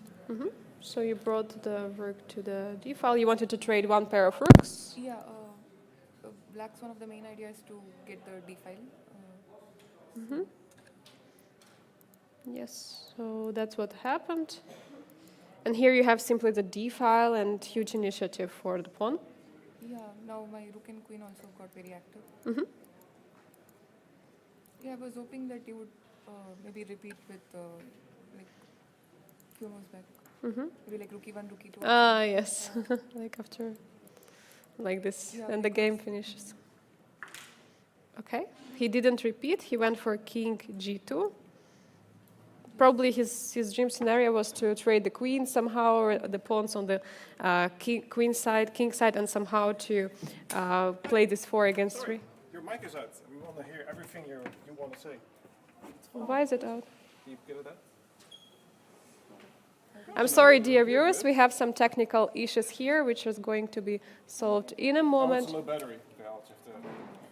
All right, we're going to quickly change the microphone for Vaishali, because we of course want to hear everything what you're sharing about your game. Just one moment of patience, dear viewers. We're apologizing for technical difficulties. Normal, it's okay. We got it. Okay. Did I get it? Okay, we're back. Sorry. So now everything is perfect. We are having. We can hear you now. Yeah, I hope so. So queen d3 was played. Your queen and rook were super active there. Yeah, you can't move both rook and queen. Basically, they're tied up, and So f4 was played. I played b5. Okay, their queen f3 is not possible because of rook g1. Yeah, it's very nice. Okay. And you played king h3. Oh yeah, it started. I can maybe play something simpler like c4, and maybe it goes a3. I can play on this. Maybe white is trying to push the pawns like e5, f5, e6.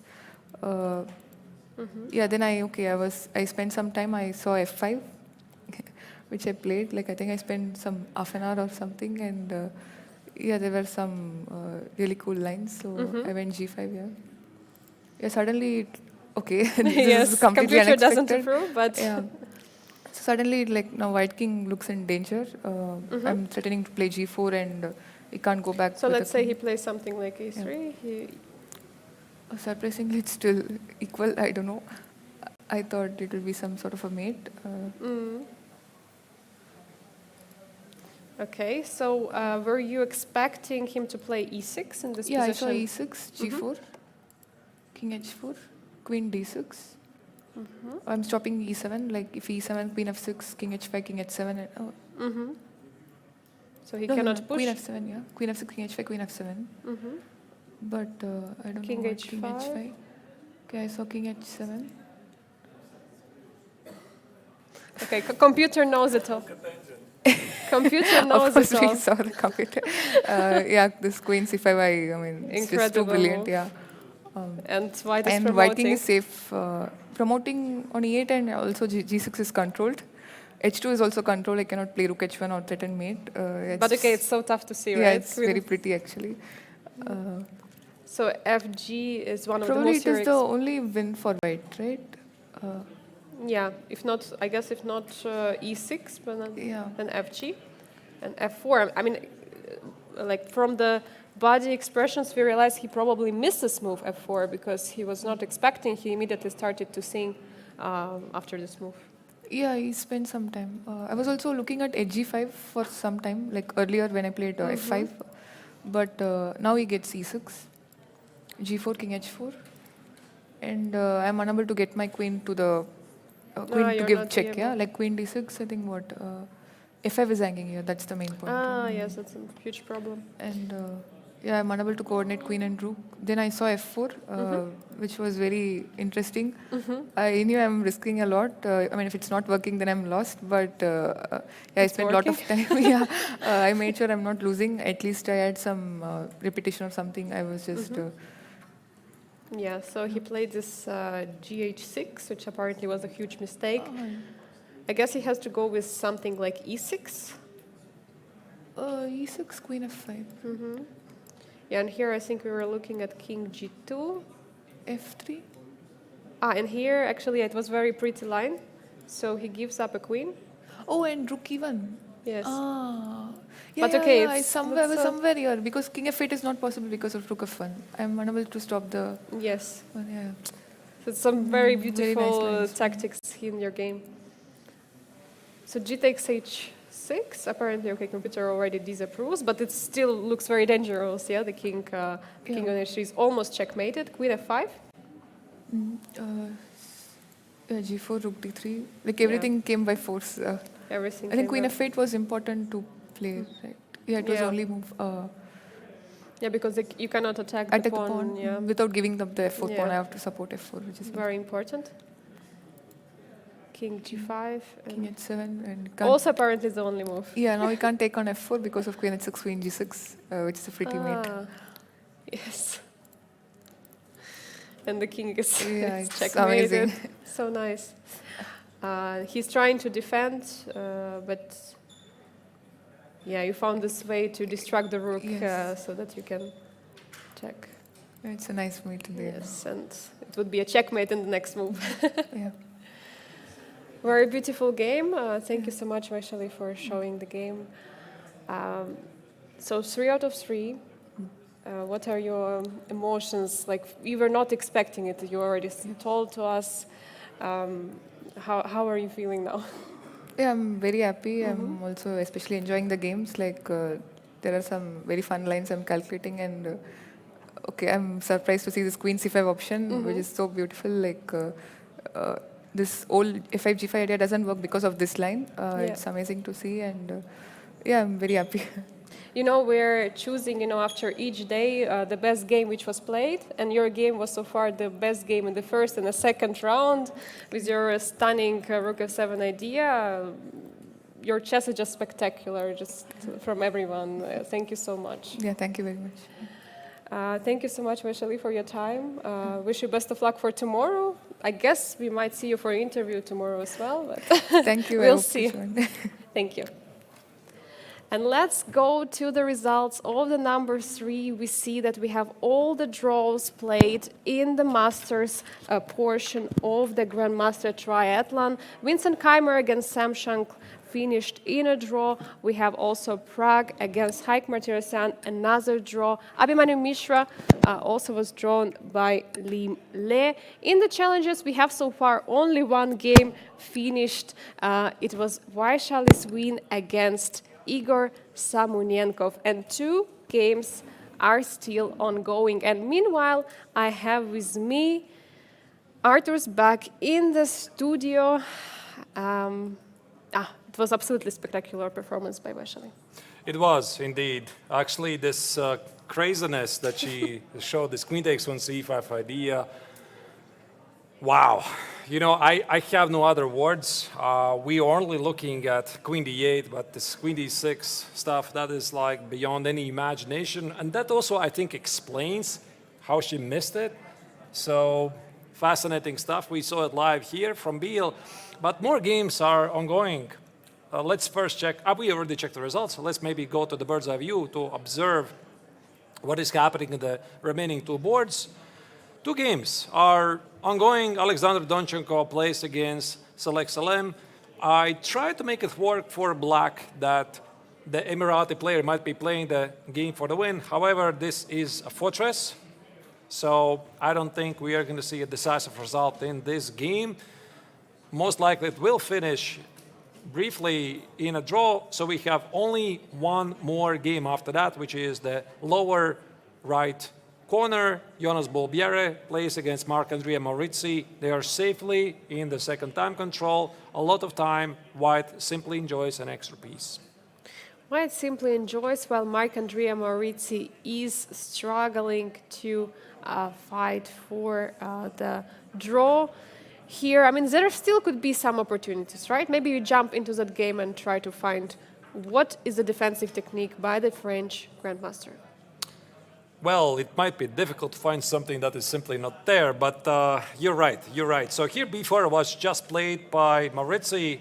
The pawn on f3 is gone, and I think the only chance for the Frenchman is try to utilize the knight on f4 for some tactical possibilities. Now, I'm looking at this position, I'm wondering, who is stopping White to play knight x on f3? There's no knight e2 check. Yeah, no one. No one. No one. There's no queen c7 ideas. Like, I'm thinking, I mean, I could position the queen on the b8, h2 diagonal to get to the king on g3, move the knight for some double checks, but you can't do it. I mean, the c7 square is contested by the white rook on c2. As you can see, you cannot do that. Knight h5, g takes knight h5 is not working. Also, there's all kinds of ideas like knight e5. So I think it's simply technically winning position for White. Yeah, actually, what about knight e5 or knight h4 and knight g6? This looks like a nice idea. So at some moment, knight e5, knight g6 could be a fork, but of course you have to be really careful. I apologize, I missed it. Which move you were suggesting? So after b4, knight f3, which move? Yeah, so they just generally idea knight e5, knight g6, so that White wants to go for it, and it's so difficult to face it. Yeah, it's a very simple plan. I'm not sure. Let's show it maybe on the board. So for example, king g8, just avoid some checks. Knight e5 makes perfect sense. Hitting the queen. So where do you put the queen? I'm not sure. Let's say queen e7, knight g6, knight g6, h takes on g6. Now this king is always in a mating net. And these pawns, I don't think they really matter. White can improve this knight, put it on the 4. I don't think this game is going to continue for long. Doesn't look to me so either. I mean, simply up a piece for 2 pawns, and both of those pawns are located far from each other on the board. e6 is very weak. King has some problems on the g8. I guess knight just is going to have to be remaneuvered somewhere in the more active square, and double attack on the e6 pawn is just going to decide the game. Well, indeed. Can we go back to the game of Alexander Donchenko against Salem? Because I'm curious. Okay, now apparently this game is heading to a draw. Well, by the way, this is not the position This is the position. But I don't think there's going to be any progress. But can we go back for a moment and see if he really had any chances to win the game, right? Because at some point he was very seriously pressing. He had a considerable space advantage. His king's attack was looking pretty promising. Maybe there was something that he missed. Maybe there was something, because I remember Vaishali Bar was telling us there was something in the position, and if I'm not mistaken, you want to go that much Yeah, earlier? quite a bit, Okay, quite a bit back. Okay. Quite a bit back. Yeah. So here, this looks very good for black. Looks very promising. Very promising. So there's a lot of attacking possibilities at the king side. So here he played f4, which engine marks as an inaccuracy. Rook c2, rook b7, queen c3. He traded the queens, played f3, played rook b4, which apparently Was not the best. was not the best. Oh, I think I understand, Angelika. You know, now I understand. Saleh, he thought he is going for this position. He thought he's going for this position and he's going to have realistic chances to win in an endgame. So he thought he's going to play bishop c8, bishop a6, trade the bishops, play king e6, king d5, win the pawn, and he thought white is going to activate the rook, and then I'm going to crash through, I'm going to make progress and win the game. Yeah, but then- it doesn't look so easy. No, but then he realized it's a fortress. Yeah, this is one of the things that people sometimes forget. They forget that the opponent can set up a fortress. If he had thought about it, that white can build up a fortress here, I don't think he would have played rook b4. Instead, what he can do here is go for g4, king g5, rook h7, h4, rook h8, and still try to checkmate. Yeah, that's actually a very nice point you're mentioning, this g4 idea, because once he played this g4 earlier, there was already pawn on h3 and pawn h4 was played. But in this position, the position of the file, the h file, is going to open after h4 break. Maybe actually here white should have started with h3. But then there might be problems with rook b4. The rook is imprisoned on a3, so white is not in time. So Donchenko played rook h4, not to allow the rook to be imprisoned. He played rook a4. Now g4, let's just shuffle a couple of moves here and there to understand where the game might have taken us.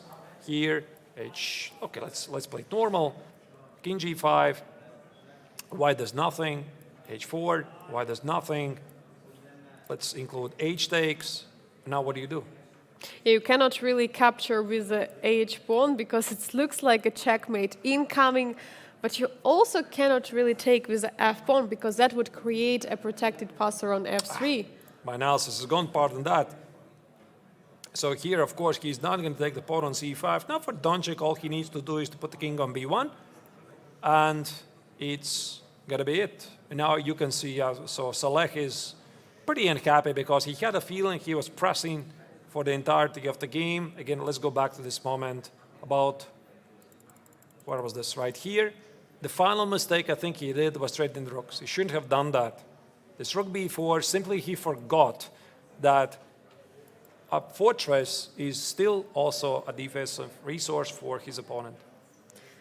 The fortress is a big defensive resource, you're right, Artus, and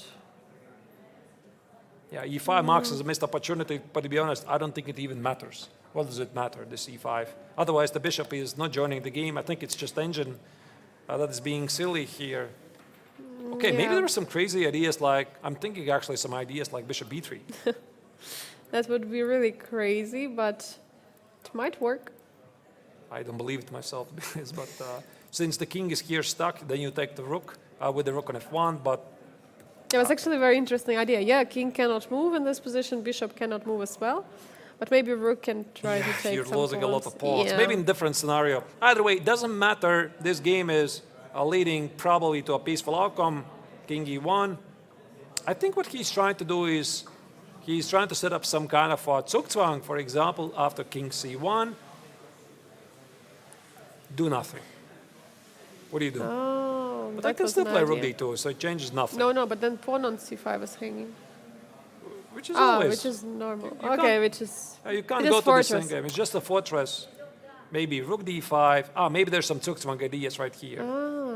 Rook d5, take the pawn, then go back, etc. But now rook c2, yeah, in that position. Yeah, that's why Donchenko just played here. He's not going to give this opportunity. You keep the rook at d file. I'm going to keep the rook at c file. You play rook d5. Okay, fine. You play rook d5. I'm just standing and Rook doing nothing. c4 also is possible, by the way. Yeah, it is. Rook C- Attacking the pawn on e4. And again, no progress. Yeah, I see disappointments in the face of the Emirati grandmaster. He felt there was something. He has some regrets right now. But this is what chess is about, yeah? There are some opportunities which you might miss, and then the game is over. Indeed. He's been playing some pretty impressive chess so far. So Salek started the tournament with a couple of victories. Now you see he's shaking the head. He's like, how did I get here? How did I forget about the fortress for my opponent? It's time to accept there's nothing to be done. The extra pawn doesn't really matter. And that's it. So we're going to see a draw. Maybe one more final idea I'm thinking of is rook d3 and rook c3, but actually this can backfire. Oh, Like, wait. takes. White can actually win this. This is actually very nice spotted, yeah? This. You might first think you are actually one who is having chances to win, but white is the one who is picking up the pawn on c3. There's also like a general agreement, like when you walk around for a moment, like Donchenko, you walk around for a moment, you give your opponent time to accept, yeah, and then you approach the board, it's like, okay, I'm ready to accept the draw, right? So there you go. They played it pretty quickly. I think we are about to see, let's go full screen, we're about to see the end of this game. In a minute, it seems that Saleh has accepted this game is going nowhere except a draw. So there's no way to make a progress. Donchenko has shown already his opponent. He knows the king belongs on e1. The rook is going to stay on c1. If the rook is going to go around, white simply plays rook c2. So Saleh has tried some Zugzwang ideas. They're not there. Rook takes on c5. We're seeing the final moves of this game. You know, Artus, I'm also recalling how many disappointed results Salem had in the Rapid and Chess 960 tournament. I remember he was like in charge for some full games, and then at some moment just slipped, and his opponent bailed out and went for a draw. It feels to me this something what happened in this game. Even though yesterday's game, it was not such a clear one. I mean, he was the one who was under pressure, and he won actually with some luck, I would say. So maybe this draw is not such a bad result after all. No, it's not, of course, a bad result because it's still half a point against a very dangerous opponent, but still, he can't help but shake off this feeling he could have done better. So we are right now seeing the last idea for Saleh. He's checking, can he play c4? He wants to check if his opponent is going to pick up the idea of not of taking on c4. Also, you don't want to overpress, don't lose your cool. Maybe in some scenarios, actually, white can take on c4, and then for some reason you get in trouble, but no. King b6 is played, he doesn't push forward the c-pawn. Donchenko is just going to stand and do nothing, which is exactly what he does. Yeah, there's going to be some rule of the triangle. He's trying to trick Donchenko, but it's not so easy to trick him because this is just... Now the king gets on b5. It changes literally nothing. King c2, king b2, king c2, king b2. You got to push c4 or simply offer a draw. Yeah, c4 is being pushed, so a few And more king moves. b2, very easy move, of course. Yes, no need to test. No need to take. So I guess Emirati Grandmaster was just testing Donchenko shortly if he's going to take that pawn, but... Right now just play c3, c3, king c2, and that's... And call it a day. So in the meantime, that means that Saleh at the moment has 14 points. This draw is going to give him 1.5 points. For Donchenko, it's pretty good result because he was playing not really well today. He had a terrible position. Maybe at some point he was borderline losing. So this means he has successfully managed to stop the bleeding, which is also going to give him an extra confidence, and the tournament will be wide open. However, if my calculations are correct, Vaishali will be the new leader. Yes, I feel so, and very, very deserved one, right? 3 wins, 3 very, confident wins in a row. I thought actually Salem offered a draw, but because it felt like he's... No, he didn't offer a just draw. talking. He's just giving the opportunity for Donchenko to play A3. Final opportunity to give the chance to play A3. Maybe you are going to go crazy and play A3, and Donchenko shows, no, I'm not going to go crazy. I'm not going to play A3. That's it. He's running out of ideas here, and I believe there was a draw offer. No? No. Not yet. Yeah, it feels like he's offering a draw every single move, but he's just maybe moving now. They're ready. It's a draw. It's a draw. We have another result in the challengers section of the Grandmaster Triathlon. Exciting game with chances for Emirati Grandmaster, which finished in a draw. Now let's check the results. The players are in good spirits. You could see Saleh was smiling, of course, after the game. He knows that he did everything he could. So a lot of draws today, unlike a couple of previous rounds. For example, the first one, we had only 1 draw. Today it's already 4 of them and only 1 decisive game, which, by the way, also should have been draw because Igor Samonenkov was having an extra point with some compensation for Vaishali, but then unthinkable happened and Igor blundered a couple of moves in a row. There's only 1 more game ongoing, which is Jonas Bjerre, the top-seeded player in the challengers section, playing against Marc-Andrea Maurizzi, but he has an extra piece, and he should be able to win that game. So let's go there straight away to see how the position has changed. I guess not much, with evaluation we see nothing could change. There is still an extra knight there for Jonas Bjerre and huge chances for a win. So we left it after h5, knight f4, rook c2, collected the pawn on f3, b3, rook c4, hitting the knight on f4. Black played e5. Again, I think you can just play knight e5. There's nothing wrong with that. So the only idea for Maurizzi is if somehow white miscalculates some position, the king on g3 maybe is not feeling really that secure, and then hope for some tactical trick. But, still, a piece is a piece. So knight e5 feels perfectly playable move. Knight g6 is... Oh, wait. And knight g6 is not yet possible. There is one problem on f2. Yeah, there's a problem on f2. Wait a second. But knight f d3, I think, can be played, no? Wait, but first we have to check, because this is a very forcing line. Yeah. So knight ace on h5. So the point being, the knight on f2 is under attack.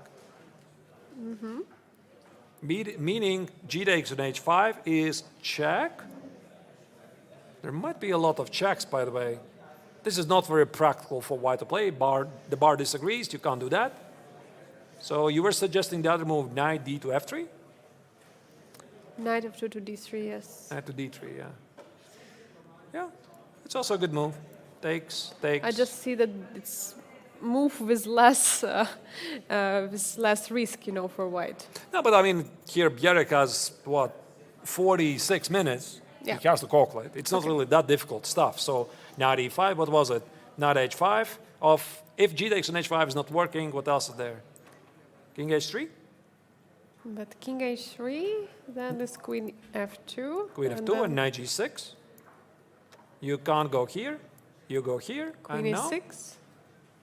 Queen e6, I was thinking, wait, there's a mate threat in 1. Yes. Can't you have take to with be a fake. you cannot take. You have to be really careful. So check. King h7 drops the rook with a check. So Rook f7, and this has f7? got to be mate. Yeah. This is not difficult. Not difficult, no? No, I think Bjerre is going to figure it out. He's right now. You see, he's not even looking at the board. This is a very common tactic. You're just taking your mind elsewhere, left or right, or as Beth Harmon did in the Queen's Gambit Netflix TV series. She was looking at the ceiling, trying to calculate, visualize those pieces.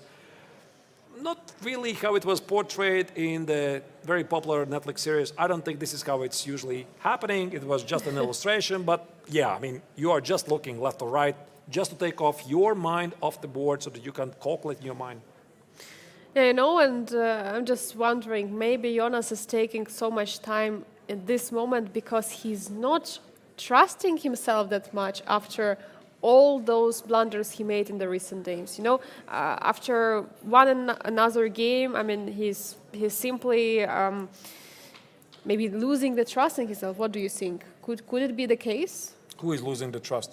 Jonas, because he blundered in the first game against Vaishali, he blundered in the game yesterday against Salem. He was much better. That's why maybe he's spending so much more time to make sure that 100% everything is working. If he had lost this game, I think there would be a very fair chance he would have spiraled out of control. Absolutely, because he lost the first 2 games, losing today, 2 games with white. Of course, you just feel terrible. You're the top-seeded player, and you're starting with 3 losses. I mean, what is this, right?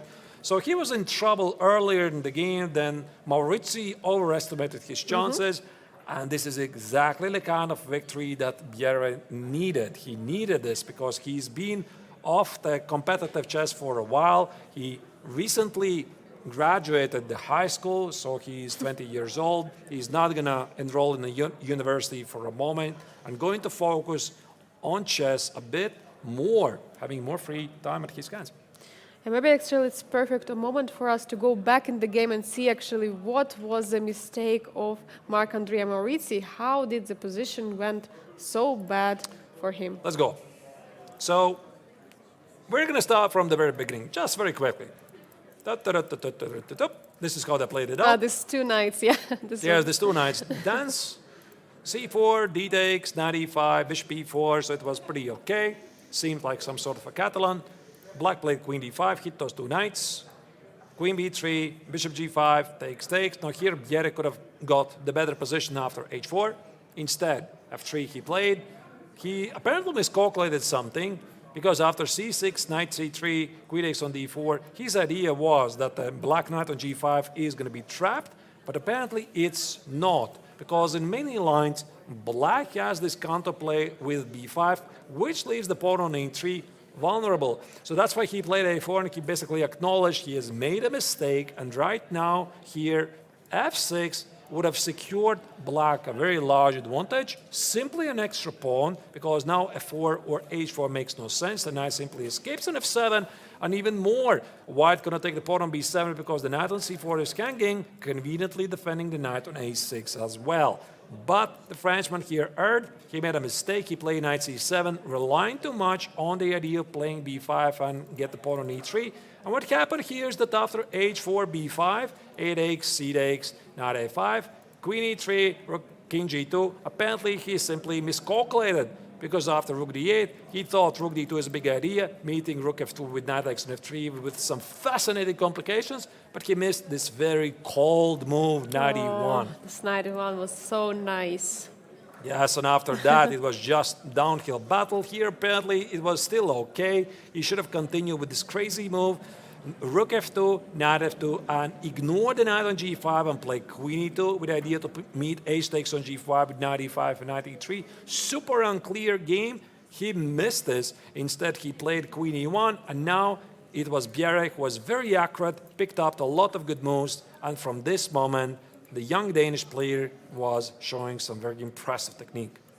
Yeah, and after that it was mostly flawless, right? There were no real mistakes. Okay, still, yeah, queen f7 we see engine doesn't like, but moves looks very logical. And by the way, we have some updates on the board. Knight e5 was played, as we were discussing right before. So knight takes e5, knight takes h6, and king h3. And the line of knight g6, will it be played on the board? Now Jonas Bienne is taking his time. Indeed. I think we already kind of figured it out, so Jonas is not going to rush. He has plenty of time on the clock, so the winning idea is probably the only winning idea, but as usual, it's enough. Let's go full screen. I think this game is about to be over. Knight g6, king g8 is played by the Frenchman. He's just double-checking if Jonas is going to pick up the next moves. Here the winning move is queen e6, which normally should force the resignation. Let's check it. Queen e6, maybe there's still king h7, knight f8, queen takes on f8. And The queen final c5. idea, by the way, that this is a mistake. Somehow, okay, but the engine says there's even no perpetual. But I would play just queen f5. Exactly. Yeah, it's very Queen good. e4 check Queen and then e4. collect the knight, and this game is officially over. So it's not going to happen. So here, Bienne has to pick up the correct winning idea, which is queen e6 check. Yeah, queen e6 check is incoming. Oh, wait, there's queen d5 as well. Yeah, queen d5, choose. both moves. I don't know. I mean, to me, feels like queen e6 is better, but queen d5 is attacking the knight on h5, so I don't know. Maybe this is better. But it feels like both moves are doing it, yeah. So once again, the idea, after queen d5 check, rook f7, there's always rook c8, king h7. Here, maybe the difference is the knight is not protected, but even this should be a mate. Check here, and... But actually, this is not so easy. Wait, this is not easy. No, that's why you play queen e6. That's why you play queen e6. Yeah, you don't need these complications. You don't need it. Check. Sorry, check. Here, check. Here, and the knight on g6 is protected. So, I mean, technically here, of course, Bienne could repeat the position.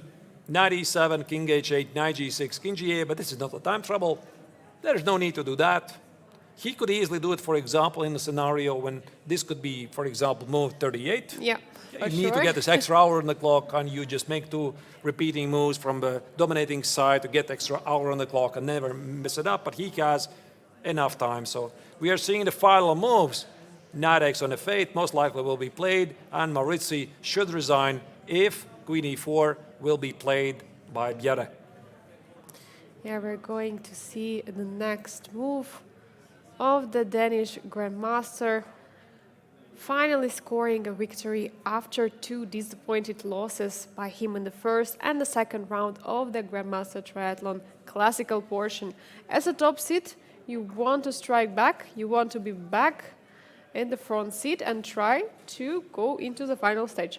And this also means that Bienne is going to overtake Maurizi in the all-around rankings. As you can see at the moment in the triathlon of the Challengers tournament, he has 5 points versus Marc-Andrea Maurizi's 5.5. The victory bags you 4 points. It's very, very important to win the games because a draw is only 1.5 points. Even though today quite a bit games finished with a peaceful outcome.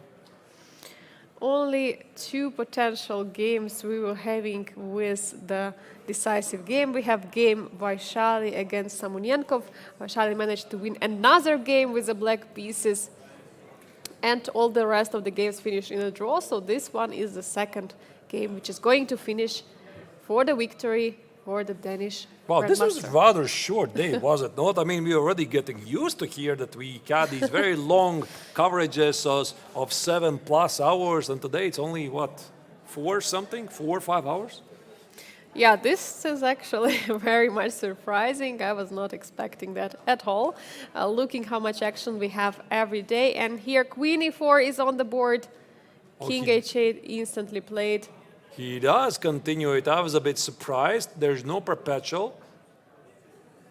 Maybe a couple of more moves. I mean, as they say, a rook is a rook. So there's nothing wrong with taking the knight on h5. I mean, Bienne would win this position in any blitz game, even in a bullet game. But since you have 36 minutes on the clock, you can think about things. You can take your time, that's for sure. I mean, What do you think Maurice is looking at? Us? Us? No? no, he's looking at the screen on the stage. So there are some other games, maybe from the open tournament, which he sees. Jonas takes the knight, queen f1, the only chance for the French Grandmaster to try to find some perpetual, but we don't expect it to be there. Yeah, the problem here for black is that he cannot ever even win the pawn on h5 or b2 because there's always a mate. You know, if there was some scenario when he managed to pick the pawn on b2 or the pawn on h5 and then do what? I don't really know, but there's always simply a mate in one threat. So let's just watch it. King h2, queen f2, queen g2, and I believe that should be it. Black has no more checks. And rook c8 is a threat of a checkmate in 2. So this is going to be reasonable for the Marc-Andrea Maurizi in the third round of the classical portion of the Grandmaster Triathlon. Yeah, but I believe all of us, we have made these blunders in completely winning positions so many times that you're like, of course I know this is winning. Of course I know it's completely winning, but let me just for the one more final time make sure I'm not missing anything. Queen h4 check. Nice try, Marc-Andrea. Very nice try. Queen h4, rook takes on h4. For the laughs, he sacrifices the queen. Maybe Jonas Bull, Jere misses the queen. I was shocked. I thought there might be some stalemate ideas. We have the final result of today.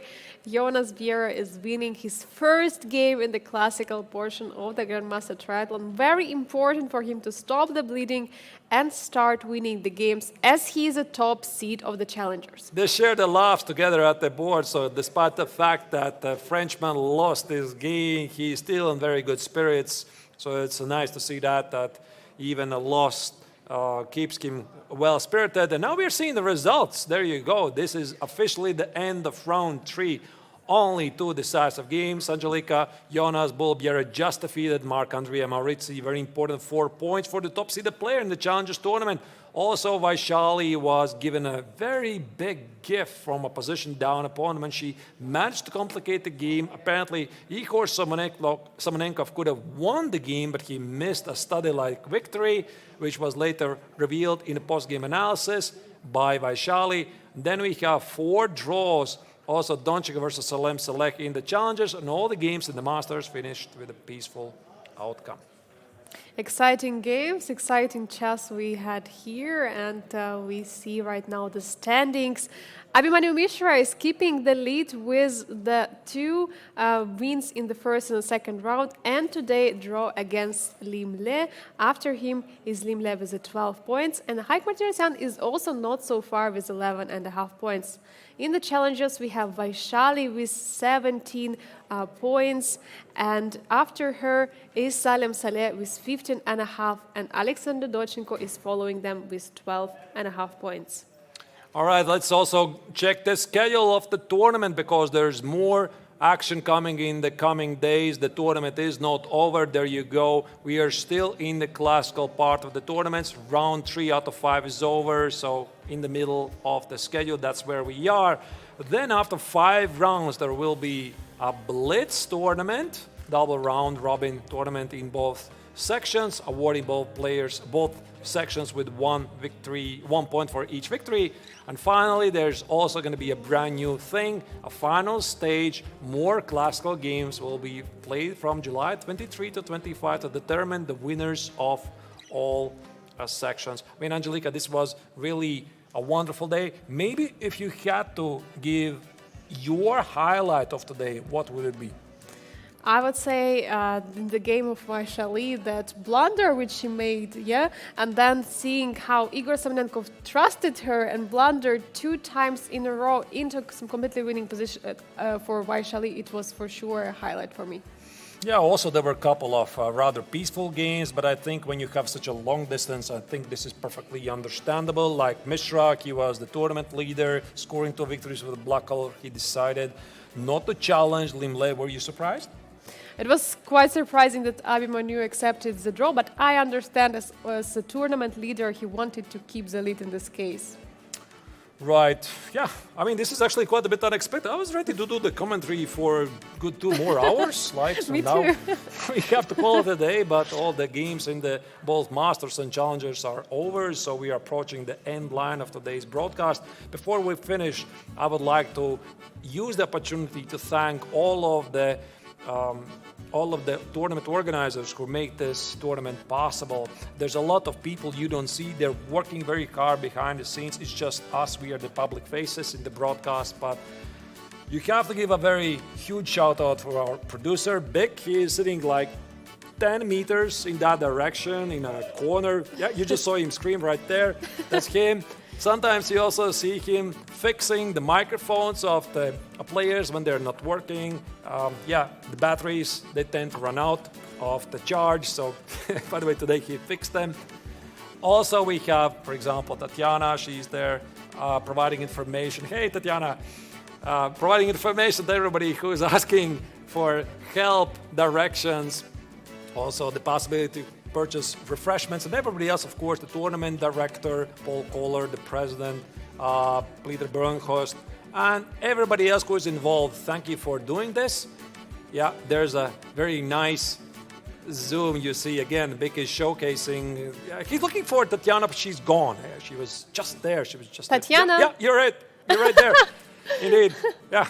So that's Tatiana. She's working there at the information desk, and everybody else also who made this broadcast possible. I want to thank you, but we have to say goodbye for now. It's been a great day, fantastic day. Vic, adjust the camera, please. Stop playing. This is wrong. We'll be back. That's better. We'll be back tomorrow at 2 p.m. Central European Summer Time. Angelica, me, we are the same thing. We don't change. Big again is going to be in action. So the 2024 Biel Chess Festival, the 57th International in a row, continues with more action. Thank you for being us here today. Have a great day. Have a great evening. And don't forget to come back tomorrow for more action from Switzerland. We say goodbye. Angelica, maybe final words from you?